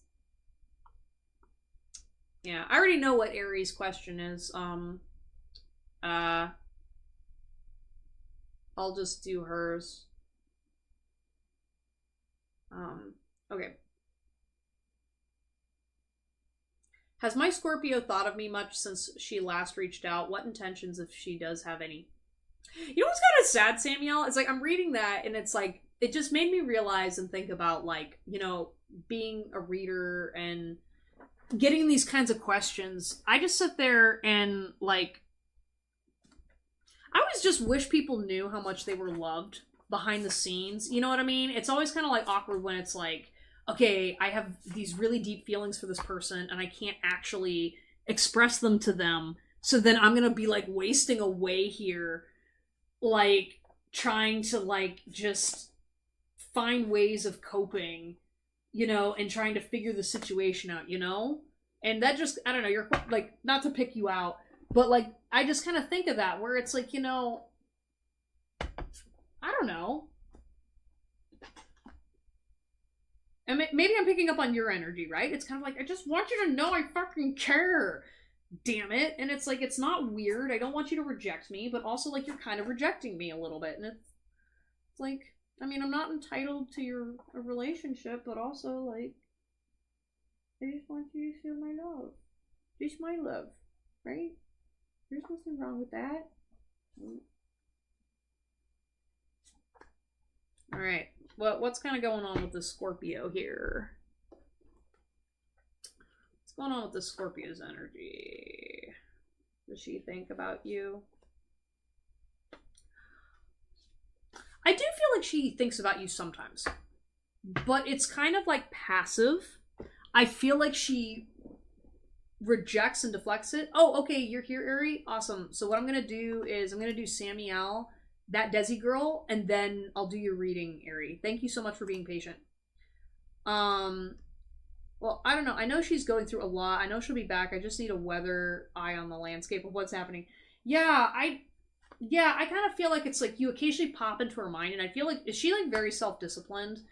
I know you said she's a tarot reader, but I'm definitely seeing like it's almost like your energy pops up, and then she's just like, whoop, whoop, and like deflects, and then you're sitting there going like, ah, like some energetic version of you in the universe is just like, you're rejecting my love. And maybe this isn't you consciously, but something in the field, there's like definitely like this push and pull between the masculine, where the masculine is like, I'm locked out of heaven, and she's just sitting there like, I don't have time. I do not have the time for this man. Like, it's so funny. It's so real. I get it. I can relate to this dynamic, but your dynamic's similar but different. Okay, so yeah, so let me see what are the feelings? What's the vibe? All right, let them talk. It means they say your name more. Ooh. Okay, so I don't know if maybe people around her are like talking about you, or maybe there's kind of like maybe spiritual chatter. It's kind of like, so what I'm kind of interpreting this message is, it's almost like, for example, she's witnessing signs and signals a lot. That's definitely for sure. It's kind of like, oh, this person comes up in conversation. Oh, this person asks a question. Oh, this person has all of these same very specific signals to know when your energy is coming through. Right? And I feel like sometimes it pisses her off because she's like, oh my god, I don't need more fucking reminders. Right? I do feel, does she have like a little bit of an anger issue going on sometimes? Because I do feel like she does get frustrated with your twin flame dynamic. She's just like, holy shit, I understand he wants my attention, but I'm going through this right now. And it's almost like you don't have control over this. Or that's what I'm being kind of guided to tell you, because it's almost like you're sitting there just kind of vibing. You're like, oh, I like my twin flame and da-da-da-da-da. And then meanwhile, her energy, she's just like, I swear to God, if I do one more tarot reading and all of these stupid details about Samuel come up, I'm like, I fucking know he's my twin flame. What do you need? Like, I do feel like your energy kind of triggers her a little bit. And I think it's just because you guys are, maybe your energy is very potent, or she's just very, very sensitive to your energy frequency. So at this point, she's just overwhelmed. But there's definitely like a, give me a timeout, goddamn it. She flips between distant and then super attached. Yeah, and I think she's just having a hard time managing the emotions and feelings and the triggers that are coming up. You calm my demons. You remind me I'm not a monster inside. Oh shit. Oh, I understand this energy. Yeah, I feel like she's kind of in conflict with that because I feel like what her relationship with herself is very difficult, which I mean, that's the whole dynamic of the twin flame dynamic is literally same soul split in half. And so it's almost like the idea of being with you is calming to a certain degree. It's just what's happening is all of the triggerings that's coming up and working through these emotions. I feel like she's having a hard time getting solid facts about your dynamic and what's like useful for her because she's getting all these psychic downloads and her body's like it's almost like I'm seeing her body getting buffered with waves. I'm on Instagram, yeah, mind over mania. It's mind underscore over underscore mania. I'm on Instagram. But yeah, there's something about like you being able to calm her demons in a way that she appreciates, but she kind of rejects the calm as well. And I think part of the calming of the demons is what some of the problem is because I don't think she wants to be calm subconsciously. I don't think conscious her is aware of it, but I think subconsciously she's still in that resistant fight or flight mode. She's still in some of these old patterns that don't want to break free because that means losing something. Okay, let me go ahead, pull some more cards. Well, this is validating. I'll shoot you a message if that's okay. Absolutely. All right, so we've got like Shawty's like a melody in my head, can't get it out. Got me singing like na na na na every day, like my iPod stuck in replay. Yeah, no, there's definitely like I feel like she was so used to like the replaying of events, the replaying of this and this and this, and your of thoughts of you that now I literally just see her just being like swipe left. His Samuel's name came up. Swipe left. Swipe left. So it's like she's trying to resist the connection, or at least she's trying to resist the obsessive part because she's really trying. Like I can't even get the words out. Yeah, it's almost like her energy can't like articulate what's going on, so it's like backfiring and causing an obsession loop. Oh yeah, because she's resistant. Ooh, that's triggering. Positive change is coming your way. So yeah, I do feel like some positive shift will be coming into play within the next coming months. I'm feeling like 2 to 3 months. You may see something. Dark Dragon Gaming, hello, welcome back. Happy to see your face again. Emotional abuse is present. Yeah, I do think she's kind of like self-sabotaging and abusing herself. I feel like she can be... She's emotionally abusive towards herself. That's the long and short of it. And I feel like, you know, whenever that energy comes in, I feel like she's kind of used to like clamping down and being very harsh and judgmental towards herself when really it's like your brain waves are so in sync that it's like kind of like invasive almost. And I feel like she's having a hard time or like she's feeling invaded, if that makes any sense. Well, we got this card again. I'm not gonna read that one. Because that involves babies and that whole process. We've got Saturday in the Park. I think it was the 4th of July. Yeah, that's the band Chicago. She's just trying to be present, mindful, having a hard time, especially recently, getting grounded, but she's trying. The story is still unfolding. Keep writing it on your own terms. Yeah, I think like both of your spirit guide teams just saying like, listen, it takes two to tango. You're twin flames, so you obviously know about each other. You like each other. You know of each other's existence. Just let each other exist, you know? And I think that's kind of like the mutual space because right now there's just too much back and forth triggering going on in a subconscious level space. Like it's like almost like you guys' connection is so like psychically based that I don't think you fully understand and comprehend how much your day-to-day interactions separately still impact each other.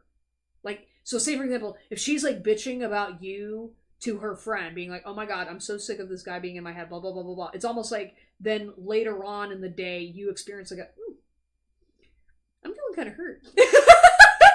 And like, I don't know how aware you are. I mean, I'm assuming based off of how you're talking that you do have a certain level of awareness, which is always funny when I'm encountering some of these twin flames. They keep coming up more and more frequently. And it's always interesting meeting the twin that is aware and their reaction towards the other one that's not aware. And then you're kind of sitting there going like, oh no.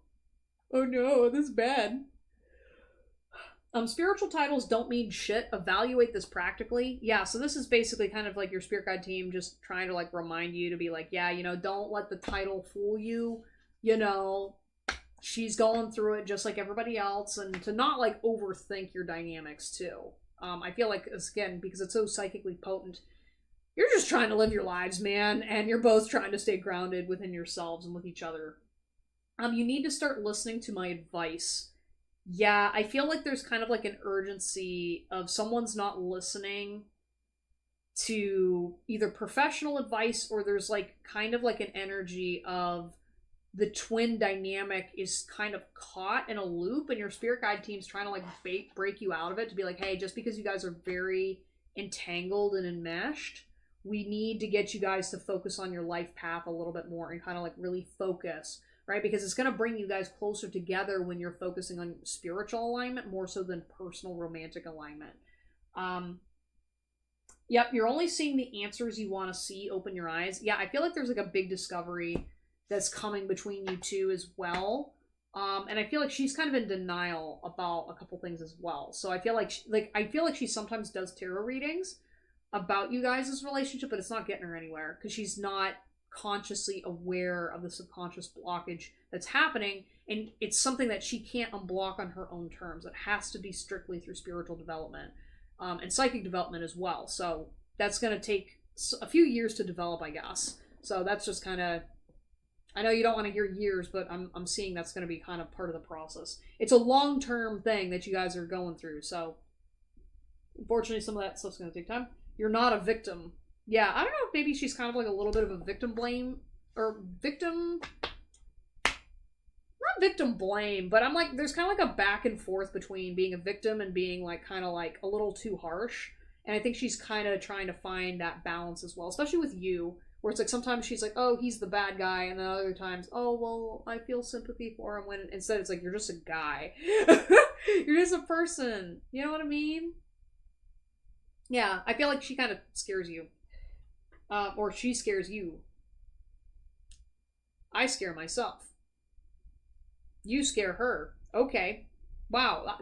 Clearly, I meant to channel that one, because I was like, oh no, I'm supposed to say, and nope.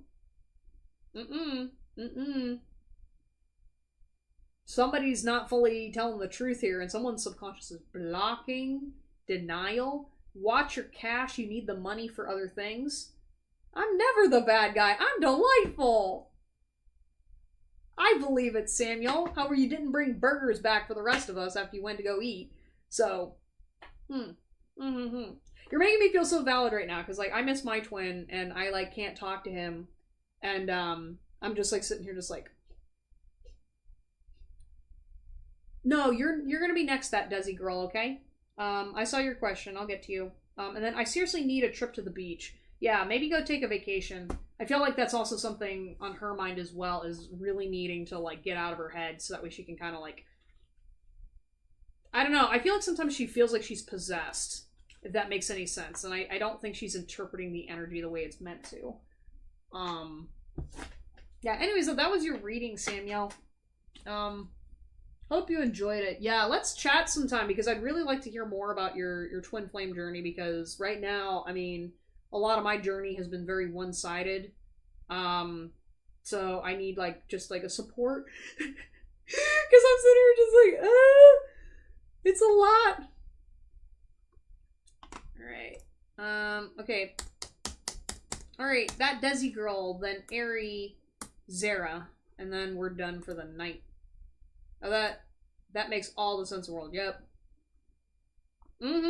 Yep, I think a lot of it, it's just like, you guys are both really good people, but I think there's just so much spiritual influence that it's just like, pfft. And I think that would cause anybody's subconscious to feel like it's exploding. You know, like, I feel like when you're just very, be warned, mine is very, okay, bring it. Mine is too. Like, literally, I'm sitting here, like, I'm still just like, okay, hit me. Okay, that Desi girl. Look on the career of my future spouse. Okay. Okay. Let's figure out more about the career of Desi's His future smells. I'm seeing something to do with money. I feel like he's either going to work in finance or he's going to be... What's being asked of me is insane. Please do tell. Because, so I met a very interesting gentleman who, he is planning on starting a social movement, to help blind people. And, I mean, his story is really fucking cool. And so then when I figured out he has a twin flame, and then when we all kind of like were working on it, I was sitting there going like, holy shit, this is so cool. And now it's making sense why all these very specific types of people are coming in my life. So I get it. Love to hear all about it.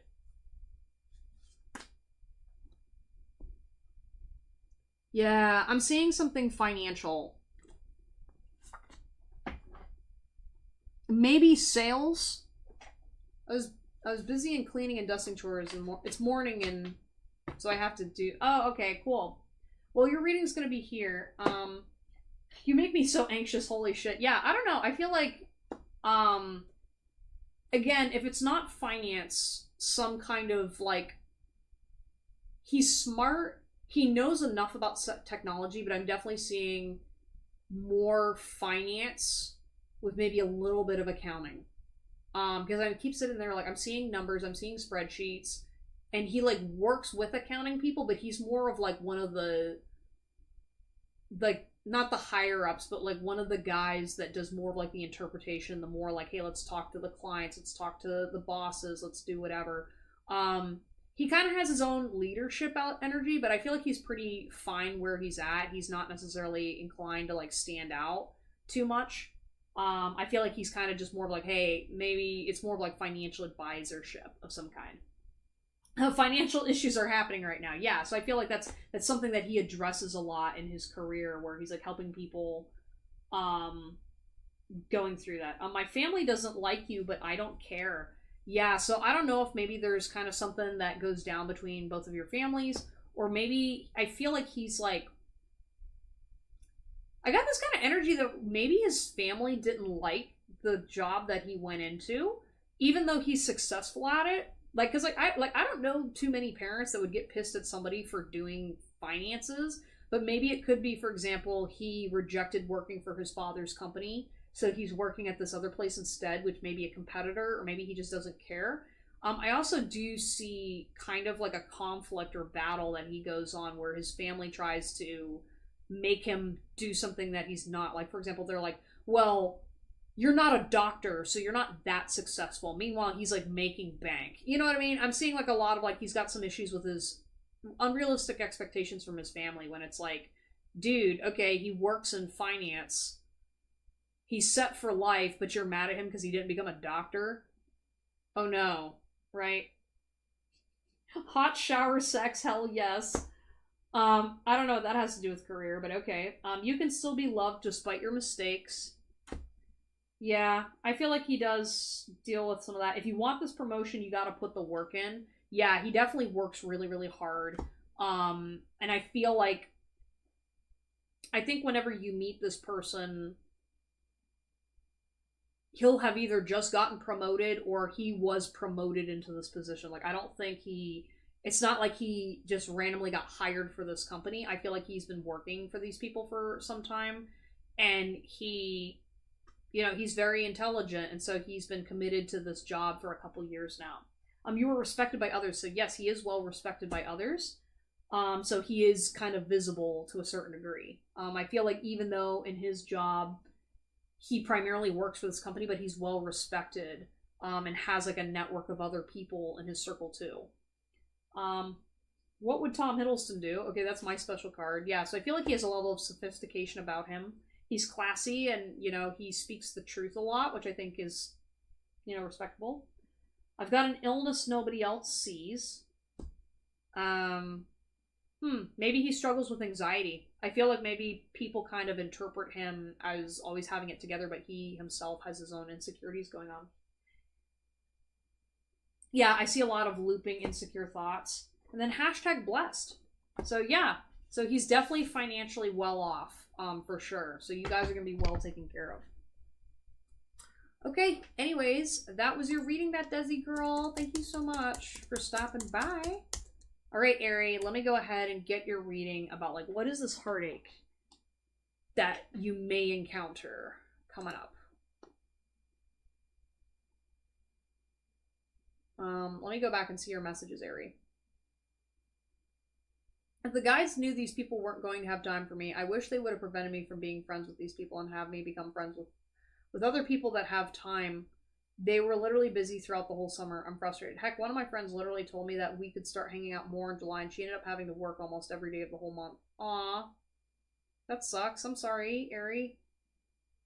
Yeah, no, I actually feel that too. I had that happen this year where I had a friend who, like, so one of my friends who was going to help me with my podcast, right? I mean, she's shown up for me with Mind Over Mania, doing events and stuff. And I mean, she's been an absolute amazing friend. And then, like, we were planning on committing on building more because, like, I really want to promote her work and stuff. And she's going through some personal stuff right now.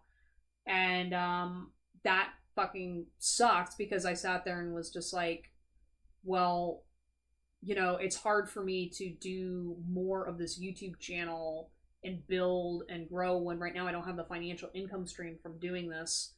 And since I want to build, I need to build in order to make more money, but like having another person really helps. So, yeah, I think there's like a bunch of that shift going on that I don't think is just you. I think it's also a planetary shift. But anyways, some more about this like heartbreak going on. So it has something to do with trust issues. What's kind of going on?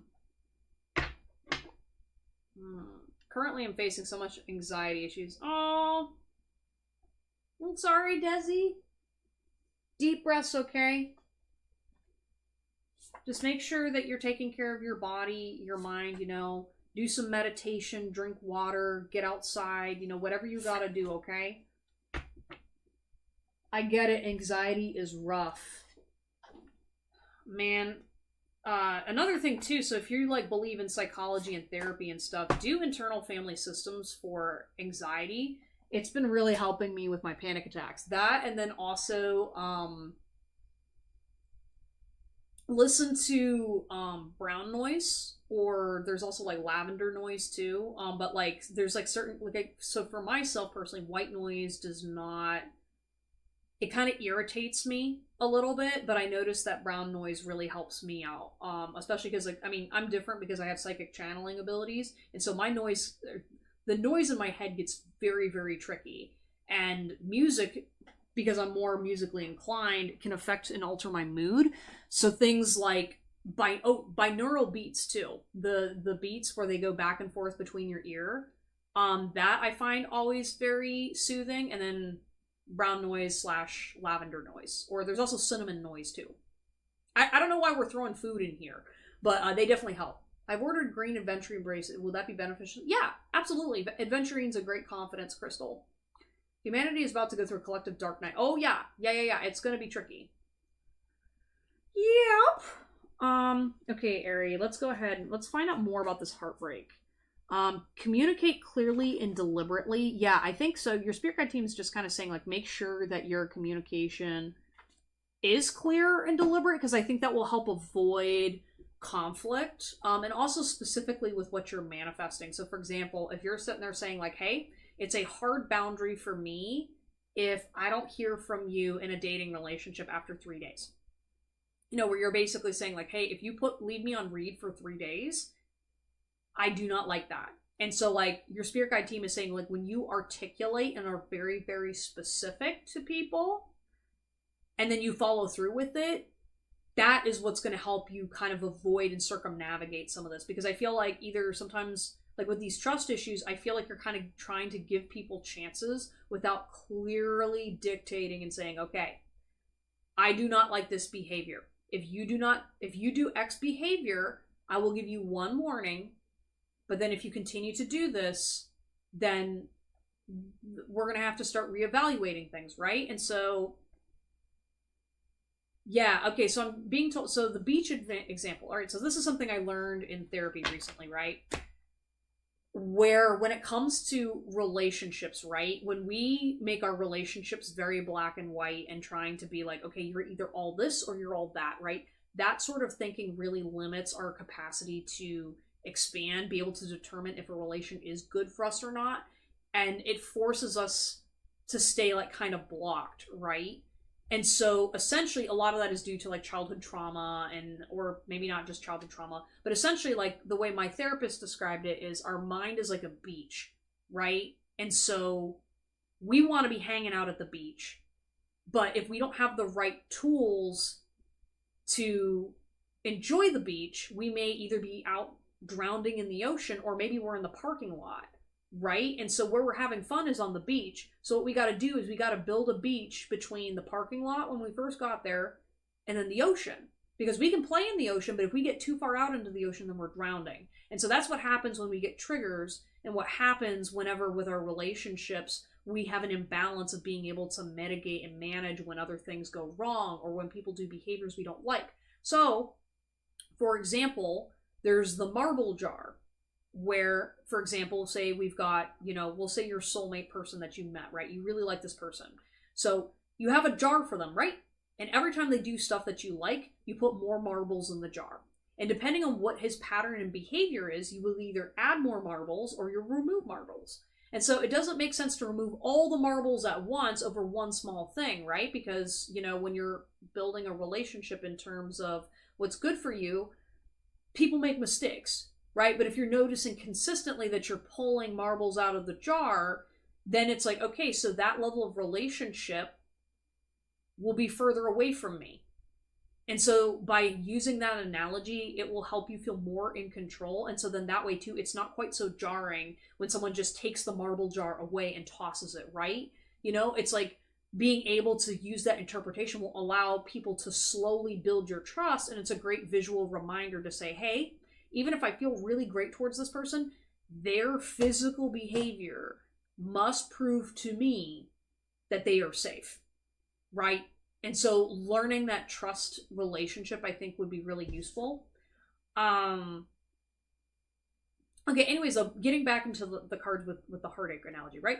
We've got watch out, bad surprise. Yeah, so I feel like you're like anticipating, that bad surprise that's coming. And I feel like it's kind of like, it's going to be a surprise. And I think that's what's going to be the issue, is because like you're trying to anticipate it and trying to control the outcome before it happens.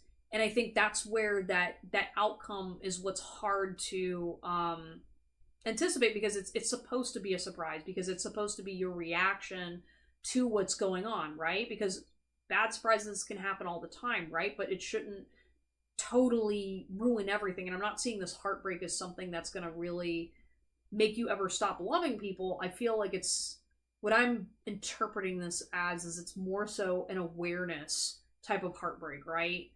We've got ladies' night, so it may have to do with maybe going out with your friends. I'm definitely seeing like a group of people.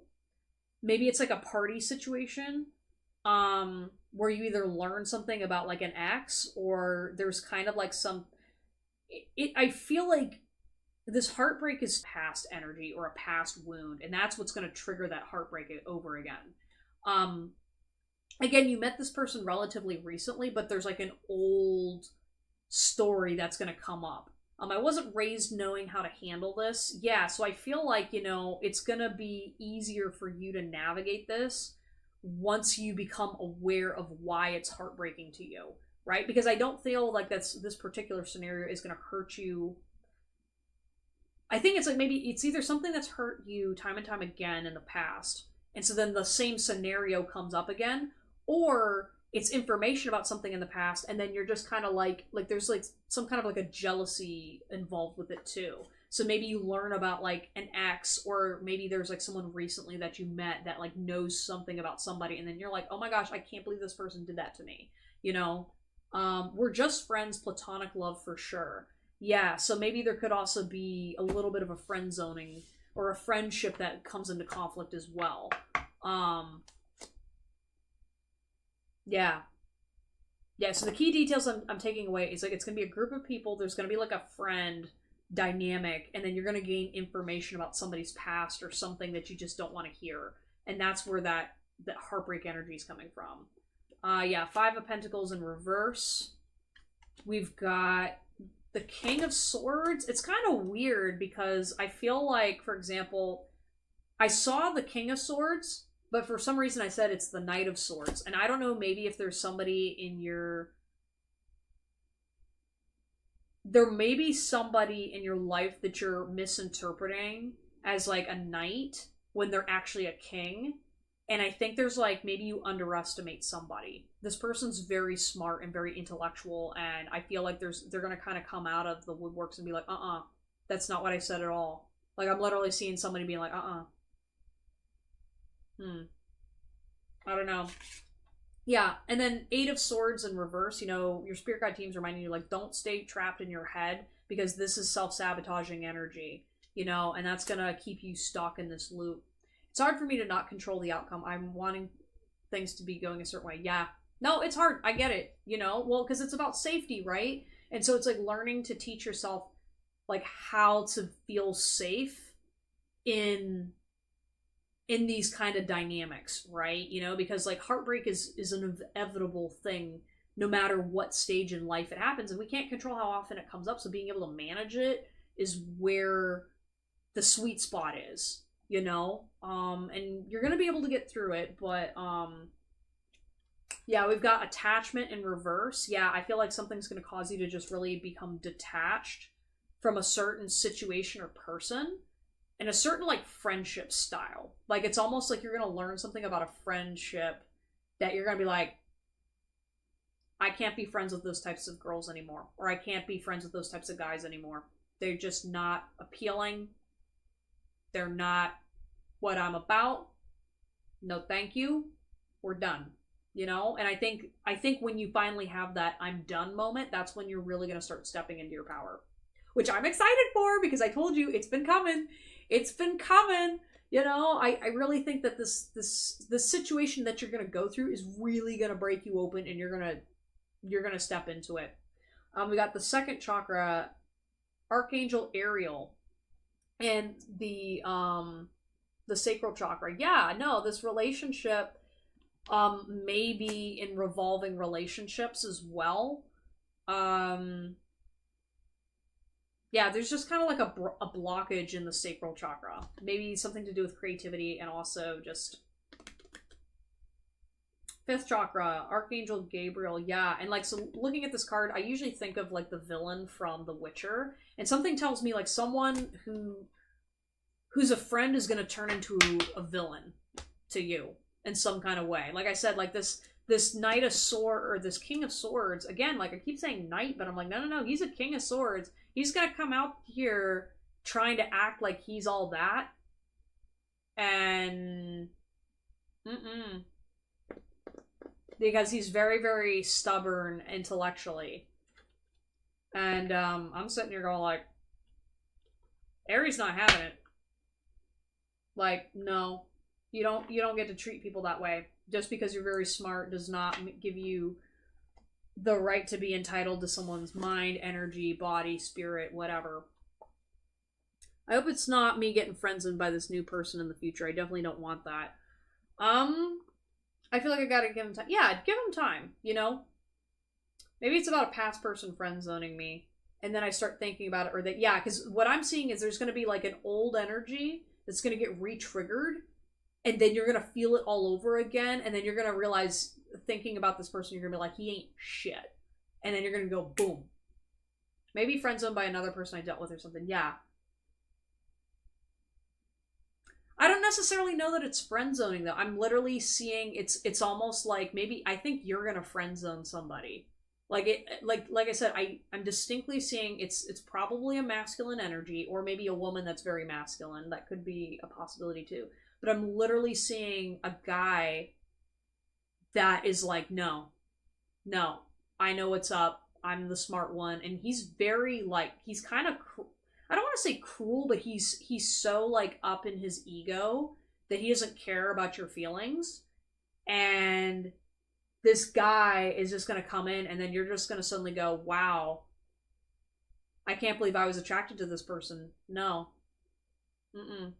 Ooh, or another thing, maybe a past heartache will resurface, or I will reject friend zone a guy and they will be heartbroken. Yeah. Yeah, no. That's what I feel like. You're gonna friend zone somebody because the audacity of this person is gonna be like, I can't believe you just said that to me. You know? You think you're so all that? No.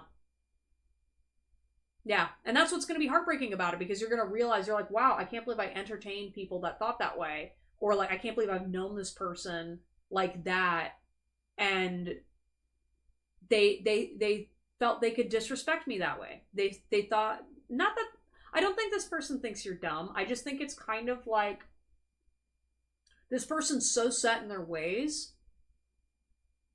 It's like, all right, so here's like an example I'm thinking. Yeah, definitely an air sign. Definitely someone who's very in their head. Like I can see it as almost like this person was like, they went to college for something technical, but they didn't actually, like, just because they got this degree doesn't actually make them as smart as they think they are. They're just a jerk. And I mean, I see this all the time. Specifically, I don't know if this person works in computers, or there's kind of like, I get the vibe that this person had like an upbringing where like they finally made it out. And so they got like a really big head and a big ego. And he thinks it's okay to talk to women a certain way, or like talking to people that he thinks is beneath him, when really it's like, no, you're very insecure and you need to work on yourself. And yeah, no, girl, you're gonna be like, mm-mm, mm-mm, not again. I've had that happen with somebody. Yeah, but I think this is gonna be the final turning point, and I think that's why it's important you experience it, because this guy, I think it's going to turn you off in such a way that you're going to be like, I can't believe I even entertained guys like this. You know, you're going to sit there and be like, you do you, boo. Mm-mm. Yeah. But, like, it's going to be heartbreaking. Because, like, I literally see you're just like, I can't believe the audacity of this person talking to me that way. And it's going to be hard because it's like, you've seen it time and time again. It's just now going to finally be like, all right, the moment I even get a hint of that energy, I'm not questioning my integrity. I'm not questioning my intellect. I'm not questioning anything about myself, because I am not allowing the image of this kind of person in my space, making me feel rejected, making me feel heartache and stuff like that. Like, no. Yeah. Yeah, but it's going to be with a group of people at a party, or you're going to hang out with this person, and yeah. It's also going to also illustrate how much you shine too, I think. But it's not going to feel that way at first. So anyways, though, Ari, I hope that helped answer your question. Yeah. It's just gonna suck, because like I know myself personally, like that sort of stuff is like awful, because you sit there and be like, wow, you have so much potential, you seemed like such a great person, and then you opened your mouth and then that dumb shit came out, and you're like, I can't even pay attention to what you have to say. You know what I mean? It's literally like, it's kind of like when certain kinds of people that you think are very, very smart, and then they drop like, oh, well, women should be only in the kitchen because blah, blah, blah. And then you just immediately are like, who hurt you? You know what I mean? You're way too smart to be saying that dumb shit. Okay. All right. Zara's question was, when will I find a partner in love? I'm a Leo and I like girls. Ooh, okay, Zara. All right, all right.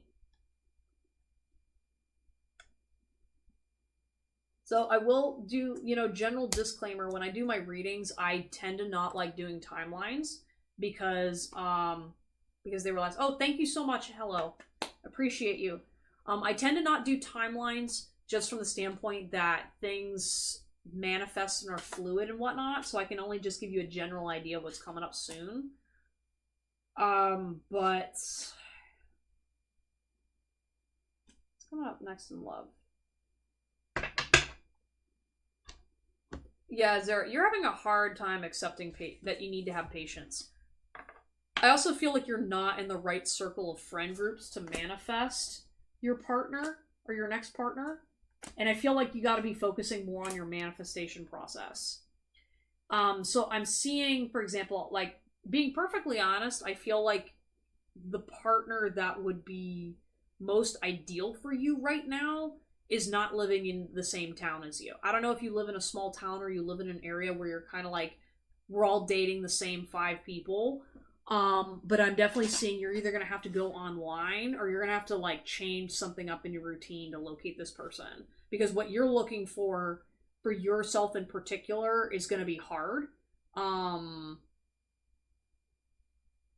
yeah, we've got the Seven of Wands, so they're saying like be determined, right? Like, you are very stubborn, and that stubbornness is great in terms of, sticking it out for the long game, because like you're like, what you want, and you want to know what's coming towards you, but I feel like a lot of it is just going to be you doing this.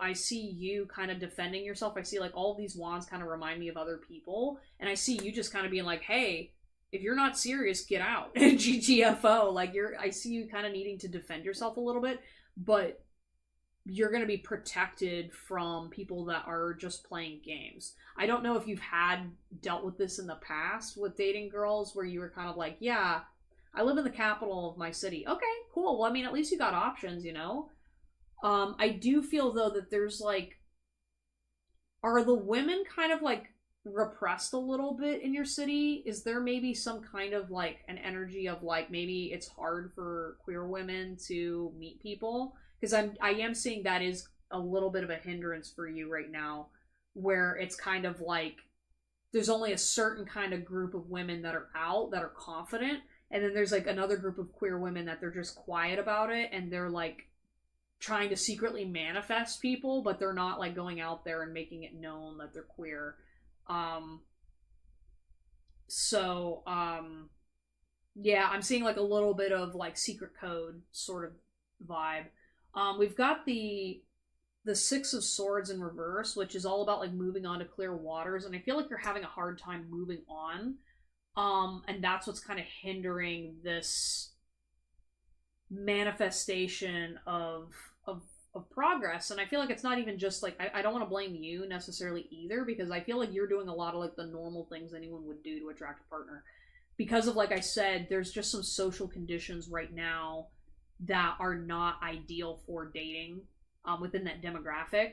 And I think there's resistance towards being open right now. And I think that's impacting you. And that's why I'm saying, like, if you move somewhere else, or maybe if you go travel, you might have an easier time. I just don't have friends to go out to a gay bar. Girl, go by yourself. Go by yourself. Go on Bumble. Go Tinder. Find somebody, whatever. Go make friends with a bartender. There's ways of doing it. And I mean, I know it's a little taboo to go drinking by yourself and whatnot, especially depending on the safety of what's going on. But I feel like that may be something you'd have to forego, just so that way you can go out there and start feeling confidence in yourself. But I totally feel you, because I need friends to go out to queer bars too. So I get you. It's kind of hard. We've got the Three of Pentacles in reverse. Yeah, and I feel like, you're a little bit resistant, because like I'm seeing like team effort, right? And like building a relationship. So like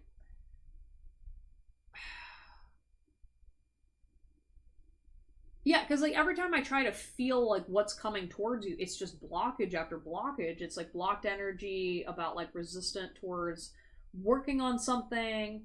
I feel like what's next in you in love is, I feel like you really gotta integrate yourself more in these social spaces in order to meet people.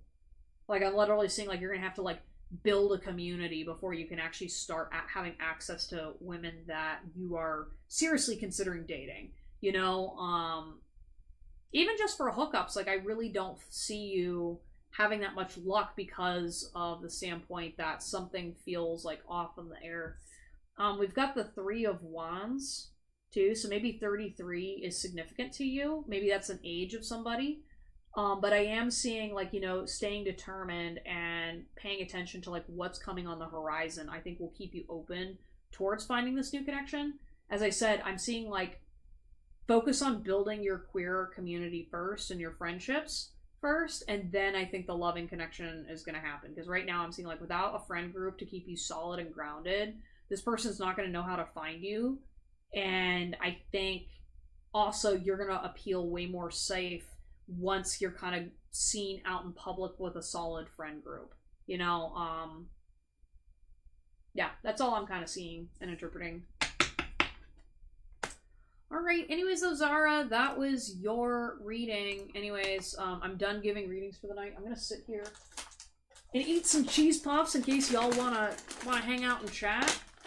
But then afterwards, I'm gonna go to bed and sleepy time.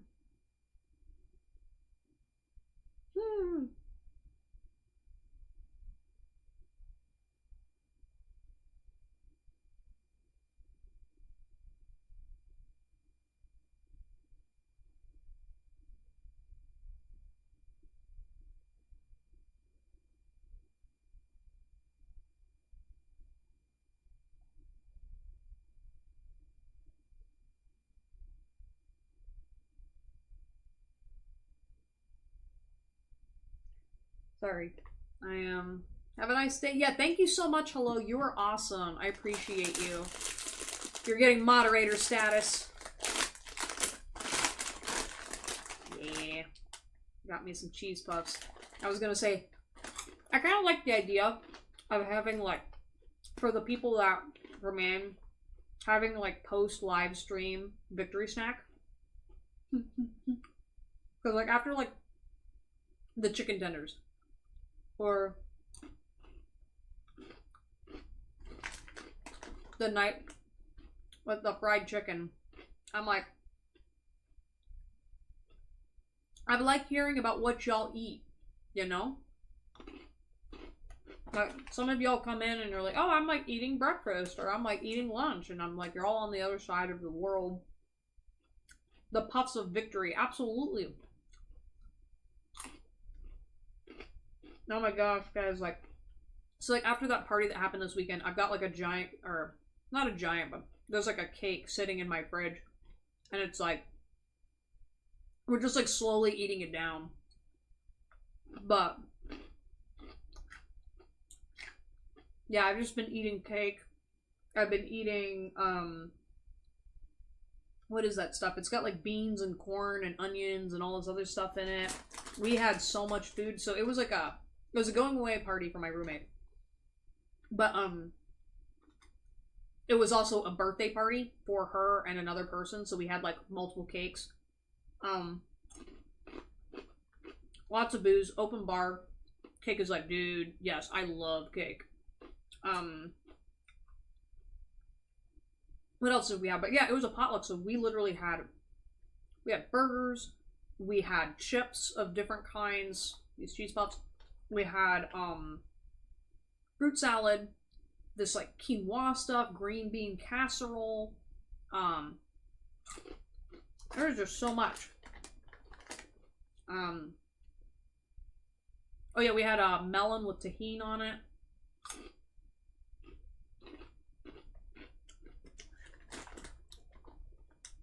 Yeah, no, my friend Jess, her friends know how to eat. So, and then they were, like, playing, like, beer pong outside.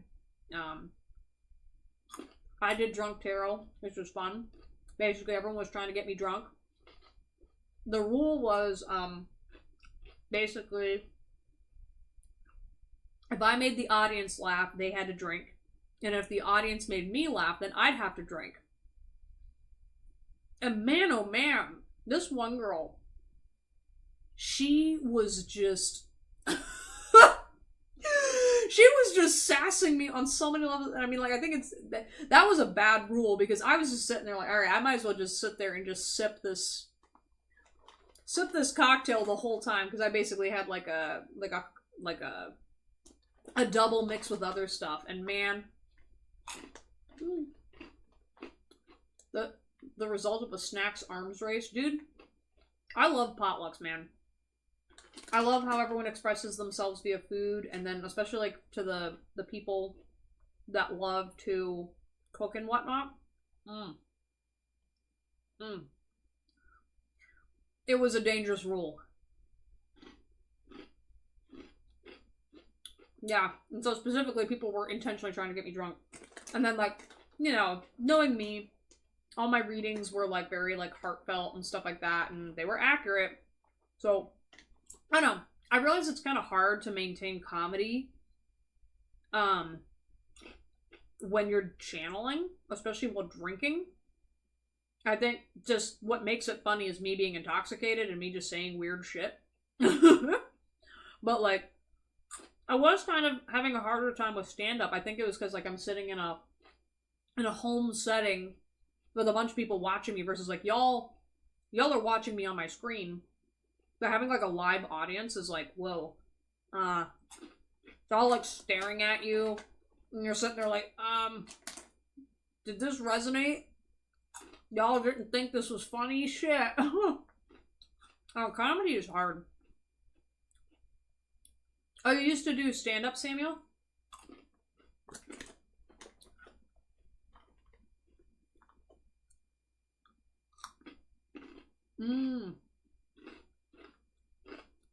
Oh, yeah. No, doing the international students, dude, that was, like, one of my favorite things in college. I helped throw an event where we had all of the dorms, so, like, well, we had suites, right? And so there were, like, 4 levels to the suites. And what happened was basically every single floor had, like, a different cultural theme. And so everyone was kind of, like, you know, contributing food to a certain, you know, cultural background. And so, and usually, you know, obviously people brought in their families' recipes and also, like, allowed the students to participate. And we had food, games, and all kinds of stuff. So that was a lot of fun. My cousin does stand up. Okay, cool. Cool. Oh, Samuel, did you ever find me on Instagram? I gotta, like...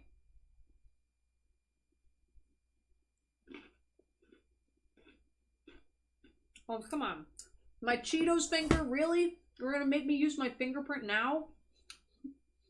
You make me use a button all the other times.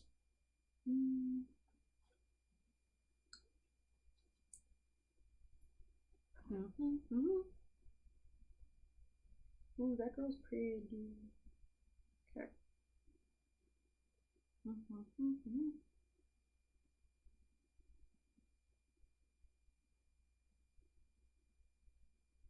There you go.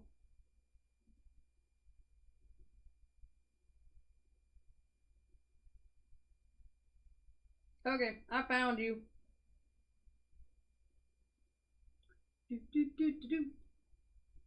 Cool beans. Oh. Yeah. I don't know. I want to talk about my book some more. I guess because it's like, oh, Chelsea, since you're floating around out there, I recommitted to working on my book again, but I changed the whole premise, or not like the whole premise, but like essentially I took like the old story that I wrote and merged it and created a new one. So, and this one's like a lot more fun because it's basically, so I took some of the old characters and flipped it on its head. And basically it's the story of a girl who, her brother, you know, was a frontman for a band that was about to get famous, and then he kills himself, unfortunately. And so what happens is it throws her life off to such a degree where she ends up not being able to graduate from college. She drops out, and then she starts having like these spiritual visions, and, you know, struggles with spirituality. And, you know, as she's like, you know, trying to essentially save the world from suicide because of her brother and stuff like that, and trying to figure out a way to make an impact on the world because, you know, the death of her brother has impacted her so much that she can't live life normally. One day, she's in a room, and a spirit of a famous person appears in her room, and essentially says, hey, I am rock star so-and-so, and I'm going to kill myself. And I want someone to intervene because I'm scared. And she's like, what the fuck? Because normally, and you know, I play on a lot of the stuff that I've kind of encountered in my spiritual space. Because like normally, whenever I'm channeling, you know, I require someone to ask me a question, you know, and then I pick up on the energy, and I pick up on spirits all the time. You know, that'll randomly come in and try to talk to me, but eventually you learn to filter it out. Well, in this case, you know, the character, you know, is like, okay, it's just some random spirit, whatever. What ends up happening is she ends up like researching the person, and it's a real actual person. And she at first she's kind of like reluctant to participate in this. And so she calls up her best friend, and you know, he's like trying to talk her through it.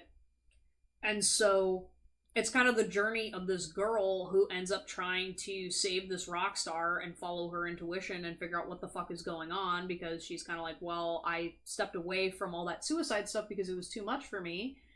And now my spirit guides are telling me that I need to go save a famous person, right? And so she's all like skeptical and shit. And so it's like about her going on this journey to explore spirituality and this whole psychic relationship she has with this person, and then on top of it trying to figure out like, well, is he actually this way? Is something bad gonna happen? I don't know.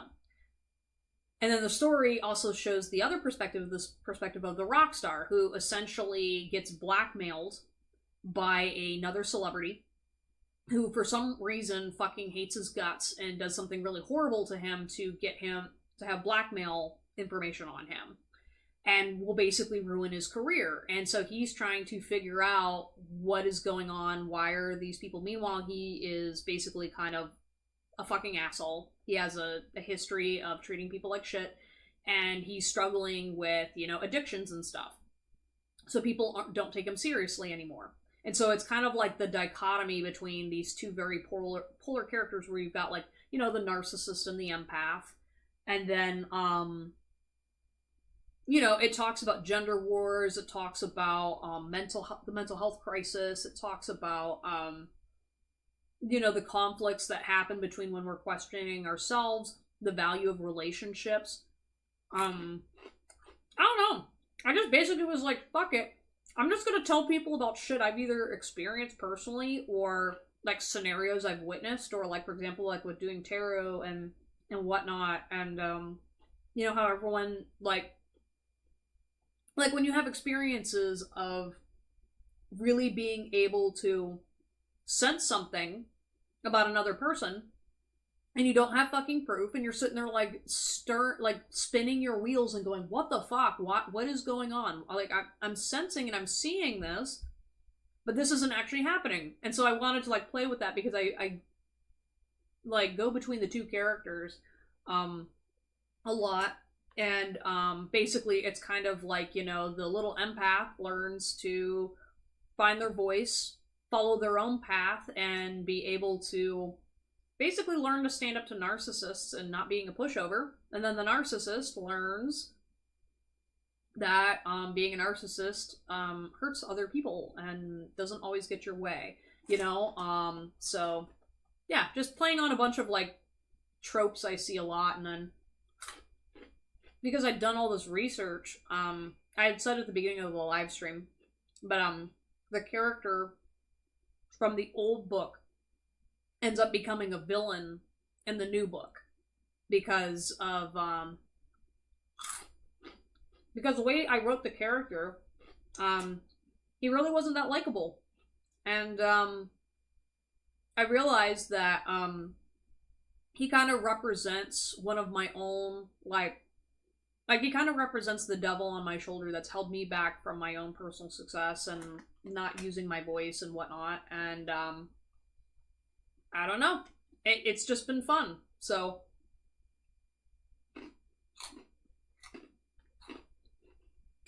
The Little Empath That Could, working title. I love it. Actually, I'm thinking about calling the novel The 27 Club, because it specifically talks about, you know, when people approach the age of 27, that's usually the most likely time when people are gonna kill themselves. And especially, you know, with famous people and things like that. And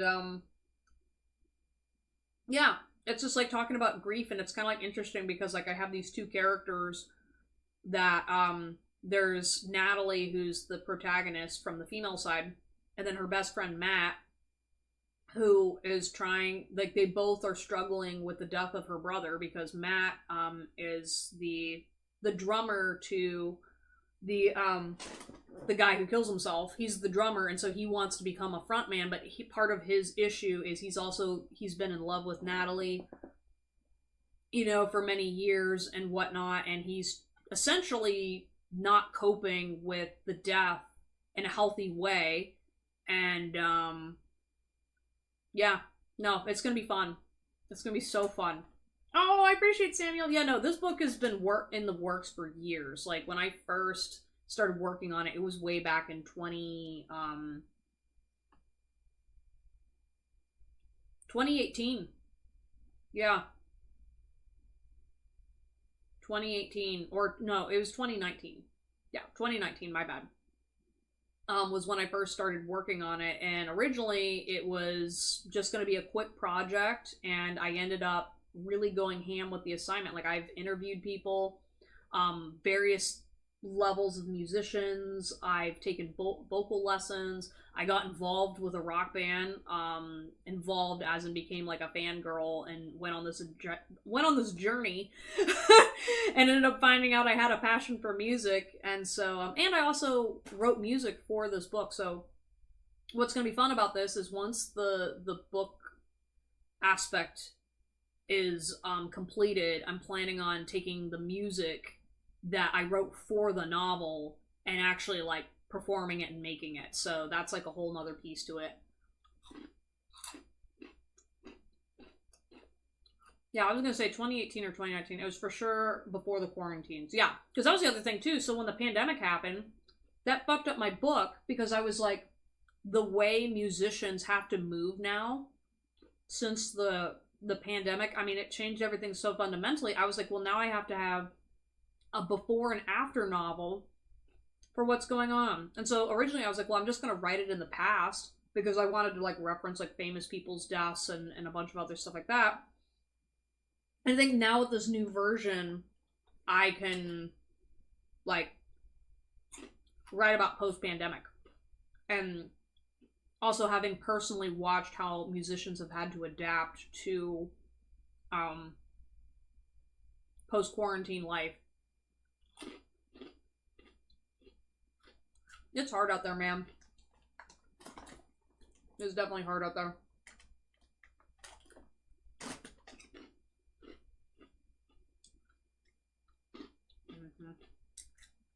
Yeah, but like at some point too, like, you know, I think like one of the tricky parts about this is like, I realized like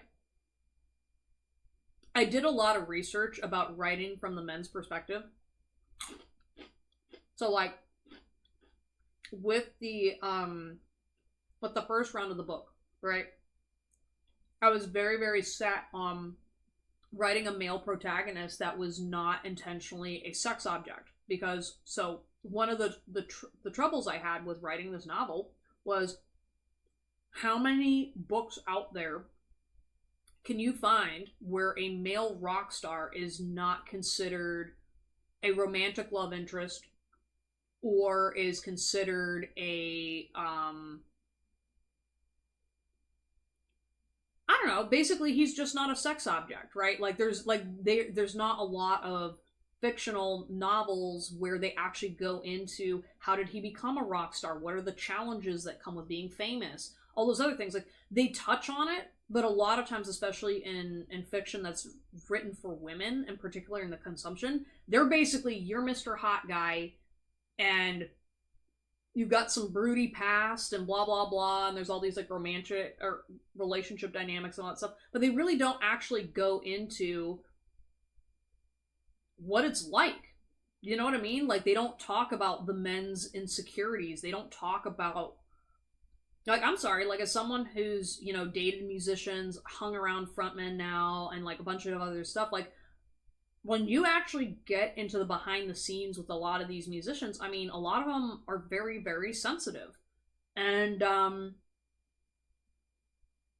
don't know, I wanted to write a character that was relatable and if anything, he was like, the character was going to go through this process of he tries to fight the stereotype, but he finds that he's just not successful by being authentically himself. So then he shuts down and then becomes kind of this figure to the public, and ends up wiping out, you know? And I mean, that's not gonna be the same scenario of what happens in the novel, because obviously we all know the dark side of fame and things like that, but I think like actually being able to witness it from a first person perspective was a goal of mine. Imagine if we lost a chord from our pantheon of oh god, don't even say that. Nah, I love how creative the world is nowadays, and there's just so much art out there, you know?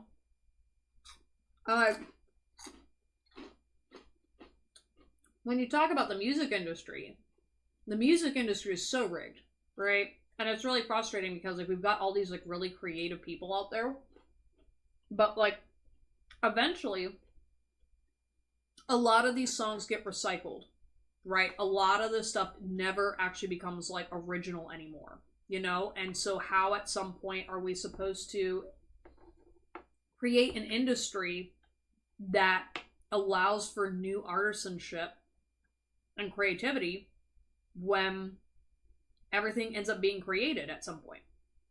And one of the problems that I see with a lot of musicians, and I hate saying this, but it's kind of the truth, you know, depending on what your goal is as an artist, right? You know, you are selling art, but half of the aesthetic and vibe of being a professional musician is lifestyle, your personal story, and your ability to relate with your audience. And 9 times out of 10, I mean, like, yeah, the music is great, but the people that are the most successful are, you got that charismatic, hot character, right? You have to have a persona. You have to have a larger than life, and then you also have to have incredible fucking talent. Like, I can say personally, having taken voice lessons and performing, when you see artists actually running around on stage doing tricks, dancing, doing all this, you don't realize how insane that is until you actually start learning to pull air from your body and realize how fit you have to be, how talented they really, really are.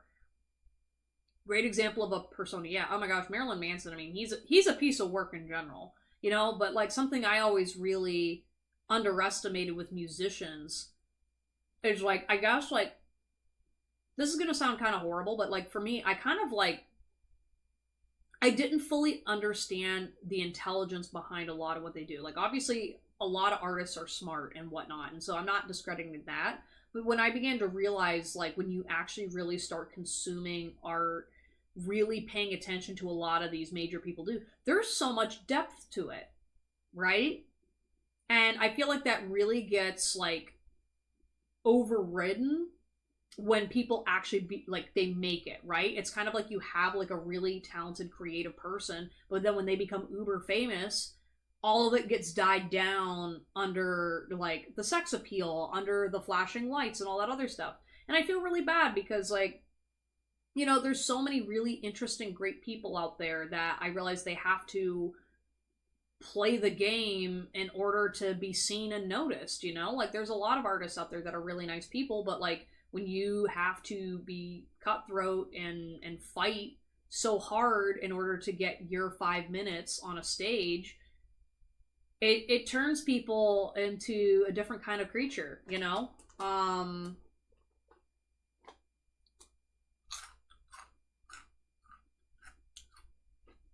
Started as a journalist, would love to meet him again. He's just so clever. Oh yeah. Mm-hmm.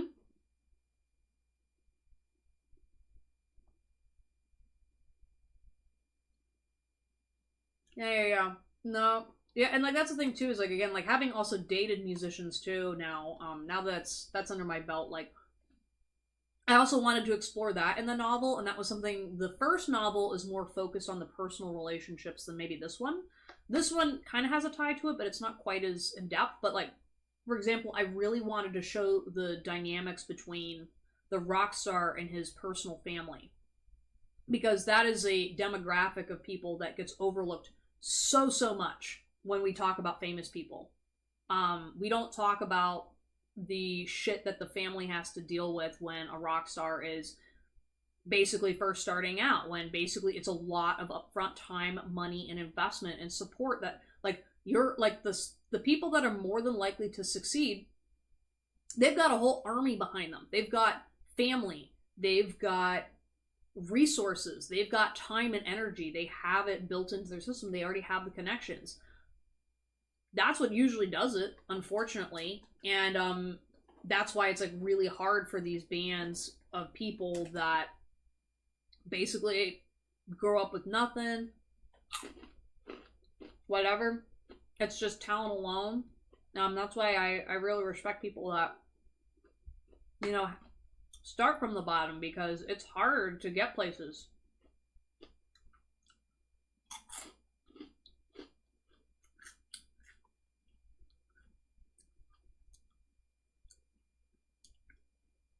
Part of the problem, though, is us, the consumer. We demand drama in this persona, otherwise we are just seeing ourselves with a microphone, and most people don't like themselves. Oh, yeah! So, and that's actually something I'm very passionate about, and that's something I want to bring up in the book. Is like, if you see a rock star, for example, be vulnerable or not fit into a persona, right? People get very fucking angry. And, like, for example, the amount of physical violation I see fangirls doing towards, for example, male frontmen, feeling absolutely entitled that because he's a famous person, he's asking for it. You know, the amount of groping, the amount of sexual harassment that men can't stand up for themselves, and how much it can really impact them depending on what's going on. I explored that a bit in the novel, but like when I watched it firsthand, like the sheer amount of women that did not respect the rock stars, not even just the rock stars, just the like the musicians, that women just would straight up not care that they are dating someone. They're just like, no, I can take your man, blah blah blah blah blah. And so like watching like in order to actually fundamentally get into a relationship with a famous popular person, you have to be a certain level of confident. And also too, like, you know, like with how rampant cheating is in that industry and stuff like that, it's kind of like you understand that when you are in a relationship with that person, that person doesn't really belong to you, you know? Well, you know, thank you for the poetry, Samuel. I appreciate your time. Thank you. To be honest, that can be men in general. We are constantly overlooked and held to a double standard. Yeah, so that's another thing too. So that's actually a theme I talk about in the book too. Where like, think about it. These guys, like your general guy, right? He has to do a lot to get noticed in order to achieve a certain amount of status in his life, attraction from women, blah blah blah blah blah, right?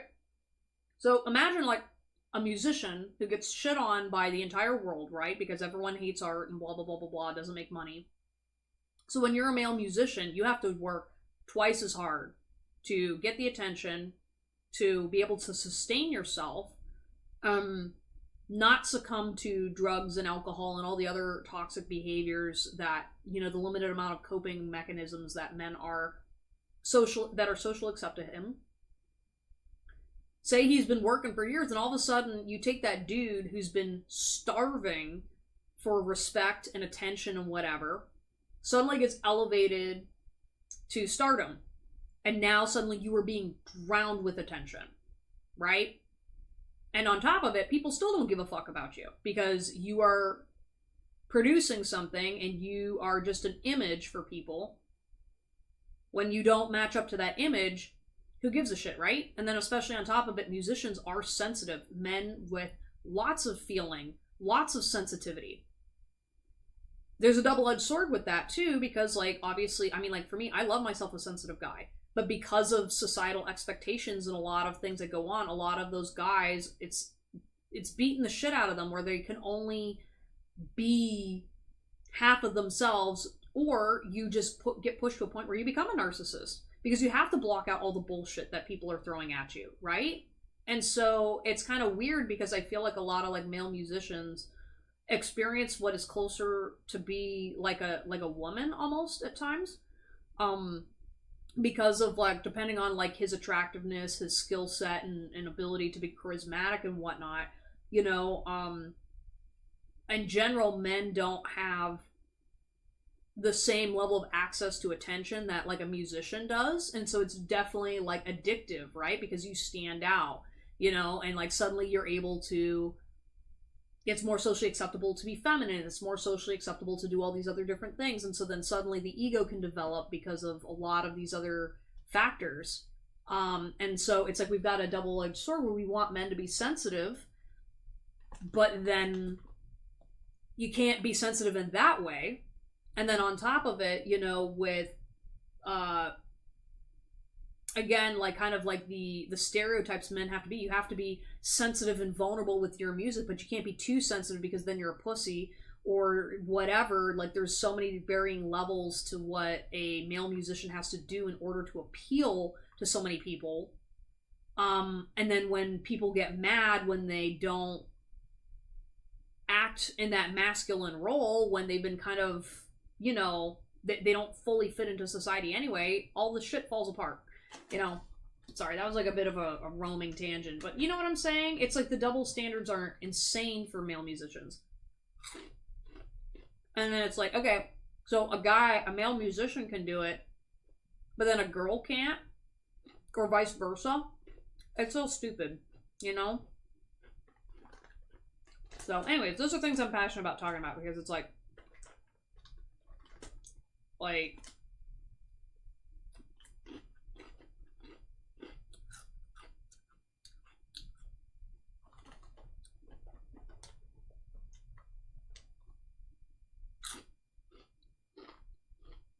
yeah, talking about like the family members too, like being a family member to someone who's actively touring and stuff like that, like you are constantly in this state of like they're ungrounded, you know, they're out there doing all this work, it burns them out, and then like they are living essentially a double life. You know, you're never gonna fully know what's happening on those tours and all that stuff, and having a healthy relationship with your family is important. Like one of the things that I wanted to include in the book, because that's not really portrayed in social media a lot, is female stalkers. And basically, how fangirls can be very, very invasive.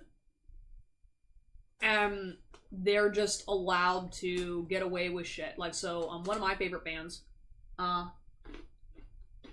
they're called Bad Omens. They got really, really popular. Saw them perform because a friend of mine recommended them, fell in love with them, and then, you know, they got, really popular on TikTok. And the frontman had to delete all of his social media because some girl, or maybe a group of girls, got into his family's Facebooks, like various family members of his, and took baby photos of him that were like personal and private and leaked them for the internet and had like a whole like shrine and shit like that. And he's just, no, fuck you. I'm done. I'm like, if a dude did that, everybody would be fucking up in arms. But women are just allowed to be invasive and stalkerish because they're entitled to someone just because they're famous. Ew. That's so gross.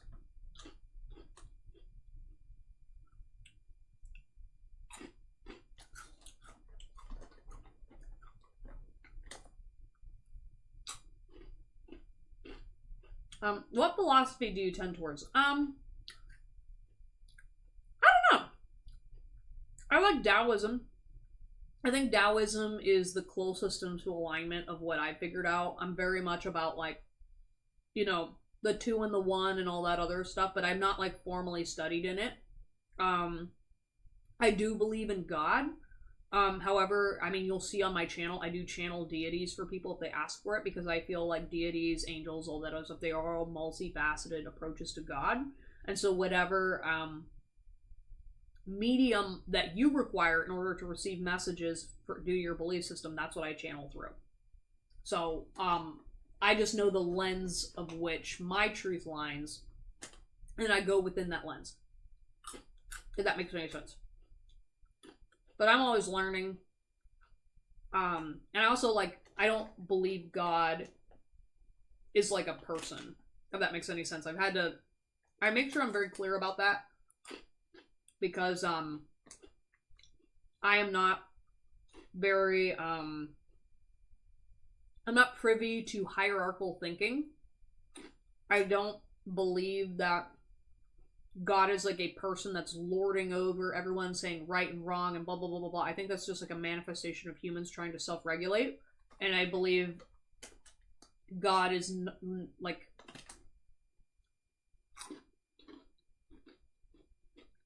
God's more of like a concept and an energy and like a connection to things than necessarily like this divine like orchestrator, if that makes any sense. So my belief system is also kind of more similar to Hinduism too, because I do believe in reincarnation, and like the different layers of heaven and stuff like that. I'm just speaking from my experiences, that I've experienced stuff that I was like, oh, if someone channeled this, they would probably think they're in heaven, but they're not. Because there's different layers to stuff.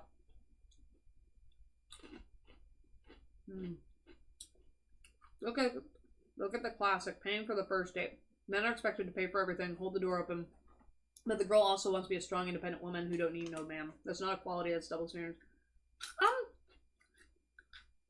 I think it depends. Because, like, so for example, I feel like the whole purpose of independence is because with women, we've been systematically had a lot of things imposed on us. I know for myself, I'm an independent person.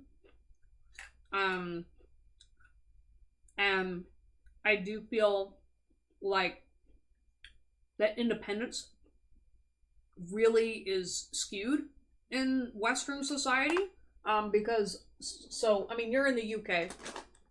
I can tell you from here in the US that the men here are very immature. There's a lot of very backwards thinking, double standard shit that is harmful for everybody. And, you know, I think it's kind of like because of behaviors like that created the feminists, and then back and forth. It's kind of like its own evil cycle, right? Where it's like the same kind of people that created all these problems, then created this problem, and now they're going back and forth. To me, every adult, regardless of what your gender is, you need to be independent. You know what I mean? And I think a lot of the reason why some of these social expectations that are put on men, I think they get lost in translation a lot, because there is so much protection that women have to do for themselves that you kind of have to hide from men a little bit. I'm not gonna lie, but I'll talk about it. So, like, for example, do you know why women want wedding rings? I didn't notice until recently. But the reason why the expectation for a wedding ring came along was because we have to do multiple forms of tests to prove that you are actually going to commit, you are actually capable of taking care of my family, and blah, blah, blah, blah, blah. Well, the wedding ring was there so in case the dude leaves, I have something to sell to take care of my kids and take care of my family. Right? There's a lot of shit that women do intentionally that it's not just made up bullshit. It's literally little small ways of how do I take care of myself for when a guy does not follow through, right? That's been historically the thing. So now that we're in a state in the modern era where women can now have our own bank accounts, blah, blah, blah, blah, blah. You know, I mean, like, there are people that take advantage of it for sure. I just think that right now the system is inherently still set up where, true equality isn't what the focuses of everybody because everyone's just fighting for control. Like, I don't really feel at this point people care about actual equality. I think everyone is trying to deal with their own traumas, if that makes any sense. Because, like, I mean, I can talk about, you know, ways I've been hurt by men, but also I know how men in my life have been hurt by women, you know. And I think at this point people just suck in general. And, like, I don't know too many feminists that do get angry about men holding doors open and stuff like that. I think that's like a rumor that people spread to try to, I mean, like, there's obviously like a couple crazy people out there, but I think a lot of the truth of these conversations about gender really get missed in inflammatory generalized statements. You know what I mean? It's like there's like how many billion people on this planet, and we're trying to categorize a whole fucking gender based off of a couple billion people, right? It's conceptually not there. And so with these conversations about blaming the opposite sex, it really comes down to your personal experience. And I realize that, you know, my experiences are different than the next guy's and different than the next gal's. And I think it's very difficult to have conversations these days because everyone's got an opinion because of their own personal trauma and no one looks at the stats. Okay. I haven't been paying attention to the chat, but I'm going to now. Do you study philosophy? No, but I like listening to it occasionally. My truth, so truth is subjective to you. I think truth is always subjective. I mean, there's always like universal law and stuff like that, but yeah, I think your ability to perceive will always limit your ability to receive truth. You know, truth is something that will always exist, right? But truth is inherently still a perception, right? So, for example, one of the truths that we could say is this thing here is rainbow, right? That is your level of perception. And yeah, most of us, 9 times out of 10, will say that that is the case. However, if I am blind and I can't see this, I have no ability to perceive a truth. So it has everything to do with your capacity to perceive. So, for example, when it comes to like tarot and all this other stuff, I have the ability to perceive something in a way that is unique to me that someone else may not be able to perceive at all. That does not negate my truth because I know what I'm experiencing and I'm grounded and rational and things like that. But also humans are also limited in their capacity as well. So I feel like when everyone's like arguing about truth and shit, like it's kind of like, okay, according to who? You know what I mean? Do you know how many times science overwrites itself and all this other shit? Like, to me, it's like people get so hell-bent on something being stuck into existence when, to me, it's like, well, all of it's just a relative and it's a perception anyway. Your perception changes throughout your lifetime, and it should. Hey, friendly frog. Hello, welcome. I am not doing any tarot readings right now, but I'm just kind of sitting, eating snacks, and hanging out with people. Hey, can I timestamp of my reading as it was too good and I want to listen to it again? I have no idea, Desi. Sorry. I've had quite a few advantage takers, so it's warped my view. No, I totally understand. And like that's something interesting too. So what I've kind of noticed, especially with the internet, right? I've been able to perceive more and more about what is the rest of the world's experiences, right? In terms of dating and all that. And I mean, like for me, I consider myself kind of sheltered. I'm not gonna lie, because I don't go out there that much. I'm already a highly sensitive person. I'm intellectual, and I really reject a lot of modern day bullshit because I'm just like, it's overwhelming. There's too much just stupid shit out there, in my opinion. And lots of poor behaviors. And one thing that social media has taught me, because like I'm always paying attention to both the men's side and the women's side in terms of these dating relationships, watching how people react to certain types of scenarios, I've gradually began to understand and become more aware of why this growing gender divide is such a problem and why it's so triggering. Again, because it's like I'm just seeing major groups of people reflecting in themselves and then going back and forth, right? So it's like I bleed on you, you bleed on me, and then we all are justifying our own internalized hatred of the opposite sex. And like one of the problems too, for example, is like modern day feminism, right?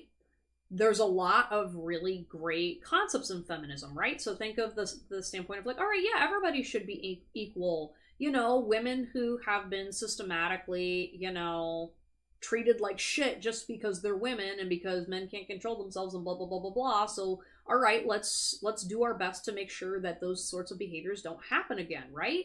You know, that in theory is really great. But one of the problems inherently is humans are fundamentally flawed. And what is happening is like because of these backs and forths between especially like power I think is ultimately what's causing a lot of these dynamics, and it's just that men and women fight differently. I'm thoroughly convinced about that. The Red Pill made by Cassie J. Okay, I'll check it out. And I think it's like it's very interesting because like I know for myself, like I learned quickly from a young age that like you don't talk about women's issues with men because a lot of men don't give a fuck. They don't understand and they don't actually want to connect to you. And so what I didn't realize is like I didn't see what the men were receiving on their side, right? Because women obviously we take care of each other and look out for each other because we have to. And especially as someone like, you know, who is now currently pursuing dating women and romancing them and stuff like that, you know, queer women also have a unique perspective of seeing each other. Now, myself, I, you know, as what's kind of apparent by my appearance and how I behave, I am more of a masculine woman, right? I mean, I identify as non-binary, but in general, I mean, I'm more masculine. And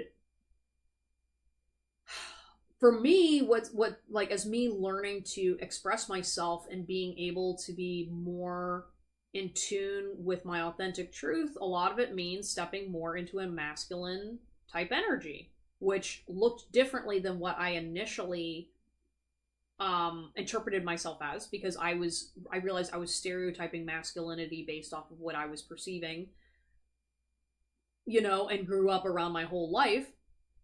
But then when I actually tapped in with myself, I was like, actually, my masculine would be doing dot, dot, dot, dot, dot. And my feminine didn't like that. And I realized I was going through a whole transformation of realizing how, because of the pain that I'd received from watching women get hurt by XYZ, it was just continuing that cycle. Like I said, that's why like when I finally stepped back and pulled back from my own pain and worked on myself, I was like, wait a second, it's just all the same wound going back and forth. It's free on YouTube. They produce it and have it. Hey, Andrea. Hello, hello. Yeah, I'm not doing readings anymore tonight. I'm just kind of sitting and hanging out and talking about philosophy and gender stuff. But feel free to hang out. But like, I think one of the problems is like, you know, like I was telling people earlier about perceptions of intuition, right? The difference between intellectual men and intellectual women is a lot of how we view things is different. Like, for example, like if I'm sitting here talking about my experiences, you know, I'm a successful tarot reader. I'm able to perceive all these things and whatever, and I'm also a very smart person, or I'm not very smart, but I'm a smart enough person. And then having some dude who thinks because he can't perceive what I'm perceiving and saying that, well, tarot's fake or what I'm interpreting is fake. I'm like, it's clearly not fake if I can empirically test what I'm doing over and over again and be accurate at it, right? And so I think it's like, for me, I like whenever I go into intellectual spaces, I fundamentally have to change how I approach things because I'm so fucking tired of all these other influences impacting my ability to speak, and men aren't aware of those things. So when women react a certain kind of way and do things to get back at them, then like, yeah, of course they're not going to understand, because oftentimes men don't have women sitting them down and explaining what's actually going on behind the scenes. And the same applies for men, where there's a lot of stuff that I personally know about what happens to men, how men keep up appearances and have been basically trained to be in these different confines, right? And then obviously when men break out of those confines, it comes across as a certain kind of way. And it's like, we're all just doing it to each other to try to protect each other, and try to protect the opposite from these certain kinds of toxic people that, like, I'm sorry, a female narcissist and a male narcissist, they're both bad. They both use similar strategies. They still do the same things. And when it comes to like a lot of things like feminism or whatever, a lot of it is just everybody trying to rebalance these power dynamics, you know? And I don't know. I guess it's like I get frustrated sometimes in feminism state or feminist spaces because they often don't hold men's perspectives very well, and especially with me as like a queer person appearing more masculine, they treat masculine queer women horribly, because any sign of masculinity is perceived as a threat, and masculinity inherently is not threatening, and a lot of it has to do with gender roles, stereotypes, and things like that. And I don't know, it's just frustrating. It's very frustrating. It's like, just because I am a masculine person does not mean that I'm trying to be a man. And vice versa. Same with like a guy who's expressing more feminine traits does not mean that he is trying to emulate being a woman. Sometimes we're just trying to be ourselves. But yeah. I don't know. Sorry, I got like cheese under my nail. I don't know, I just wish there was like more even conversation and these gender wars, because a lot of these people, it's like, okay, so I was, a lot of women, for example, in the feminist space, they have a tendency to cite their traumas and stuff, which is perfectly valid, right? There's a lot of fucked up people out there and whatnot. And things don't happen, like specifically rapists. A lot of rape does not ever get reported. Nobody does things about it. It's so systematic that it's kind of like people don't care, or at least it feels that way, right? And I just feel like on both sides there's a lot of just, we're gonna conveniently ignore this major social issue going on. So for example, neglecting men's mental health and being like, a lot of men are systematically emotionally stunted intentionally, and then we get mad when they're not emotionally available for us in our relationships, but then they're not given spaces to do that, and everyone's like, well, they just need to go to therapy and I'm like, if you as a guy are inherently always raised to compete with other men, to face challenges, to treat women with respect and all these other things, right? But then they're not given a space to be emotional and vulnerable and heal. We can't sit there and expect them to be all those things and then emotionally available, right? Like, I'm sorry, like, I don't know. There's a lot of like layers to this conversation that, I don't know, right now I'm getting like tired. But there's just so much nuance and context that really does not get included in these conversations, and I don't feel enough people can see both angles well enough to provide cohesive intellectual conversation that's valuable. A lot of it's just, I'm just going to shit on the opposite sex because I got hurt in my dating relationships. This person won't have sex with me. This person did blah, blah, blah. My grandma, my grandfather, my dad, my brother, whatever the fuck. I don't know. Again, as a non-binary person, I just get frustrated because I'm like, I don't know what it is in my brain wiring that makes me different and see things differently, but like, I'm just kind of sick of it. A great example to use is quartz crystals. People who say there are no powers on crystals and rocks, ask them, then how can we use them in computers and watches? Quartz in particular has this weird ability to keep time exactly, but it's just a mineral, right? Yep, or like programming water, and things like that. Like, there's all kinds of this weird shit that happens, and I think what gets frustrating to me is people immediately shut things down instead of just being like, hey, well, let's entertain the idea. Like, to me, scientific method has a lot of creativity in it, like being open to exploring, and people just want to be right, or they want to feel smart and superior. And that's why like a lot of like intellectual smart people, if I tell you got an ego, then I'm like, all right, then I don't actually consider you that intelligent. Maybe that's my ego talking, but like I'm literally sick of it. You know, I'm literally sick of people just being like, well, I'm not gonna like it because it's feminine, or it's because something I don't understand, or it sounds whatever. And I'm just kind of like, well, you can understand that yes, we need to have a certain base point that we can work on, and obviously, you know, learn things over time and whatever. But like, to simply just be super dismissive and elitist about concepts and whatnot, I just stopped caring, you know, because I realize when you talk to them, it actually has nothing to do with if it's intelligent or not. It has everything to do with people wanting to be right, and people needing to perceive the world their way, right? Because like, just because you're smart too doesn't mean you're right on everything, you know? Like, and just because you read a bunch of books and whatever, like, did you actually like work through the right mental processes to figure this shit out, or did you just memorize a bunch of shit?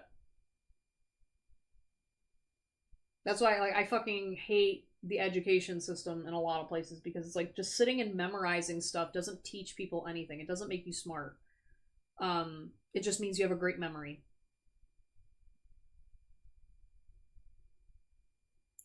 Yeah. All right. Anyways, though, it's midnight, guys. Nah, I'm perfect in every way. Absolutely, Crash. I love your confidence. All right. Anyways, though, guys, I'm getting tired. This is quite the conversation. We really got into some deep shit. But thank you guys so much for hanging out with me. Like and subscribe if you haven't, and I'll see you guys next time. Take care.